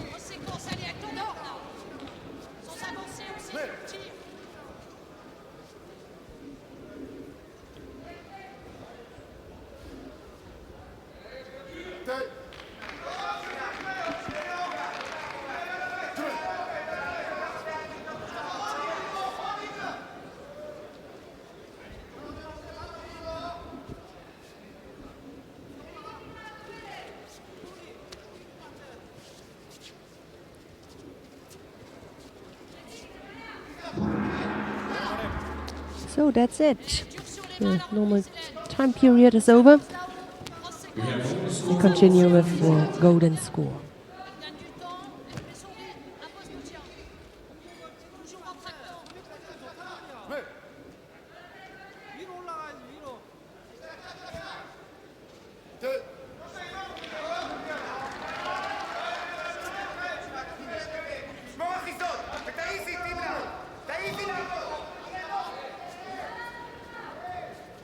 Too far away for this Ochigari, right-sided.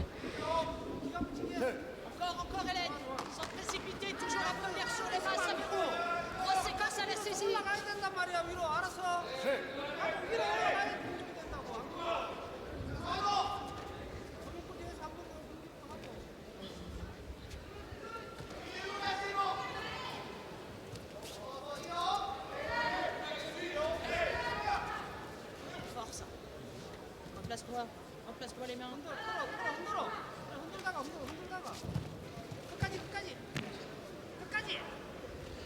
Counter attempt from Russell.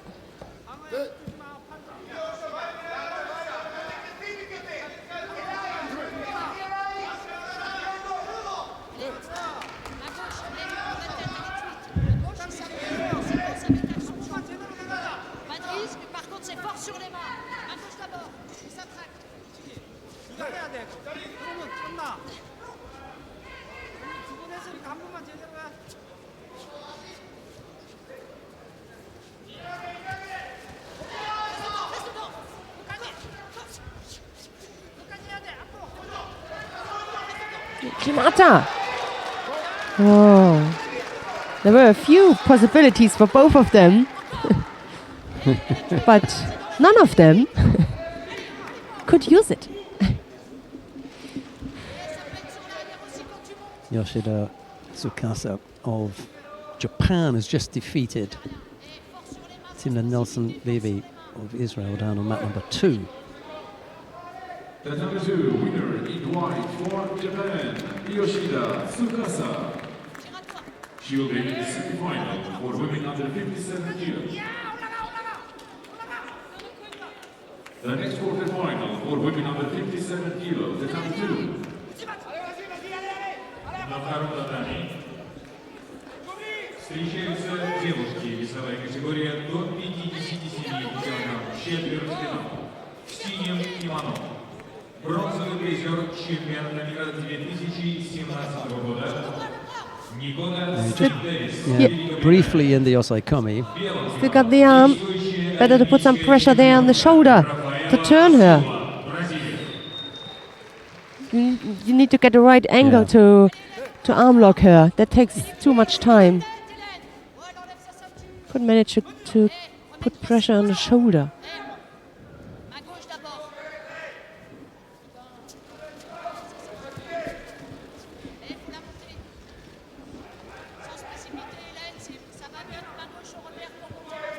Another exciting contest.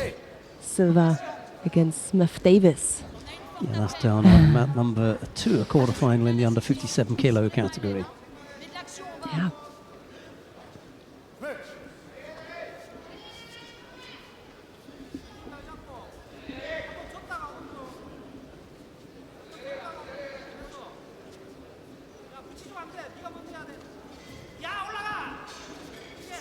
Deep attack here from Kwon.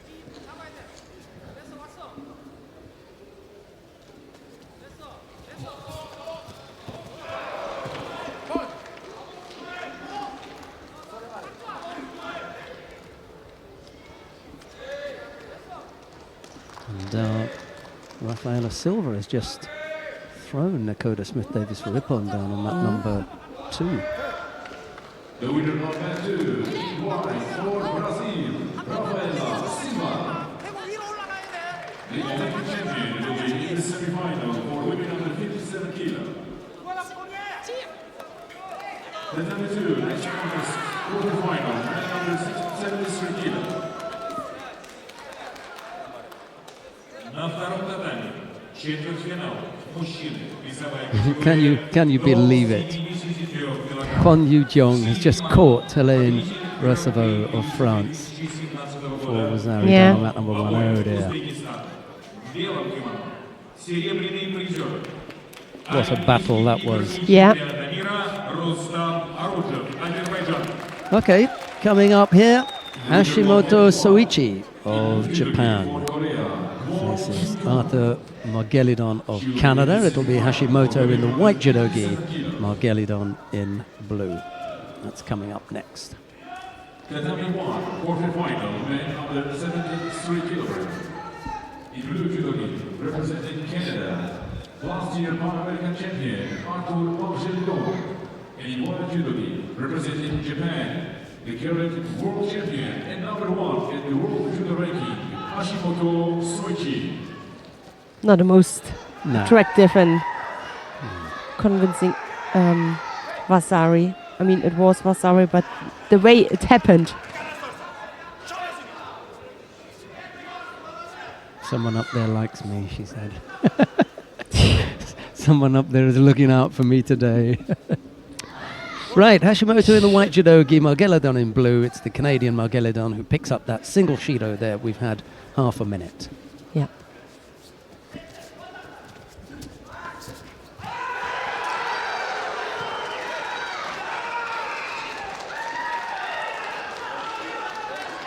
Well, there's a real contest going down on mat number 2. Oh, yes. Where Gyozjan Baboyev has just thrown Rustam Orozhov for Wazari and leads down there with a little under 3 minutes to go. So fireworks it'll be. Oh, they've cancelled the Wazari. I thought it was a good one. Okay.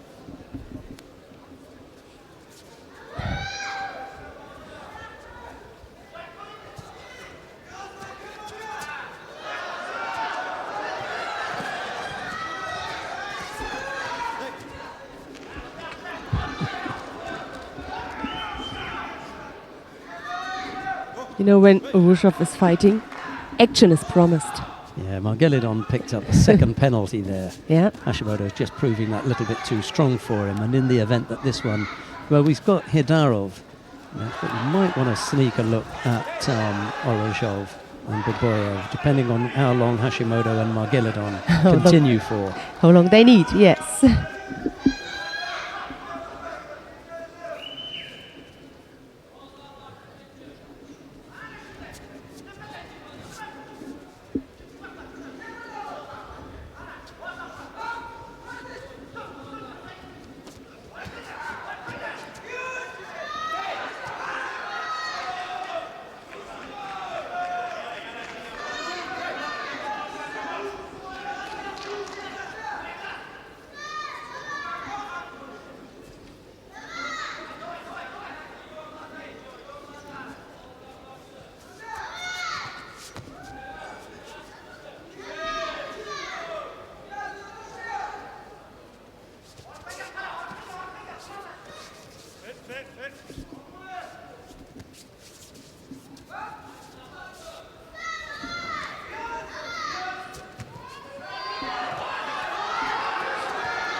Excitement on both mats. Now the lead for Hashimoto.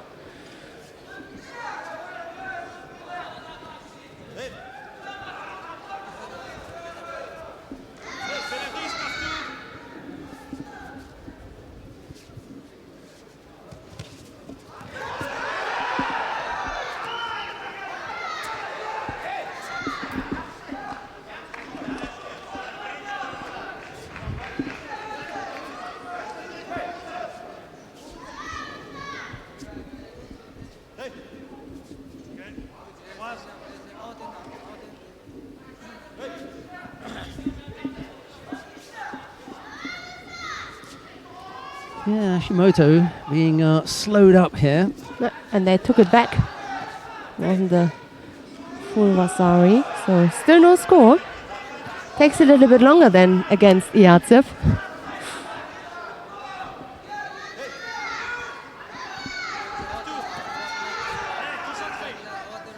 Yeah, I think the difficulty for Margelidon is he's already picked up 2 penalties. And hopefully that's not going to play in his mind. But it could play on the outcome of the contest. Yeah.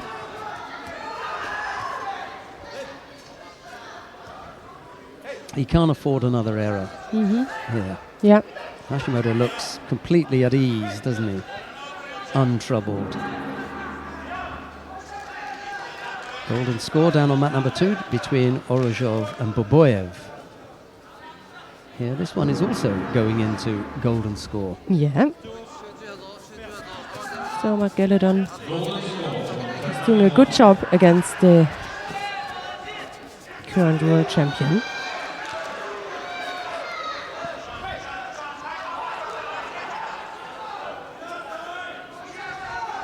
Yep. A champ there on the other side. What was that? Look at Hashimoto's looking and said, what was that? Come on. He really does look very comfortable, doesn't he, Hashimoto? Yeah. It's also a thing which influences you as an opponent. You feel it. The body language.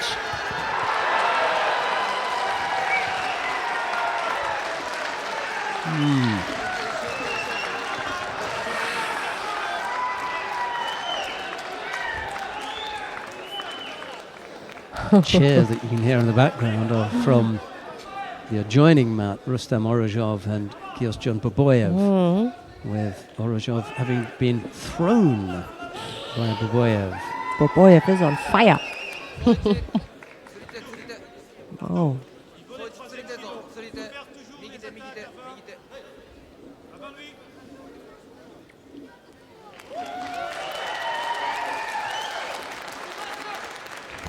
So it won't be Rustam Orozhov then. Oh, and there's the finish. Yeah. Yep. He looks really good, does Hashimoto.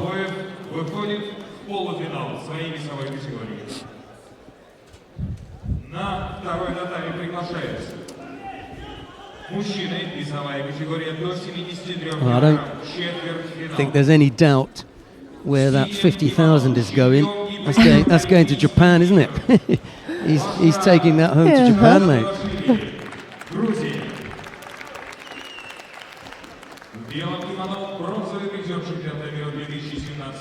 50,000 richer he's going to be, and whatever the prize money is here, and the points as well. It's a good weekend, isn't it? Yeah. Yeah, he could earn himself 55 grand this weekend. Right, coming up next, Hidayat Hidarov of Azerbaijan faces Tommy Macias of Sweden. It'll be Hidarov in the white judogi, Macias in blue. We'll stay here, shall we? Yep. Yeah. Good decision. The next quarterfinal, men under 73 kilo, the number one. In blue judogi, representing Sweden, 2016 Abu Dhabi Grand Slam gold medalist Tommy Macias. And in white judogi, representing finish. Yes. 2017 European champion, Hidayat. Sugeshi got him. It was Margelidon who was attacking. And the nice T was up. There's no chance at all. Yeah. The Uchimata attempt, I guess. From Hashimoto. He just made a bit of space for himself, didn't he? 50,000 on the way. The dollar sign. Yeah, dollar signs in his eyes. Yeah. Azari there from Hidarov as he catches Macias. Is that where we're going then with the final?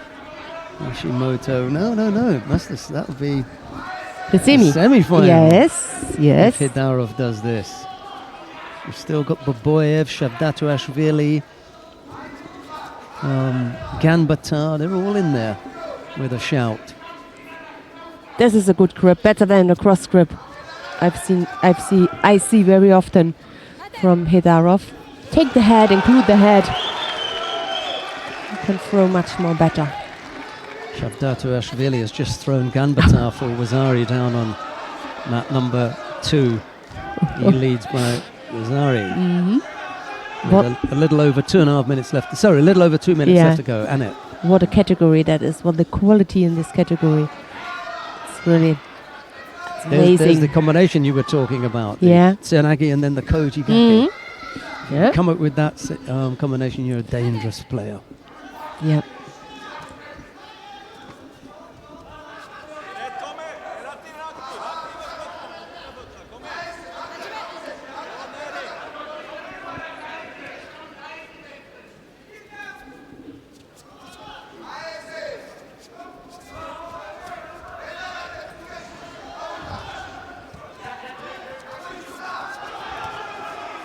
Nice contest coming up on mat number 1 in 4 contests time. Munkbat Urantsetseg and Irina Dolgova. That would be a good one. Semi-final in the under 48 kilo category.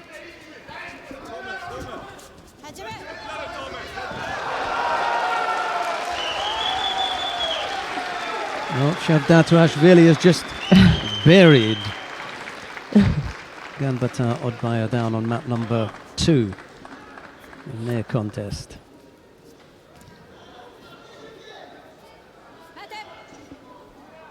Dadashvili into the semi-final there.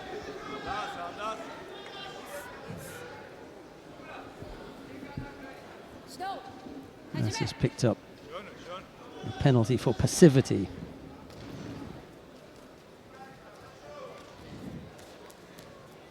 The number 2, the winner in blue judogi for Georgia, Lasha Shambotoshvili.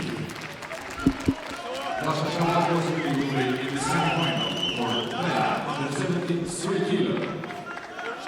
The next quarterfinal of men 2 is for women under 63 kilo. На втором татаме девушки весовая категория до 64 килограмм. Четвертьфинал в синем кимоно. Tell you what, Magdalena Kosakova in the under 63 kilo category, she's got a good little shout here. She's facing Daria Davidova of Russia in their quarter-final. She could do this, that'd be put her in the semi-final. Good position. And she's down in the lower half, so she'll avoid Agbegninu, Franzen, Schlesinger, Toshiro Miku. Yes. That's a good little call for Kosakova. She can just get past Daria Davidova. So let's see if he gets his leg out. He likes the ground. He likes to work on the ground. He's leading with There you go. 2 Rasari now, and got trapped again. yeah. Just have to work a little bit harder to Yep. move past the arm. He's got the arm under the body. That's Yes. what got the leg back there. That's caused him some problems. It looks fairly tight now, she'll call Mate. Oh, he's sitting up on this one now. That's an unusual position. Well done. It's not strong, but he's just trapped the leg there. Yes, and absolutely control above the right shoulder. Look Absolutely, yeah. how that Not shoulder going is anywhere. fixed. Yes. Yeah. With his left leg. Yeah. You put so much pressure on the shoulder and the upper half of the body, especially on the right side. Now there is a turnover into Brilliant. that, but there's not. I mean, what is the description of that Osaiwaza for you? That's a good question. It is, isn't it? I mean, there's no doubt about it that he was in control. I think the closest that it comes is to Kazuri Kamisho Gatami. The control is from the top. Yes. With the shoulder trapped there, but instead of trapping it with the arms, he's got one leg there. Yeah, and so almost sitting on him. And sitting on him. So what else could we call it? You know, I'm going to call it Kazuri Kamisho Gatami. Okay. And anybody at home who's a little bit more clever than I am, well, you come up with a name then, and you message me and let me know. Exactly. But if I don't hear anything to the contrary, then we leave it. then exactly, I know, we'll leave it at that. Yeah.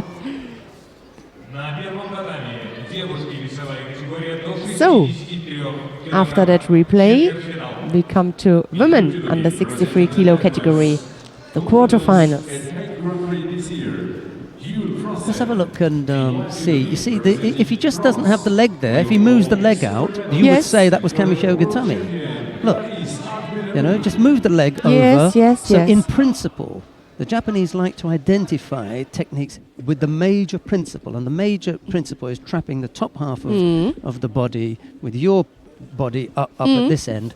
For me, Kazuri Kamisho Gatami. It's not Kamisho Gatami, it's a broken form of Kamisho Gatami, so we'll go with Kazuri Kamisho Gatami. Yeah. Clarisse Agbegninu of France is up now on mat number 1, quarterfinal in the under 63 kilo category. She faces Jules Franzen of the Netherlands. It's Agbegninu in the white judogi, Franzen in blue.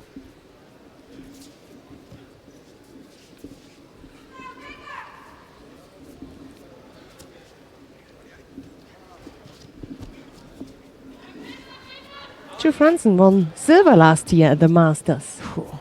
Yeah, only lost against Toshiro. But Toshiro, What a thing. yes, Toshiro, yes, in the same half. Another pool, but still has to win. We both could meet if both win. So it's a tough task for Jules Franzen against Clarisse Agbegninu. Actually, her first contest, she had a bye as number 1 seed here, the French fighter, and now she's up against Jules, who won against Andrea Leszki. before. For me, the toughest of the under 63 kilo fighters, to be honest, Clarice Agbegnanu. Mm-hmm. Kosakova's just been thrown by Davidova for Wazari, and that's it. Yeah. The Osaikomi is on Yeah. down there. I think she's maybe got the leg free, but that now is too tough a task Yeah. for Kosakova to come back from. Oh well, you get your chance, you have to grasp it as best you can. It hasn't. Franson has picked up a single penalty, but Kosakova will have to battle it out in the repechage.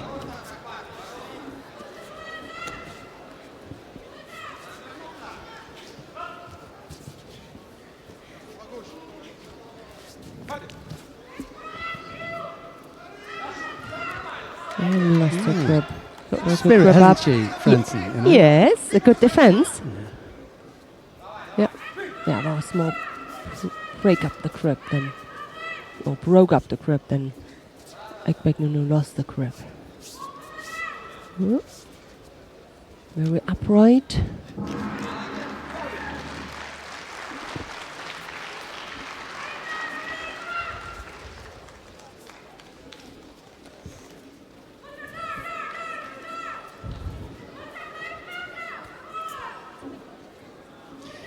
Yeah, Agbegnanu throws herself into that Osodogari, and by the time the opponent realizes that they're in trouble, you know, she's pushing through with the finish, and often they go over, and when they go over really big. So Agbegnanu maybe just with a bit of an advantage here. No score on the board as yet, however.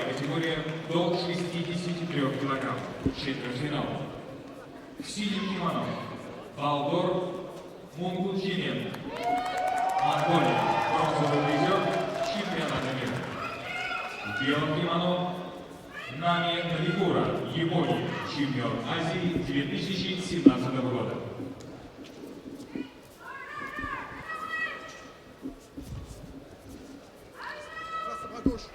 Hey! Get it right to my gauche! Hit the front foot and move, come on!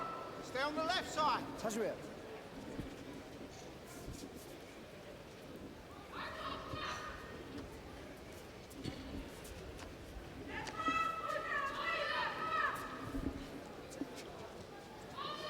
Single Shido against Jules Franson. She's not out of it yet by any means. This one looking as though it's going to go into golden score. Just wonder who that suits better. You know, is Franson stronger towards the end? You see, she's only just put her hand over. It's the wrong penalty. She didn't duck underneath. She didn't duck underneath. She put her hand on that side. You're right. You know, that's the penalty. So you know, it's a Shido, but the signal is the wrong signal. Does it really matter? I don't know, but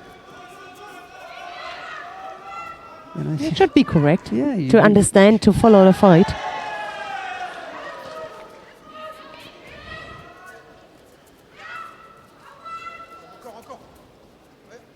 She puts a lot of pressure now on her. Oh, it was a little bit too far away. Couldn't stick her leg behind Jules Franson.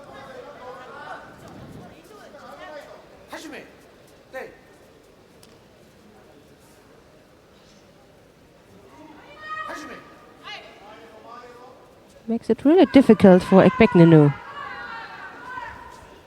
She's doing a good job.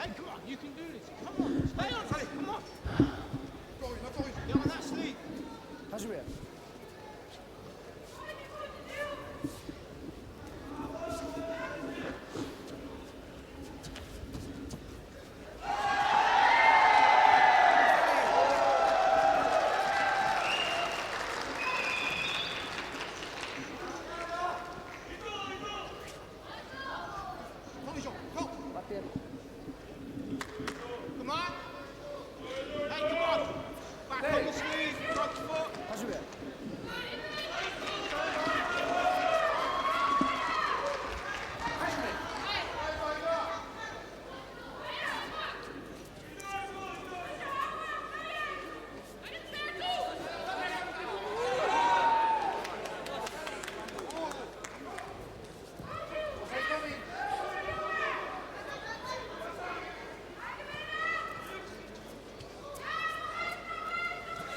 Ooh.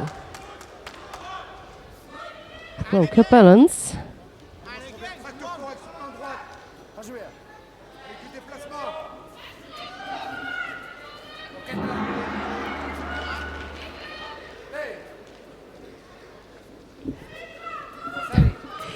Right in the last second, Baldosh, she was an Osaikomi, and then she grabbed the leg, and just a half second later, it was bong, the signal for the ending. But she really just saved herself or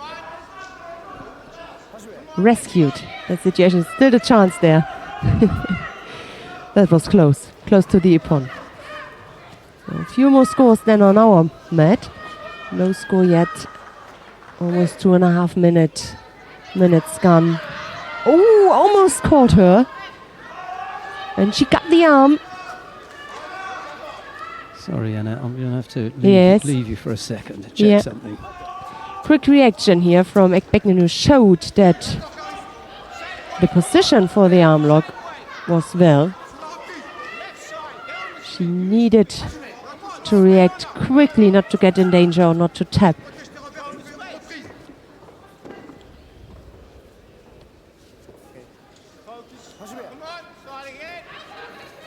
Really hard fighting for that win, the Dutch fighter is.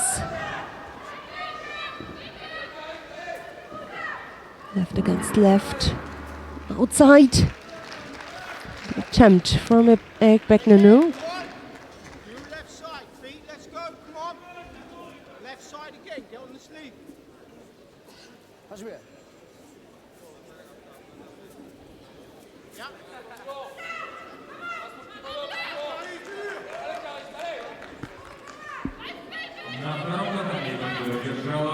Oh my God, no doubt that was a real big ippon.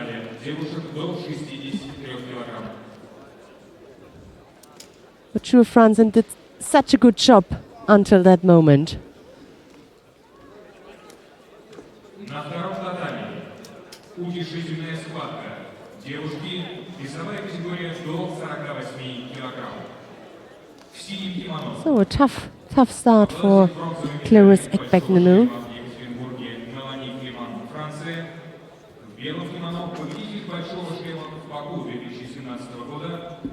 Shure Franzen still with possibilities for a medal.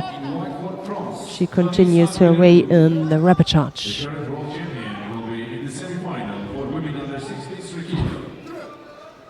Next quarterfinal on mat 1 for women under 63 kilo. That was brilliant. That was brilliant. As opposed, her opponent thought she's going for at the outside. She made a big step, then changed direction. Threw her beautifully. So, coming up now, Alice Schlesinger of Great Britain is up against Toshiro Miku of Japan.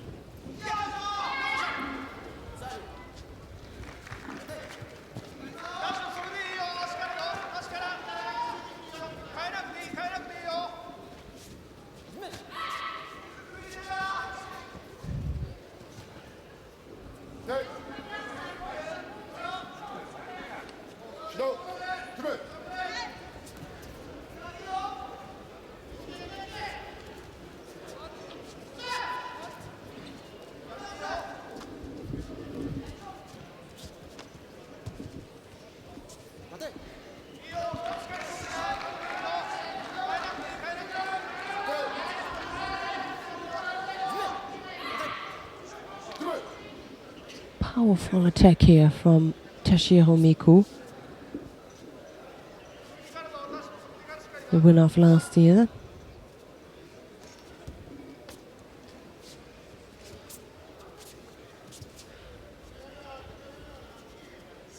Toshiro, Grand Slam gold medalist from Tokyo, Grand Prix gold medalist from Hohhot. 2 times she became bronze. Oh, she won bronze at the World Championships. So, but they decided to take it back. Alice Schlesinger won Grand Slam Baku last year. One of her success. A long way. Many years she's on the tatami. For them, still is open again. No score yet. Sorry about leaving you there for a moment, but I just wanted to check with the chiefs, and they said, yeah, absolutely a Shido for Jules Franzen in that previous contest, but for the wrong thing. Mm-hmm. But she should have been given a Shido. It was just the wrong signal, that's all. A bit of a stickler. Maybe it was just a mistake there from the referee, just reacted. Doesn't matter in the end. Yeah.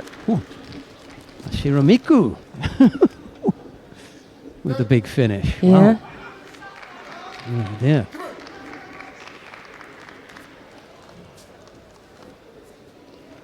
The winner of match 1 in blue for Japan, Tashiro Miku. Wow, that was quite a finish there from Tashiro Miku, catching Alice Schlesinger. Yep. It's representative for women under 48 years. In blue judo representing Korea, Rio Olympic silver medalist Jong Bo-kyung. And in white judo, Big Ojigari Schlesinger in the wrong position to try and she was trying to get away from one attack and got caught up in another.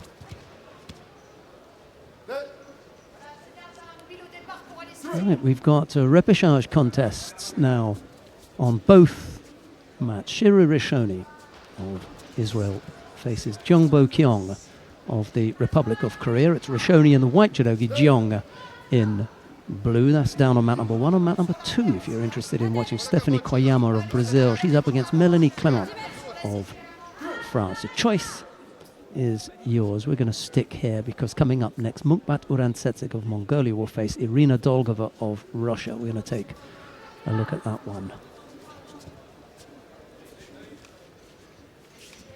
when that comes up. Yeah, it's going to be a bit later than we thought. And we've still got other semi-finals and repechage contests to go. There's another half an hour, I'm sure. So 3 o'clock. It's beginning to look more like 3 o'clock.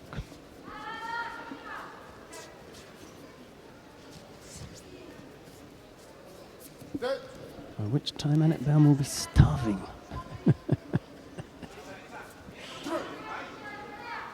No score yet between Rishoni and Jeong. Single Shido picked up by the Israeli athlete.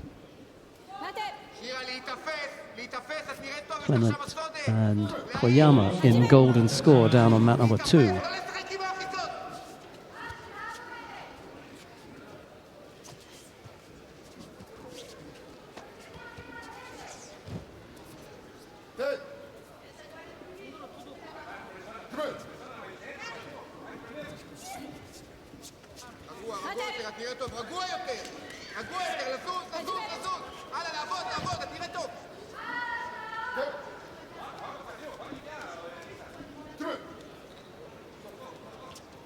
Half the contest gone.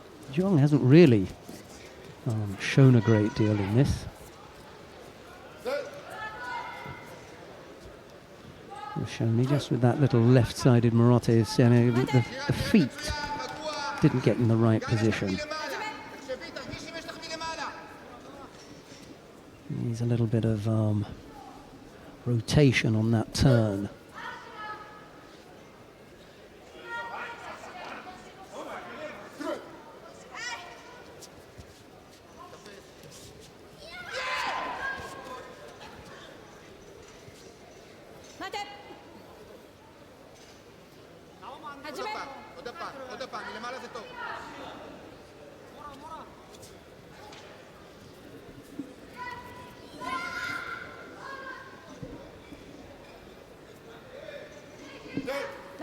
יופי שירה, לא לקפוץ עליה, תראה טוב, להרגיע עכשיו עוד הפעם, לשחק עם האחיזות, עוד חזרתם למעלה.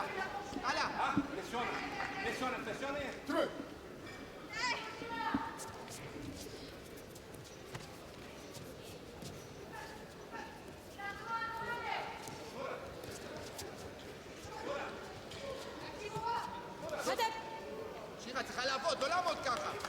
Bit of a stalemate there in the gripping, and both fighters penalised for overly defensive postures, and it's Shiro Rishoni who comes off worse because she'd already collected a Shido.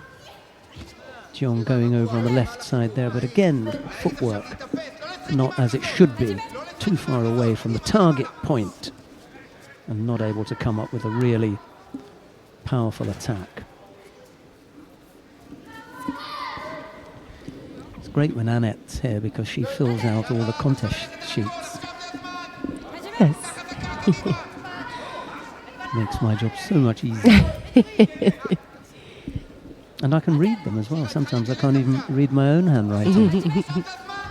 So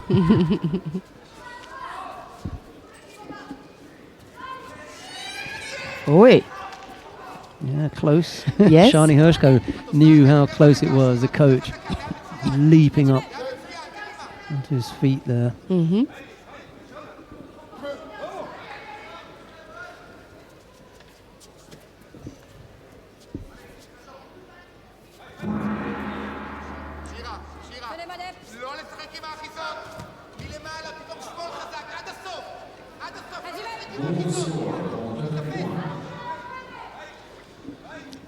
Well, they couldn't come up with a score in the normal period of time, so we're into the golden score period.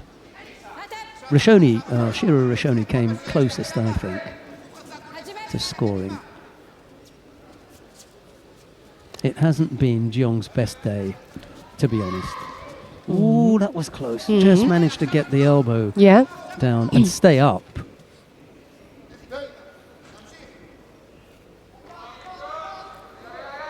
This cannot be. I was going to say, 23 seconds into golden score, passivity. Could have carried some of that, into the golden score period. But I was going to say that could never be Rosario. I'm so glad that they didn't say that was the score.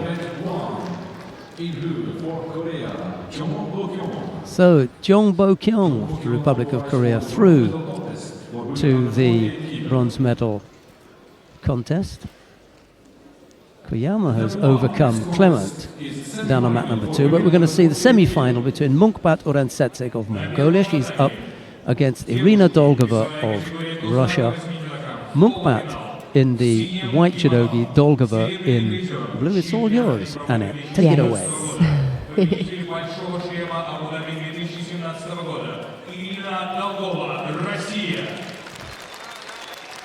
The difficulty for Dolgova in this contest is, well, it's twofold. One, her throwing skills aren't as powerful as Munkbat, and her nearwaza skills are, if they are level, she's physically not as strong as Munkbat. Yes. So I think she's at a slight disadvantage here. My money would be on Munkbat Urantsetsek. At the same time, down on mat number 2, we've got Tanaki Funa of Japan up against Chernovitsky Ava of Hungary. That's down on mat number 2. We're going to stay here. We're not going to jump around that much.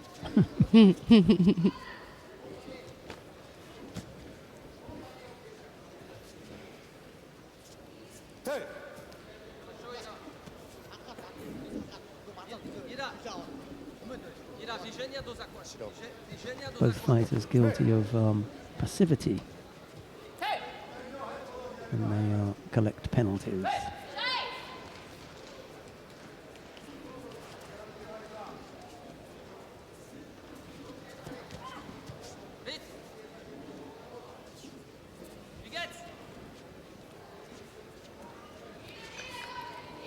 Dolgova's got really good ashiwaza, and if there's a chink in Munkbat's armour, it may be that she could give up a score with the ashiwaza, but she's one of the best in the world, is Munkbat Urantsetsek, so going to take quite a lot to get past Munkbat.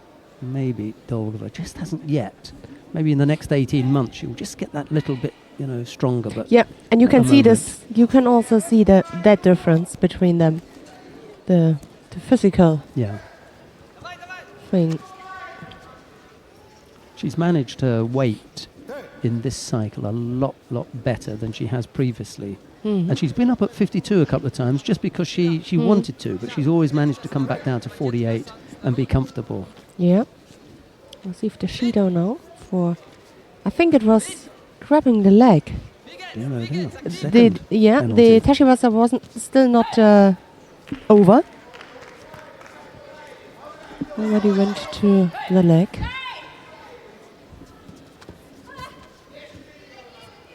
Tanaki Funa leads by Owazari down on mat number 2 over Chernovitsky-Eva with a little over 2 minutes left to go.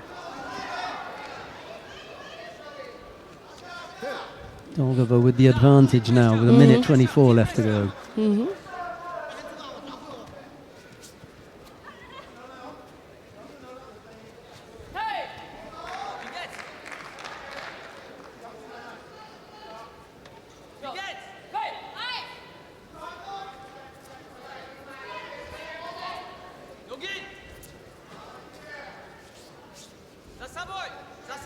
Yeah, now it's getting balanced for me.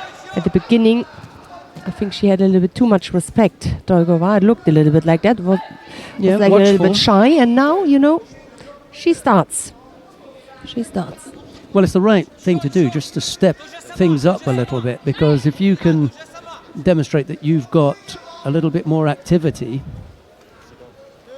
Yeah. She was clever enough, you see, just to say, hey, just make things look busy. But still, I wanted to see a little bit more. I thought did they I. continue. Yeah. That was very quick, wasn't it?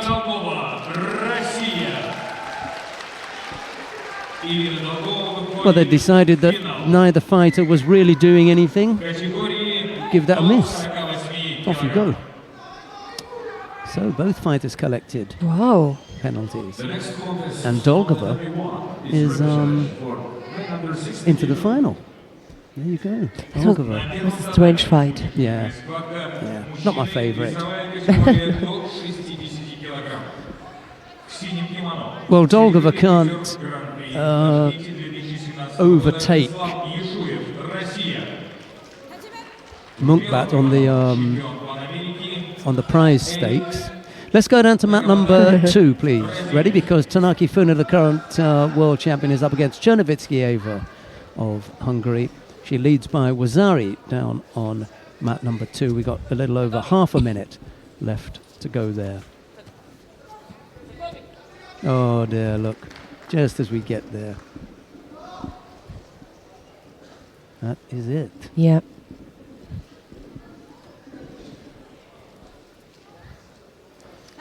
Yes, Annette Berm had already written in the name of sorry, Tanaki Funa there. She was telling me not to, but there's no Thank you. Yeah, there's no secrets here, Annette. No. Everything's out in the open. I just realized. Yes, we have to be above board, and above all else, we have to be honest, darling. We are. Tanaki Funa, it is, who wins out over Chernovitsky-Eva. We'll see Eva again. It'll be in the bronze medal contest. Yes. And we will see Tanaki Funa when she faces Irina Dolgova of Russia in that final. Okay, so that's the 48 kilo category wrapped up. The bronze medal contest will be Jongbo Kyung against Chernovitsky-Eva. Stephanie Koyama against Munkbat Goransetseg, but the final will be Irina Dolgova and Tanaki Funa. Right, who we got here? Repechage contest. Robert Shvidabadze will face Guzman Kyrgyzbayev. It'll be Shvidabadze of Russia in the white judogi, Kyrgyzbayev of Kazakhstan in blue. Победитель Гран-при в Анталии 2017 года Гузман Кыргызбаев, Казахстан. В белом кимоно Robert. He loves that, doesn't he? Russia. I said we weren't going to hear that again, but actually we were going to hear it again because he came into the repechage contest. Yes.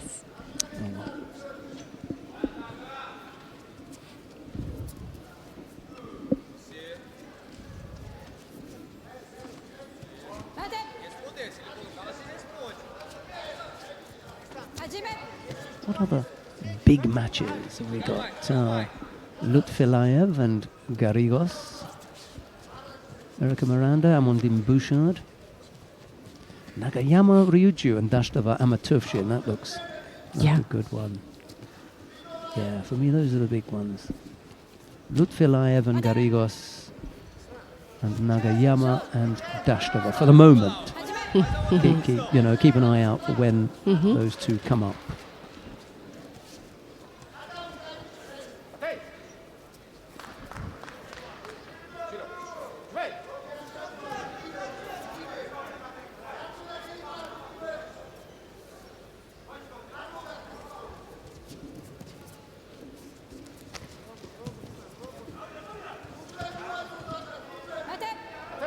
Força essa punição lá.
So almost half the contest is gone.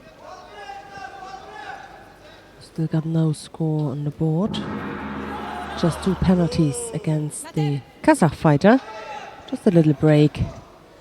And Shvidobatse will be back. Just get some tape on his fingers.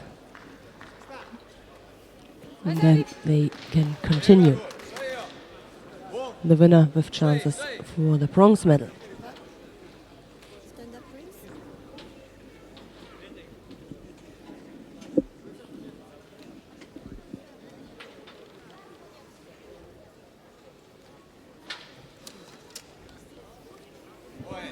The winner of Net 1 in white judogi for Brazil, So Takabataka won his repertoire contest. He will fight for bronze.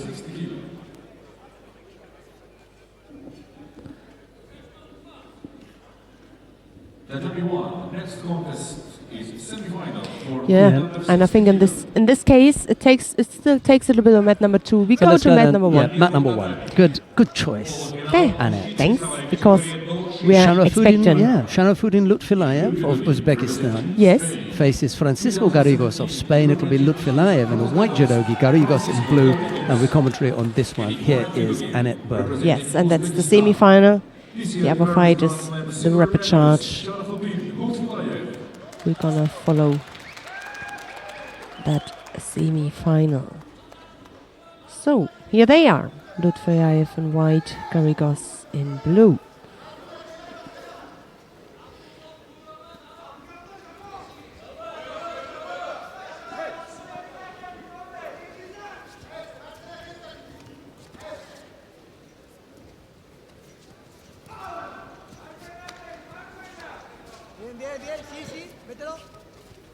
Lutfilayev with a bye in the first round because Zafarov, the number 1 seed,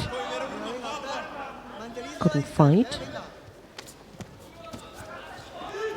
I wonder how this contest would have ended if Zafarov was on the tatami. Anyway, that's it.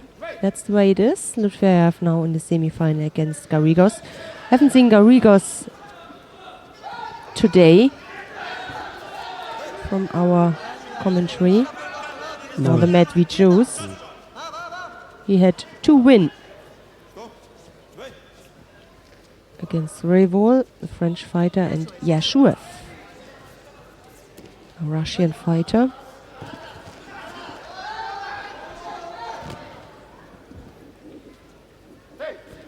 So let's see who will go into the final.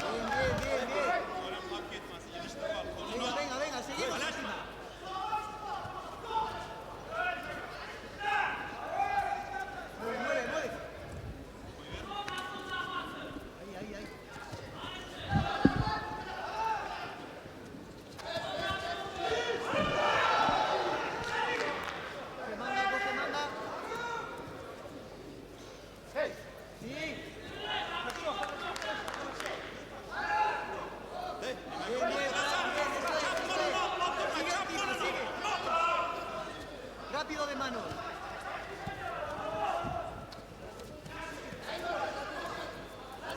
Bien, bien, bien.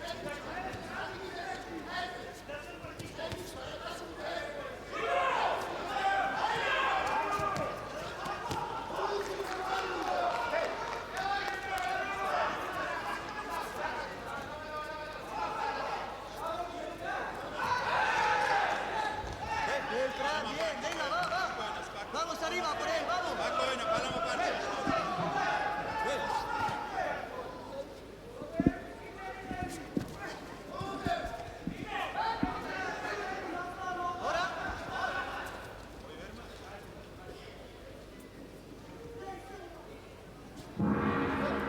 Bien, eso es. Corner score on mat number 2. Here we still got no score, but still a minute 15 left.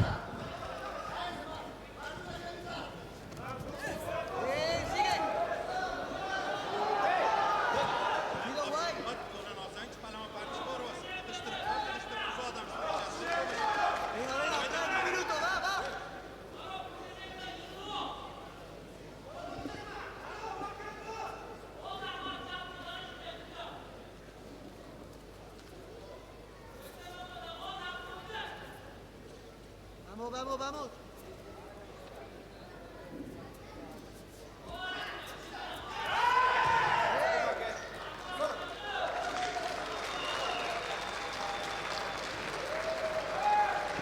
Победу на втором катании одержал Роберт Швидовадзе, Россия. Роберт Швидовадзе He was trying to turn him. борется за бронзовую медаль в категории 19 seconds.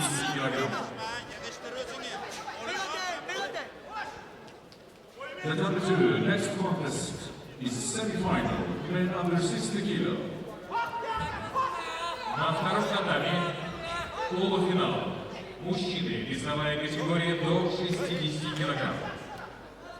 В синем кимоно. Обладатель серебряной медали большого шлема в Токио. Амардовшин Даш-2, Монголия. В белом кимоно обладатель бронзовой медали большого шлема в Токио. So, golden score. No more penalty allowed for Francesco Garrigos. He already received 2.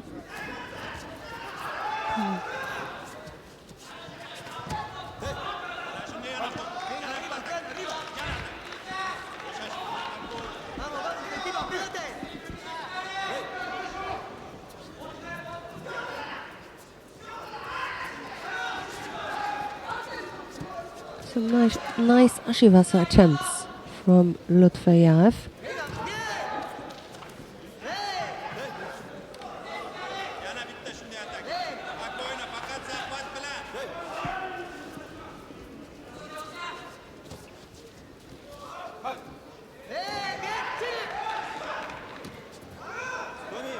Chance here for the Oh, Asekomi. unbelievable. Yeah. Look at that. That's He's it. tapped out.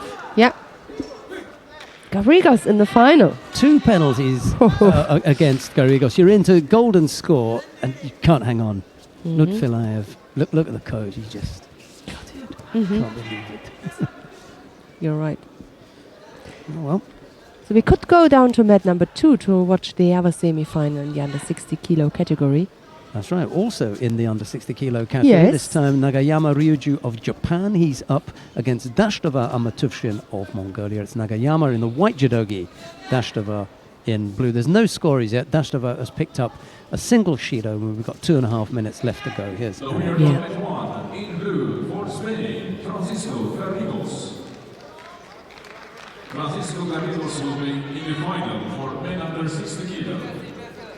Sharafuddin Buzvayev for Uzbekistan will fight for bronze medal. The next contest from the W1 is repechage for women under 52 kilo. In blue judo representing Romania. Second Grand Slam gold medalist this year, Alexandra Larissa Florian. In white judo representing Israel. Oh, that was a good entry from the Japanese.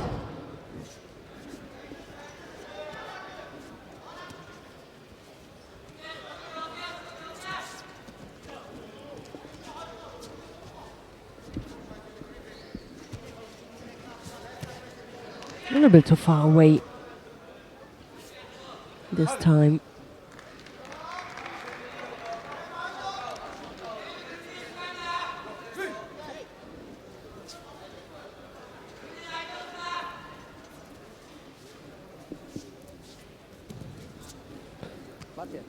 Nothing happened. She made everything she could. Now you. It's okay, Betty. Betty, be tough now. Take your left hand, Betty. Priza, nu te grăbi, combină.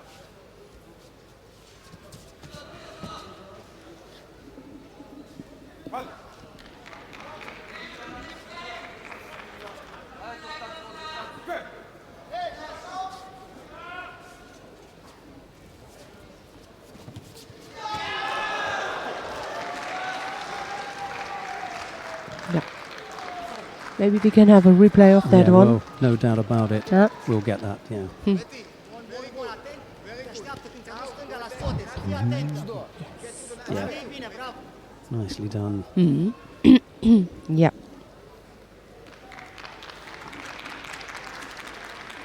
The winner on leg 2, in white judo for Japan, Nagayama Ryuju.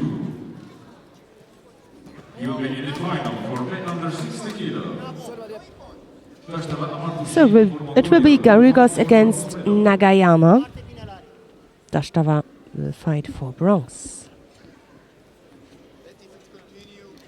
Repechage contest for women under 52 kilo, round 2. In blue judo representing Kosovo, under 23 European Coming up champions next, Istria Krasniqi. women under 52 kilo category.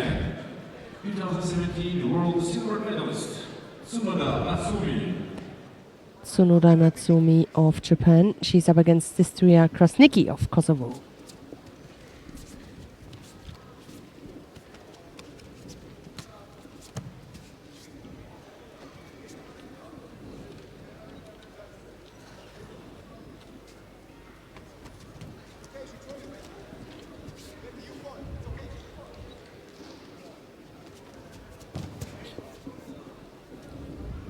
Winner of match 1, in blue for Romania, Alexandra Larissa Florian. She qualifies for the bronze medal contest for women under 52 kilo.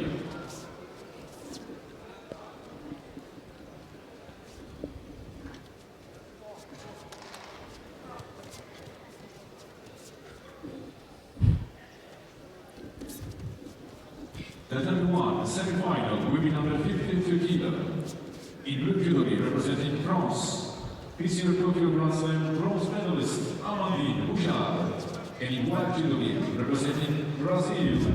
We should really, Semi-final, yes. we should really go down to mat number 1 and see Erica Miranda of Brazil. She's up against Amandine Bouchard of France. That contest is only just underway. There's no score as yet. It'll be Miranda, or it is actually Miranda in the white judogi and Bouchard in blue. If you want to watch what's happening with Tsunoda and Krasniqi, just click on number 2 and that will take you down there. Exactly. You haven't missed anything from here though. No score as yet, and the first 30 seconds out of the way.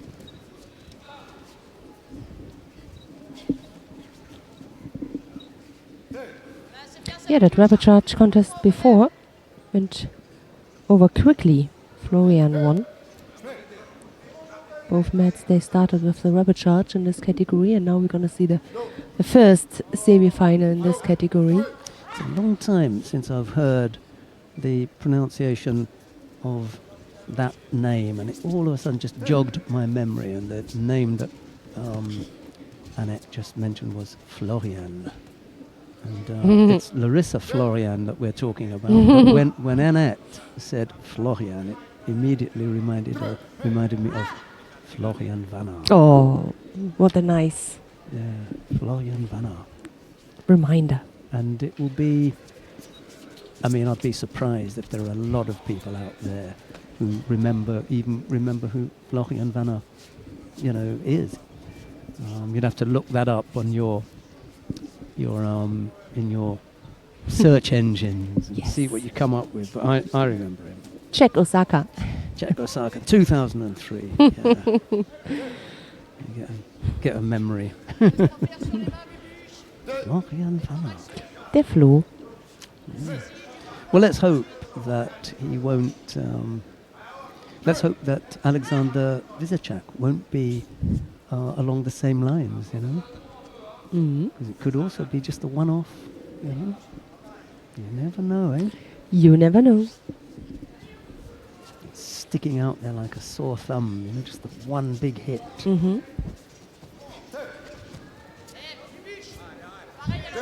I like this judo. Really nice judo. Where did he come from in Germany then? I wonder where in Germany he was from. Munich. Another Münchener. Yes. Noch einer. We had Theresa Stoll Yes. this morning. Yep. Großhadern. From Großhadern. Großhadern, yeah. It's a big club. Yes, it is. With a big history. TSV. Exactly.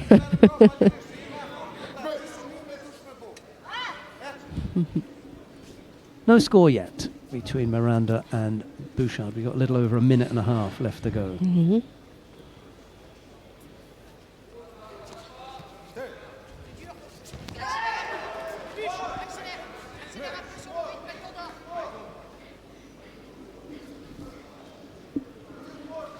Our media manager knew who he was.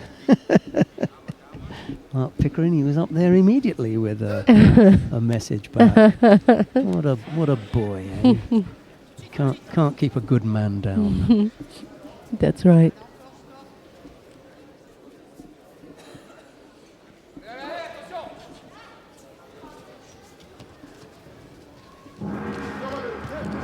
Krasnicki has just defeated Tsunoda of Japan. Yeah.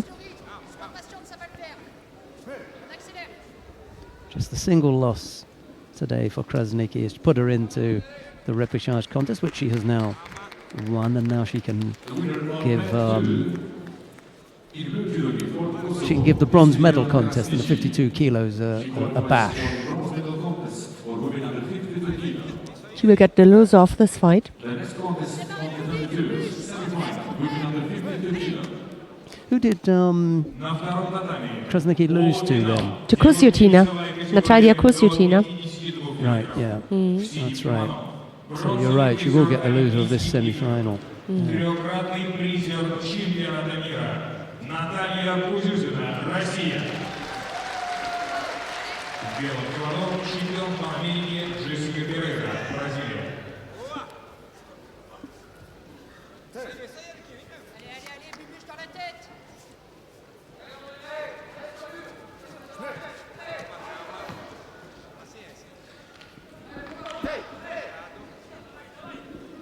So, we are coming now to the golden score. Faut être active en main d'abord. Active en main, petit en rythme. La prochaine séquence, elle doit être pour toi.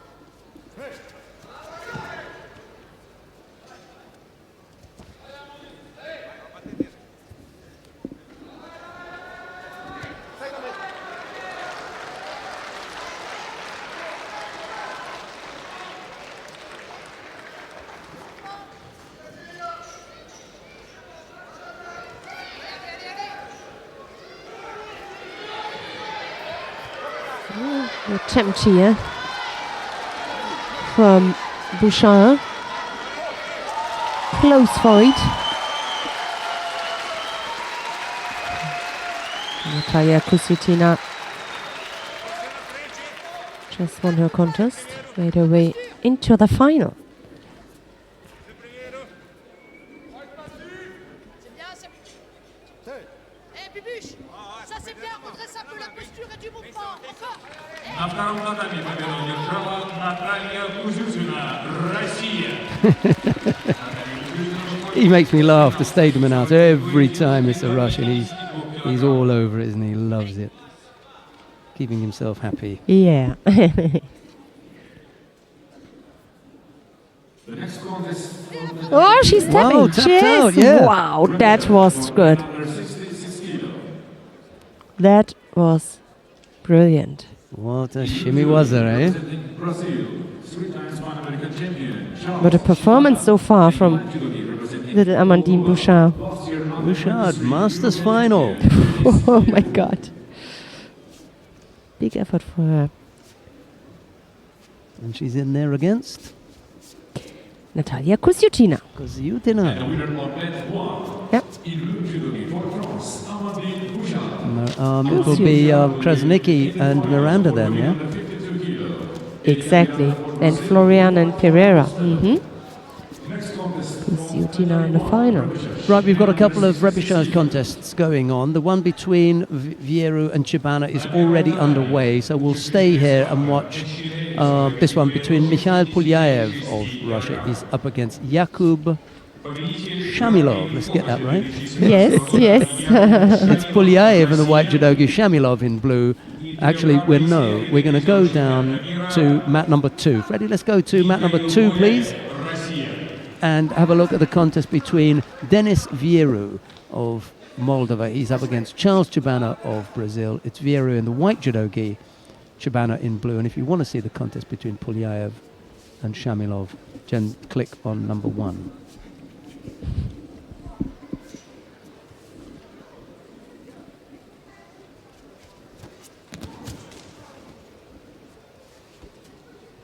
Matej! Hajime!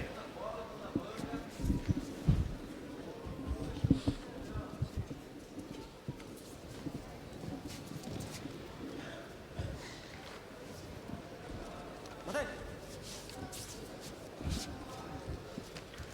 Yime!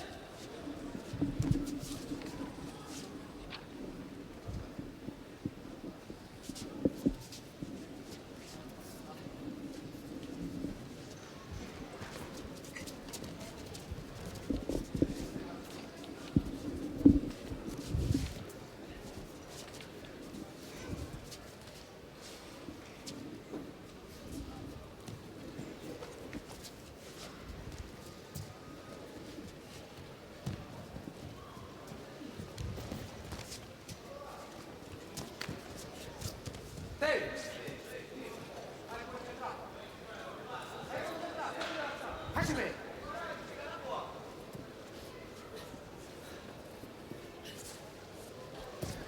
Fun! Formate!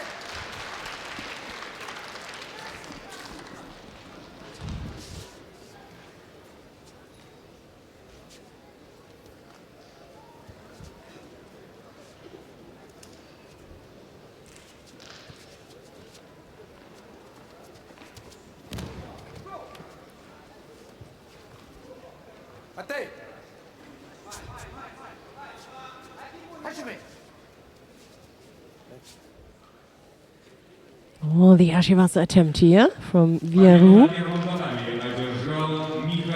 Just an attempt. Chimata. Oh, yes, that was a score.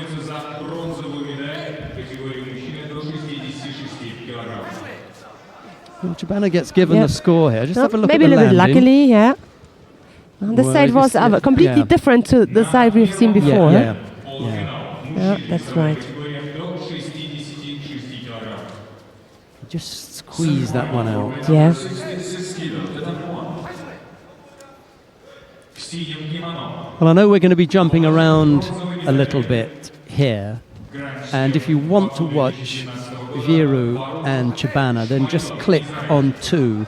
But we're going to go down to mat number 1 because there is a semi-final beginning down there. Ganbol Kerlin of Mongolia faces Baruch Shmailov of Israel. It's Ganbold in the white judogi, Shmailov in blue, and Freddie is keeping himself busy now, isn't he? Look, every second he's got a finger on the pulse. Yeah. He's a busy boy today. לא יוותר לך פה. You haven't missed anything, half a minute. No score and no penalties.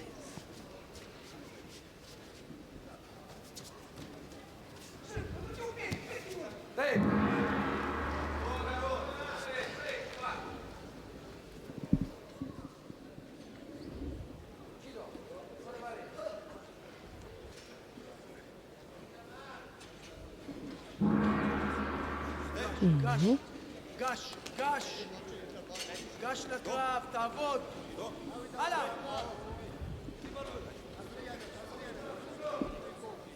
The winner of the 72 in Judo for Brazil, Charles Chibana.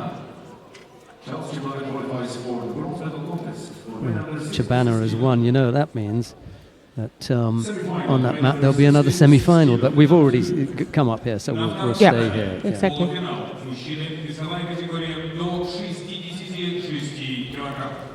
In blue judo representing Kazakhstan, 2017 Asian Championships silver medalist Yildiz Zhumakanov. In white judo representing Georgia, 2017 world bronze medalist and 2016 European champion Boja Margvelashvili.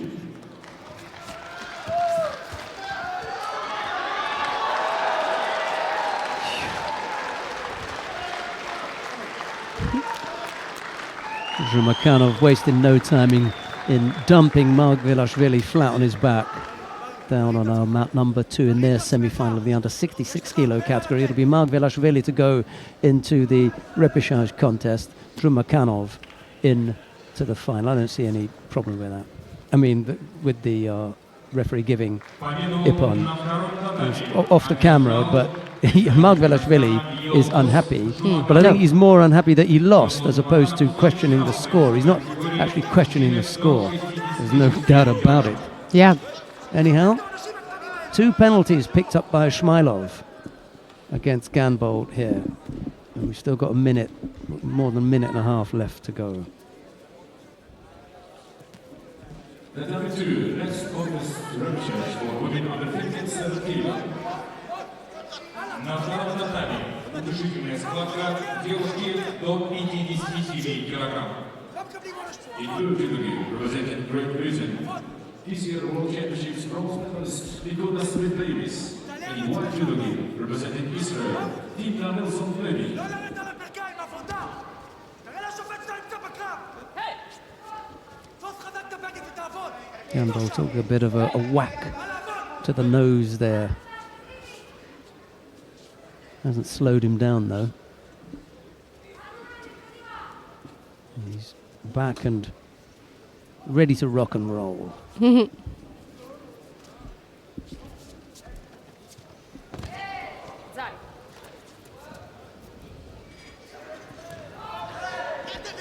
Yeah, got the turn, didn't he? Ganbold on the scoreboard with Vizari with a little over a minute left to go, and that's riled Shmailov a little bit. He's not happy with that.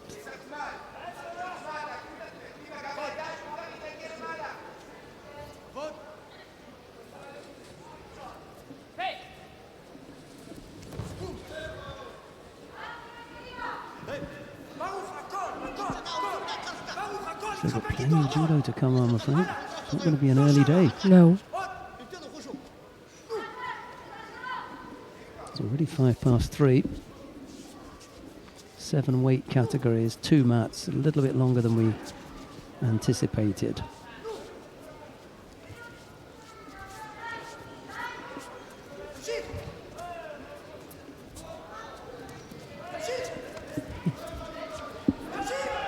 Oh, bit of an overthrow that one. Shmailov getting hold of Ganbold, but turning him onto his front.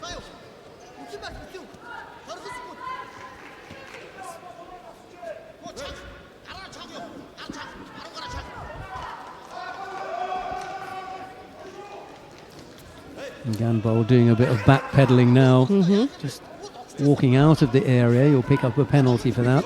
Won't be able to dodge again. Last few seconds.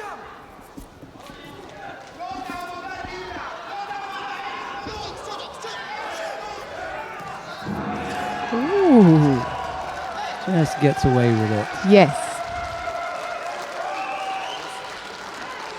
For what?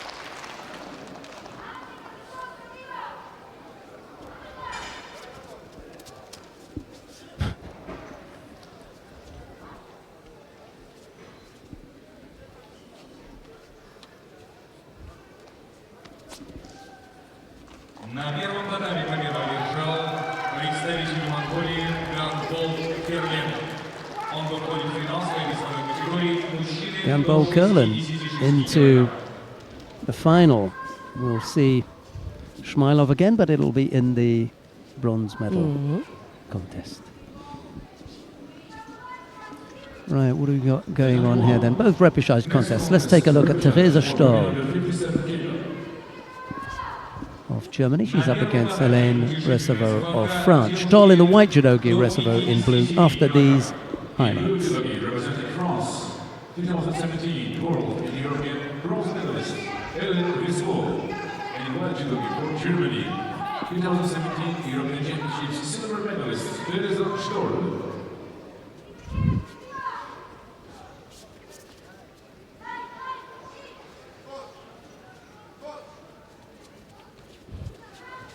Yeah, that's what they were calling for the Wazari for, but not for me.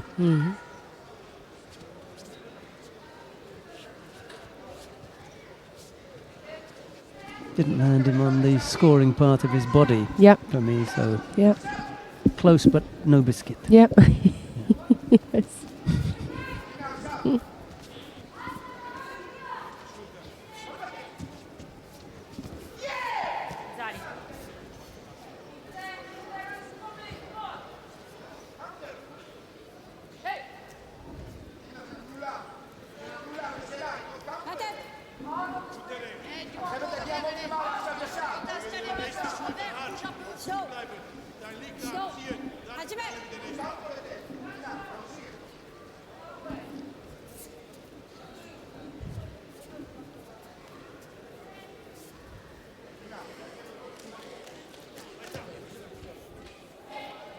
A little bit half-hearted, the attempt here from Theresa Stoll. Broke up the grip with her left hand. Coach Claudio Pusha moved from Leipzig back to Cologne when he became national coach, women's national coach. Sorry, who was that? Claudio Pusha, the national coach. Here we have him.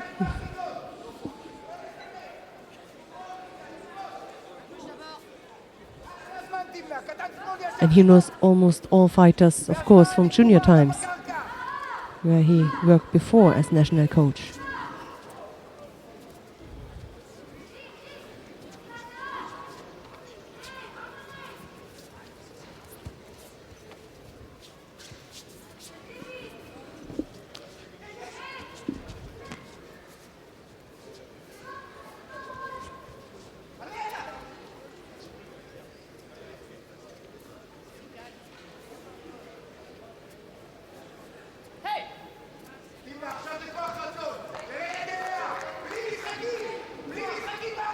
Minute and a half left to go. Both fighters have been penalised once. Still looking for the first score.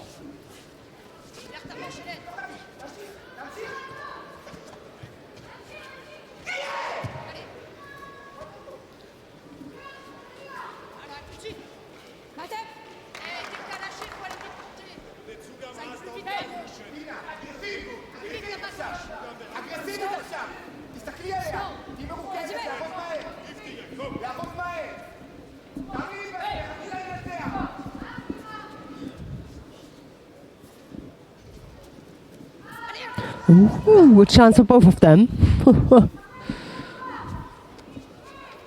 Nobody was afraid in this moment.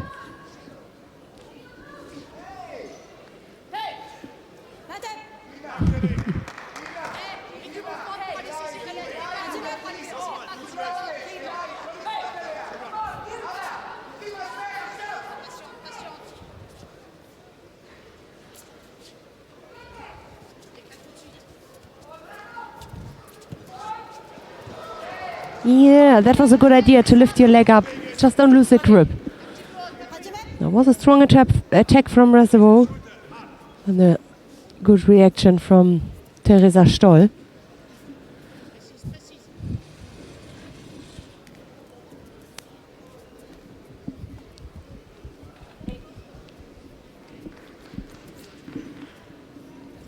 The winner on mat 2, in blue for Great Britain, Nicholas Davis. He qualifies for bronze medal contest for women under 57 kilos. The spectators' next contest of the number 2, semi-final, women under 57 kilos.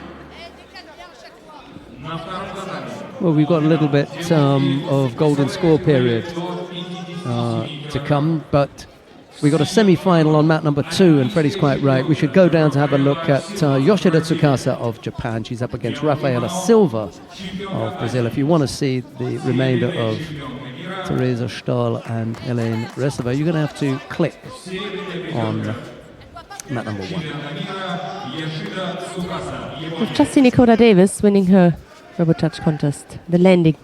Yeah, she's into the bronze medal contest.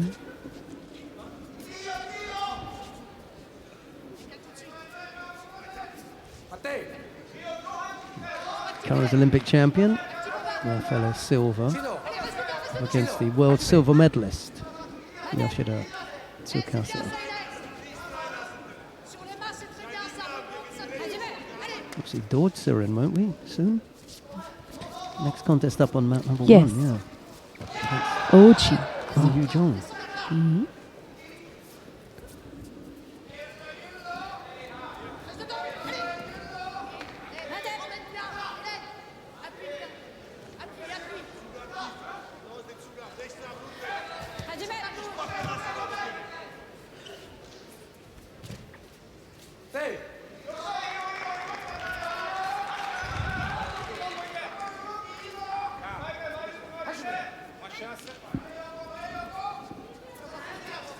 Yoshida pressing forward, just a head shorter, maybe half a head shorter than Rafaela Silva. Rafaela Silva flirted with the under 63 kilo category for a while, but never really worked out for her. She came back down to 57. Oh, it's got to turn the other way, couldn't quite manage it. Didn't have the right grip.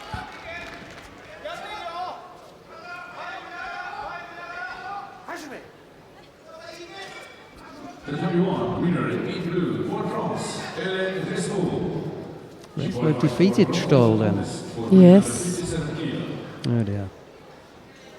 Next contest on the #1 is semi-final, women under 57 kilos. На первом татаме полуфинал девушки весовой категории до 57 килограмм. In blue judo representing Korea, 2017 Paris Grand Slam gold medalist Kwon Yu-jeon. And in white judo representing Mongolia, Rio Olympic silver medalist, current world champion and number 1 in the world judo ranking, Dorsuren Suya.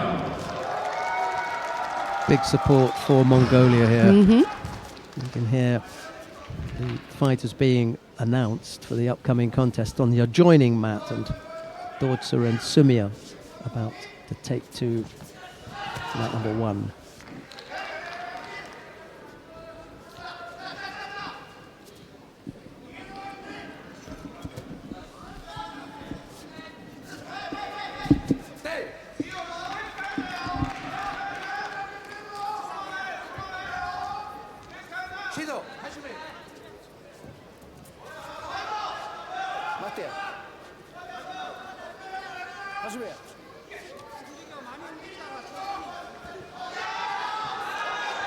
Well, good effort there from Yoshida as she catches Rafaela Silva with that low Morote Tsunagi with 50-odd seconds left to go. So some work to do now by the Olympic champion.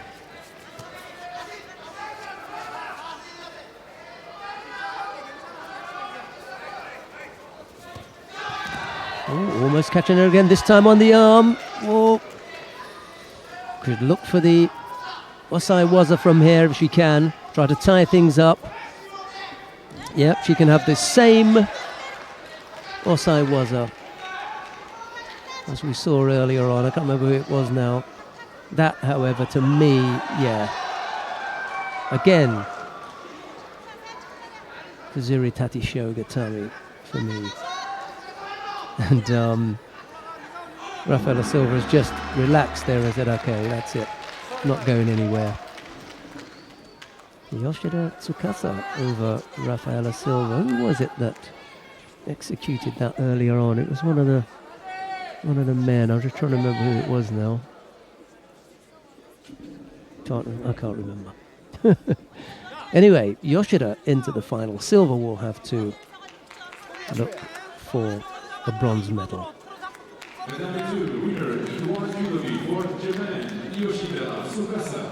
So we can go up to mat number 1, because we're going to see the other semi-final in the under 57 kilo category. It's Dortsurin Sumia of Mongolia. She's up against Kwon Yoo-jeong of the Republic of Korea. It's Dortsurin in the white judogi, Kwon in blue. You join the contest with a minute and a half left to go. There's no score.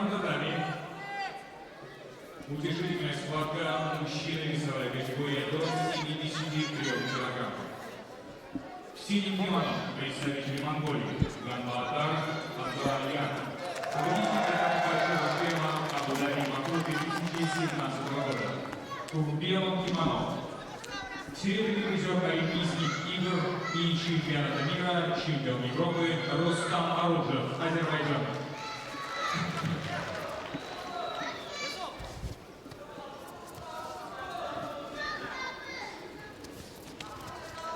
We've seen Kwon a couple of times today, and she just managed to scrape through.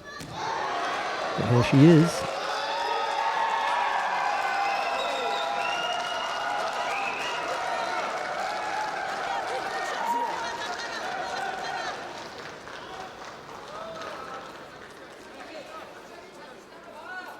Winner of mat 2 in blue judogi for Mongolia, Barbara O'Brien. For bronze contest for men under 73 kilo.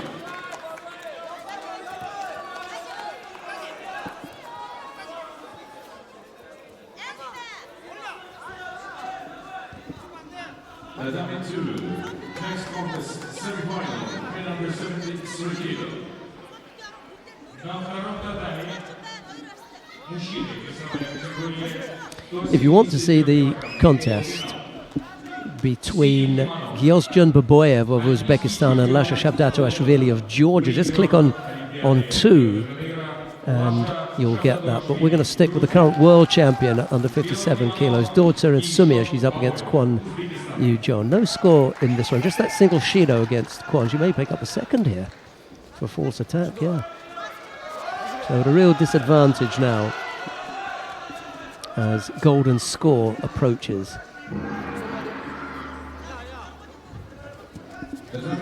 Golden score.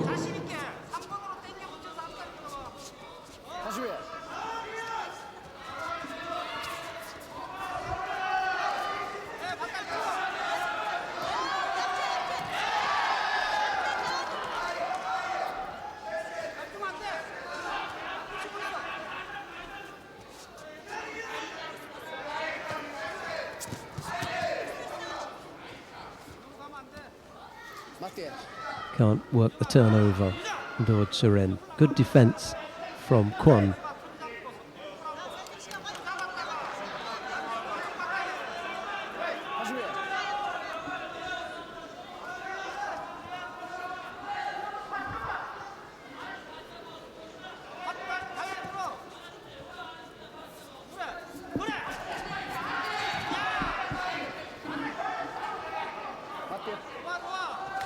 Kwon's going to have to be careful here because Dortsurin has been doing all the attacking.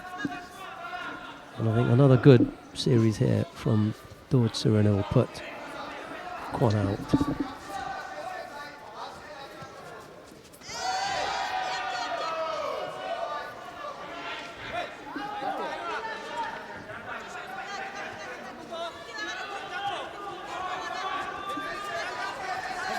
One more cycle here for Kwon. She's got to come up with an attack.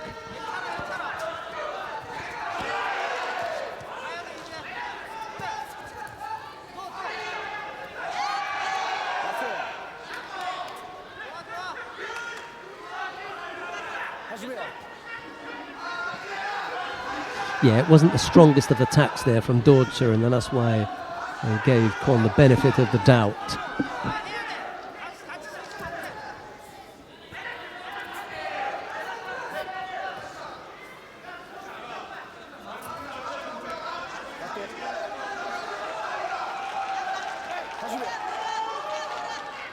왼손 키 잡고 털다가 오른쪽 맞다리 한 번에. 왼손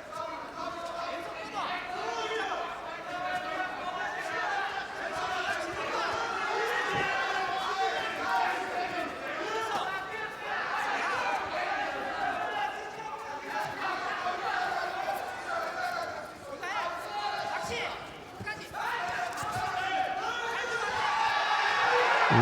Problems on the arm here. Yeah, I just think she's, a little bit off. Kwon, she may get one more roll of the dice, but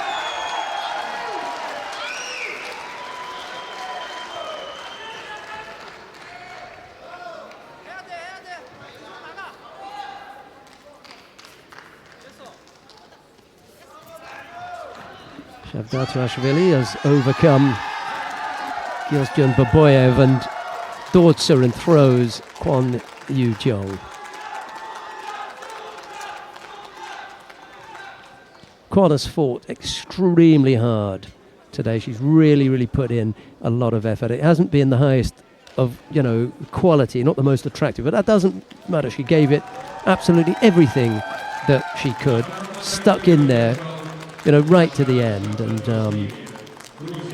that was a good effort from Kwon. She'll be in the bronze medal contest, but it's Dortzer who goes into the final.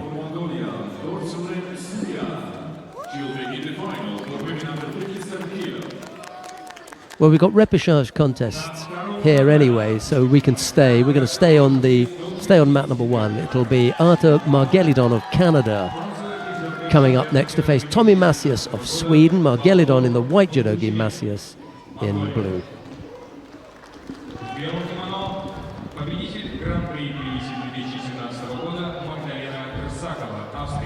Repechage for men under 73 kilo, the W1. In blue for Sweden, last year Abu Dhabi Grand Slam gold medalist Tommy Macias. In white for Canada, this year Tokyo Grand Slam silver medalist Arthur Margelidon.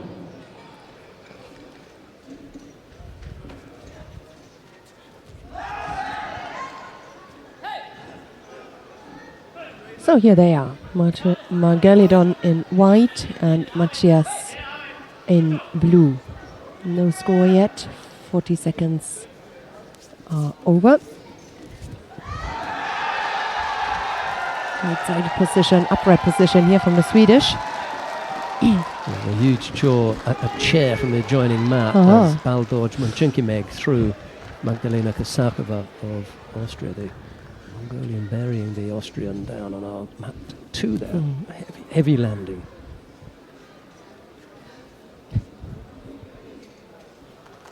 На втором татаме победу одержала Бaldor Munchinkimeg, Монголия. Она борется за бронзовую медаль в своей весовой категории до 63 килограмм.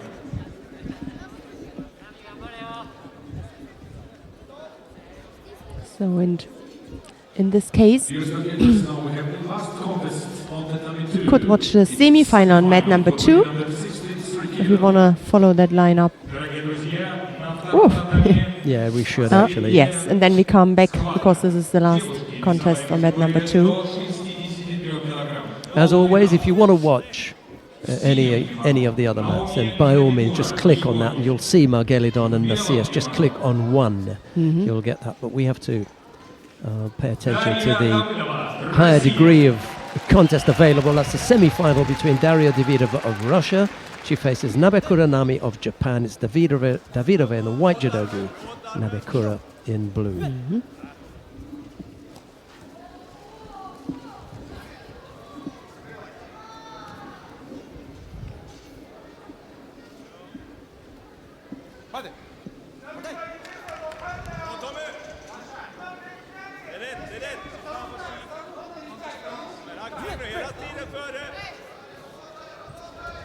Davidova had a really successful start today. She won against the number 2 seed here, Martina Traidos. It was very quick. It wasn't long, maybe half a minute. Yeah, And Traidos then- has got some shoulder injury, Yeah. I think, impairing her. Anyway, go on, yeah. Yeah, and maybe that was also a reason, but still she won then the pool final against Over Maggie. Yes, yes. Exactly. I like Maggie. Magdalena She's nice. Rzakova. Yeah. And then up against now Nabikura Nami.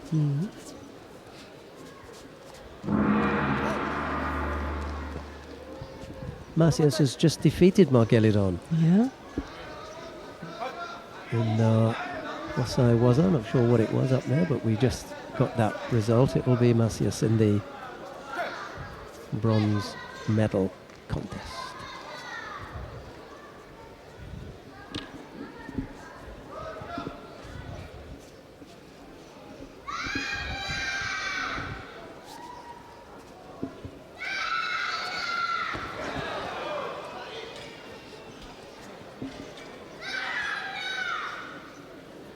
The winner of match 1, in blue for Sweden, Tommy Macias. He qualifies for bronze medal contest for men under 73 kilo. Tatami 1, next contest is semi-final for men under 73 kilo. На первом татаме полуфинал. There Мужчины. is the chance. Yeah, the Yoko Shigatami Big danger. from Nabikura. Yeah. Representing Azerbaijan, 2017 European champion. Right, we're going to go down to watch the contest. In a few seconds' time, we'll go down to watch Hashimoto Soichi of Japan. He's up against Hidayat Hidarov of Azerbaijan. It's Hashimoto in the white judogi, Hidarov in blue. We can go down now because Nabakura has defeated Davidova. There you go.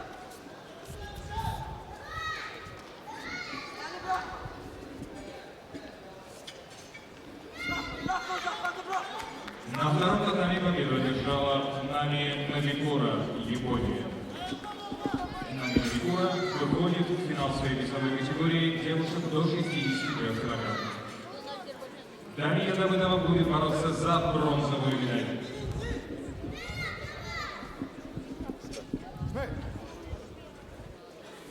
Dear spectators, we remind you that this was the last contest on Tatami 2 in the preliminaries.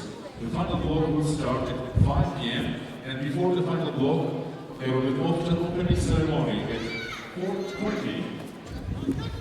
Дорогие друзья, это была последняя встреча на втором татаме. Финальная часть начнется ровно в 17 часов 16:20. Торжественная церемония открытия турнира мастерс в Санкт-Петербурге. Right, well, Hashimoto has looked so comfortable all day, but he's stepping up now to a really different quality. All right, Iatsev gave him that one little scare when he gave him that nice attack, but after that, Hashimoto's looked pretty much, head and shoulders above everyone else. Let's see what Hidarov can do. We've already lost Orozhov, he's out.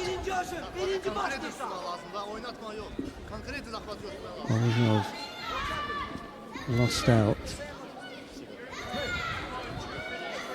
in the quarter-final to Bozboyev. And then he lost out to... Who was it that he got beaten by? Yeah, Ganbat, the Mongolian. Ganbatar. Yeah. I don't know. Yeah. Ganbatar beat Orozhov. Threw him for Ippon. With the Mongolian, they're having quite a day of it, aren't they? Yeah. 2 penalties apiece here. It's an unattractive contest from these two. We're hoping for something just that little bit more, exciting.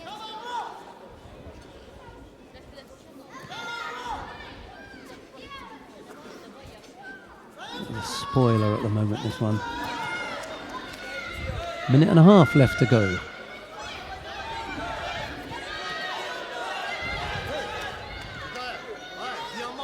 Hashimoto unhappy with the application of that shimiwaza, or attempted shimiwaza. It went across Yeah. the chin. He just gathers himself and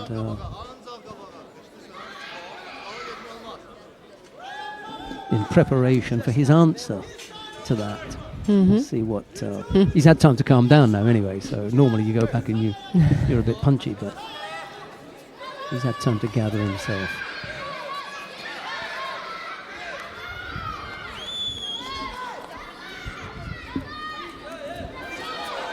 All the time. Nope, maybe he can turn him.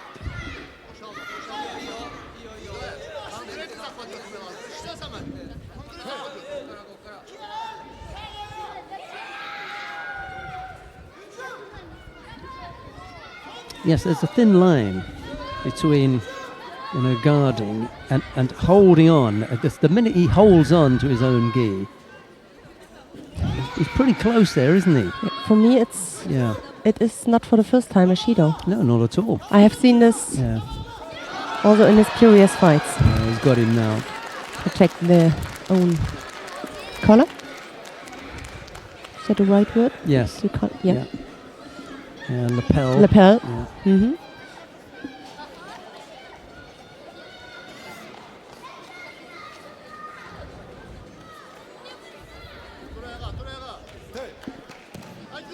Yeah, he knows that this one has gotten away from him. Yeah.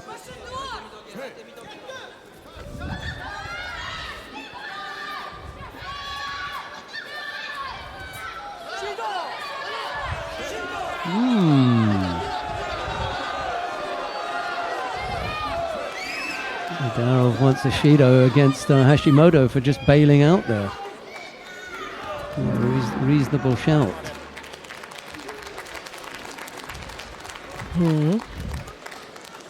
Not going to happen, however. Yes. And if you look back to the year of Hedarov, it is just an incredible improvement from him.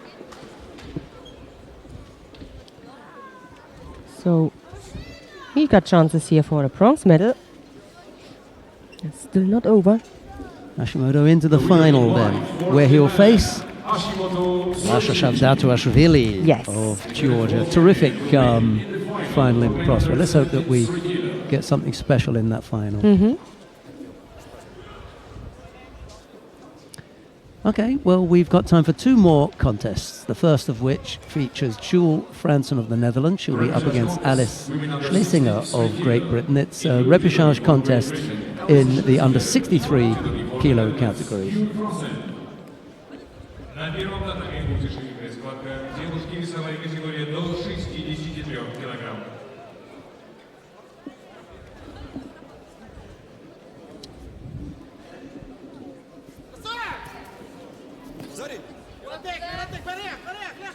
And Schlesinger opens up her account, as Neil likes to say.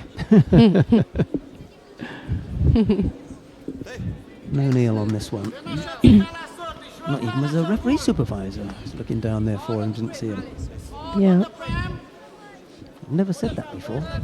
And I'm not saying it. I'm just saying that someone else says it. I'm not saying it. Anyway, Schlesinger leads by Rosari. Opens up a lead with half a minute on the clock. Or gone, sorry.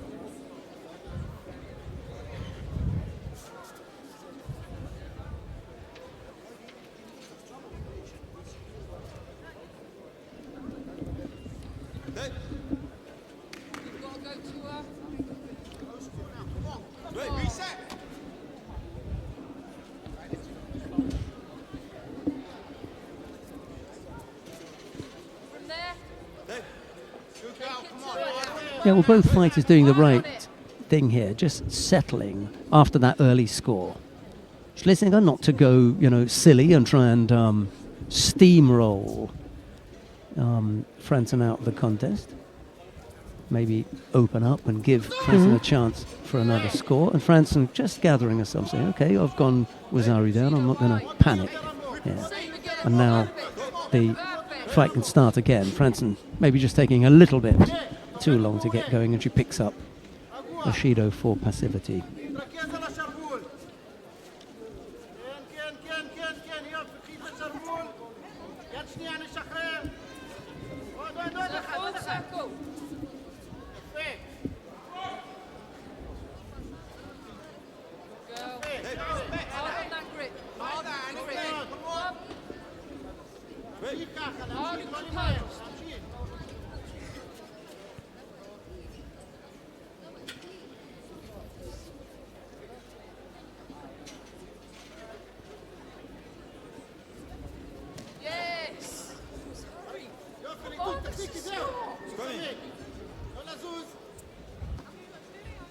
Good position for the Osaikomi.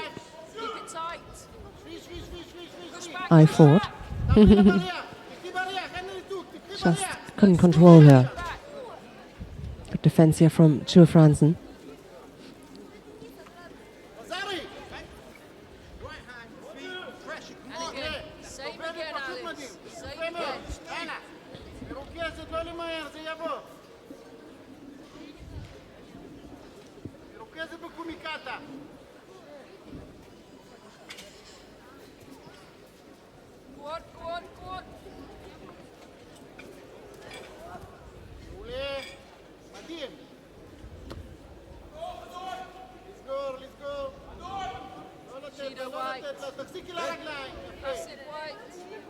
Same again, Alice. Perfect. Start the movement. Right. Perfect. Stop.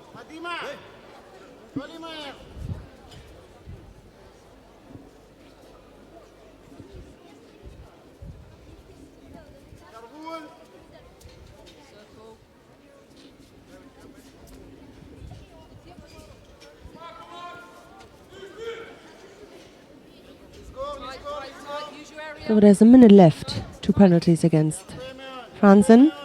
No score so far.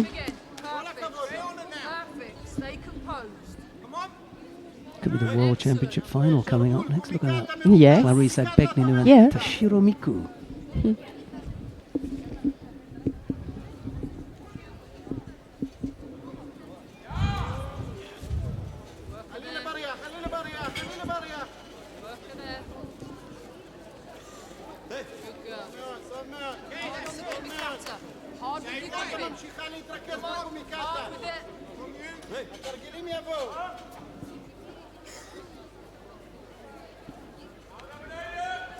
Outside.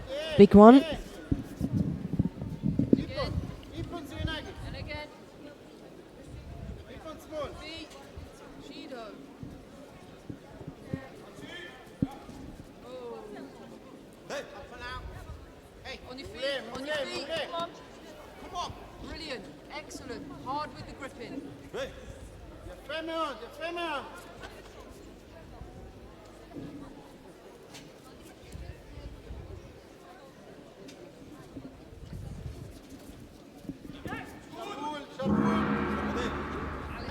You now, hard on that grip.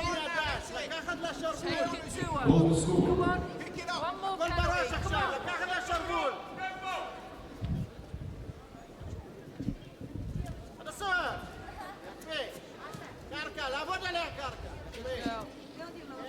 Golden score it is then. 2 penalties picked up by Jules Franzen. She's not out of it yet. A single score for the Dutch fighter would win it now. Schlesinger got the advantage here as they go into golden score because she's penalty free. As long as that remains the case. Ouchie. Ooh, that was close. Almost brought down onto a Yes. side with the Ojigari. Yeah. Alex, what do you do now? Don't let her back in. Come on. You. Come on. That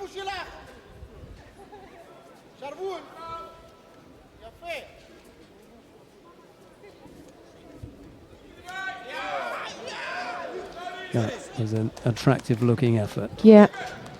just about squeezes that out. Yep. Whatever would have previously been Yuko is now Wazari. And that may just have squeezed out a Yuko. And you could see it in the attack before, where we had Alice Schlesinger in a kind of close-up camera position. She looked very tired, and this willingness to win, it was I missed it a little bit. So, and then not unexpected after I saw her face. Yeah. Well. Would you believe it? Jules Franzen makes her way into the bronze medal contest in the World Masters. That's a great effort for her. Right, coming up next, the last of the contests from the first part of the day. Clarisse Agbegninu of France faces Toshiro Miku of Japan. It's the defending champion. Yes. Toshiro Miku up against Clarisse Agbegninu. And she's got a tough fight in her hand against the current world champion, Clarisse Agbegninu. And these two have gone head to head 5 times in the last 5 years. And on every occasion, Clarisse Agbegninu has come out the winner. Okay. So of course that's a lot of self-confidence you have. You know that you can do it. You know, you've done it 5 times before. Yeah, but it could also put you a little bit under pressure that you have to win also this time because you won 5 times before. So it always depends how sensible a fighter is, or about their thoughts. I can't remember who it was that Edith Bosch lost to constantly. Just couldn't defeat her. Well, I could have a look, I suppose, very, very quickly, just out of interest. Just on that point, that sometimes you come up against an opponent who you just you can't beat, you know? They're just your bogey opponent, if you like. Wow. Oh, maybe we can see this one again, if there's time. I mean, don't want to miss the action, but for sure, maybe in the end, we're gonna see that. That was tricky.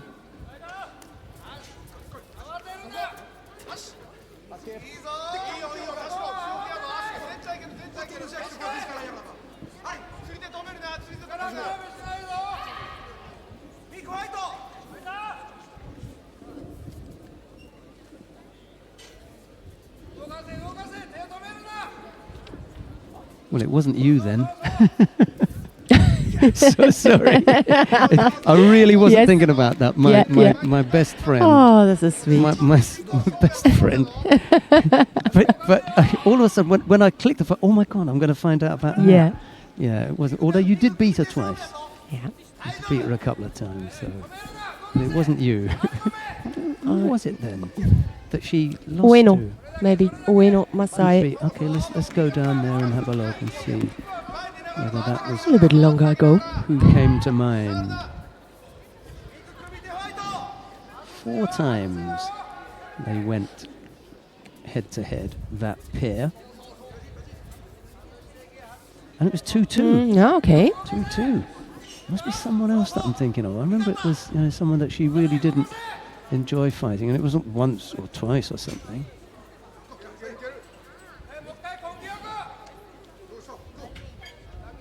Let's have a look.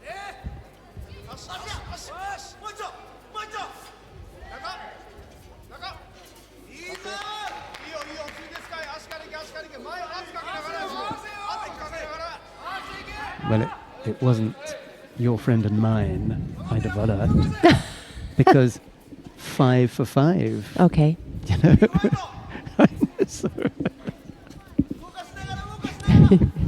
That's what we used to. Oh. Right. So we continue our search. Well, I continue mine anyway.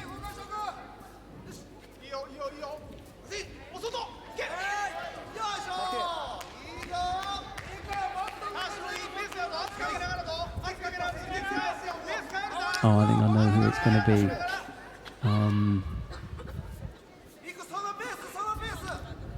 Yeah, I think I know who it is. I've just remembered. Well, I remembered the country anyway. Which one is it? France.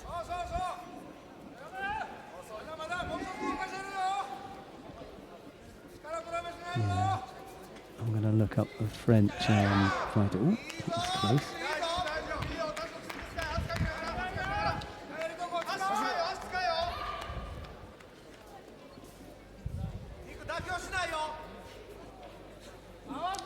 Not really, because it's 4-2. Gevry's Eman. That's one, but that wasn't the French fighter that I had in mind. Anyway, it is no score. We were into the golden score period. But it wasn't Amina Abdelatif. No French fighter in this category. That's right, and they would have fought on a number of occasions. Yeah. Lucie de Cos. 4-0. 4-0. So you don't want that. Losing at the European Championships in Tbilisi in 2009, lost at the Grand Slam in Rio 2010, lost at the IJF Masters in Baku in 2011, and also at the World Championships in Paris in the final in 2011. So 4-0. Yeah. That was on that one. And then we really have one more look at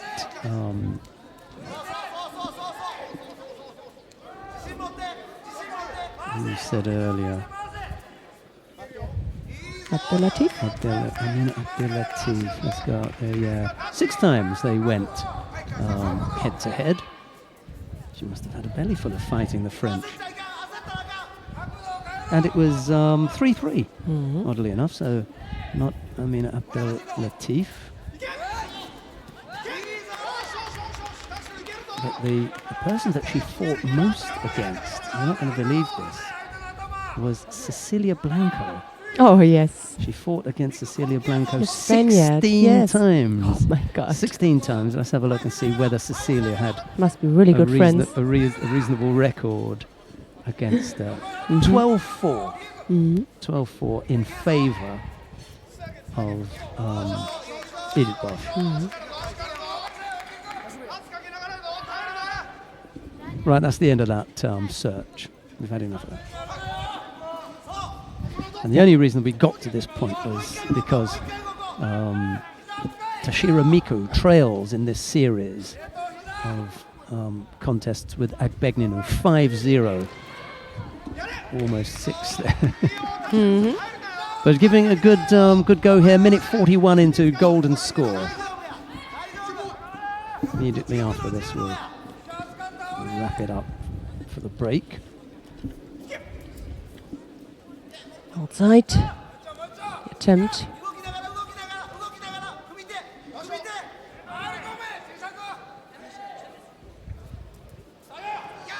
Kikomi, Yeah, she decided for. She almost fell into that, didn't she, Toshiro there? Agbegninu not able to come up with the finish. They've both picked up a single penalty.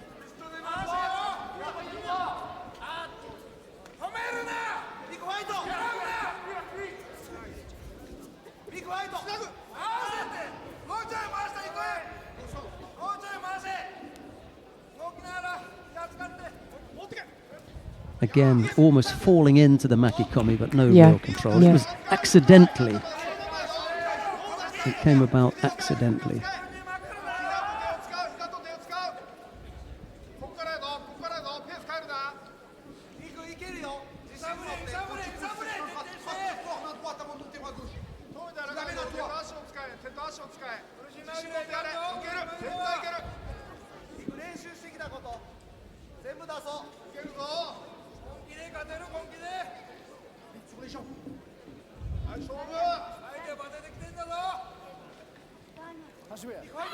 Two minutes and 20 odd of golden score ready.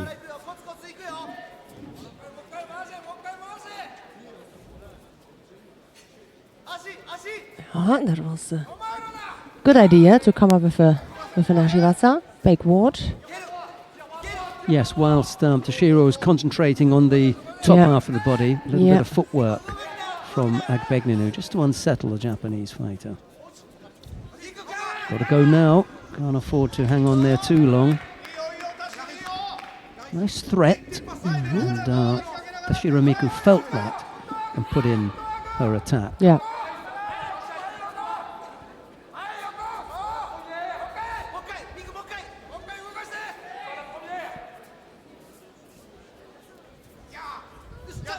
Again, the Makikomi, it's beginning to look like a get out from pressure. She feels the pressure and she uses that as a get out. I think the other two occasions actually, she just fell into it. It wasn't like that, but that one she definitely wanted to get away from it and threw the Makikomi in. Yeah. Always on the left side.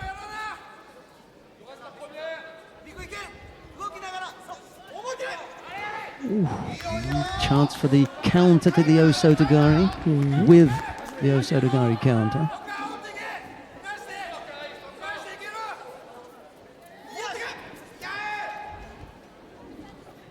Chance for the Osoto Makikomi there.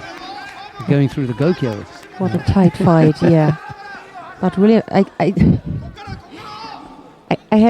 can't remember now the previous 5 contests where they met each other, but Toshiro Miku is in a really good condition, physically very strong, and I have seen Clarice stronger.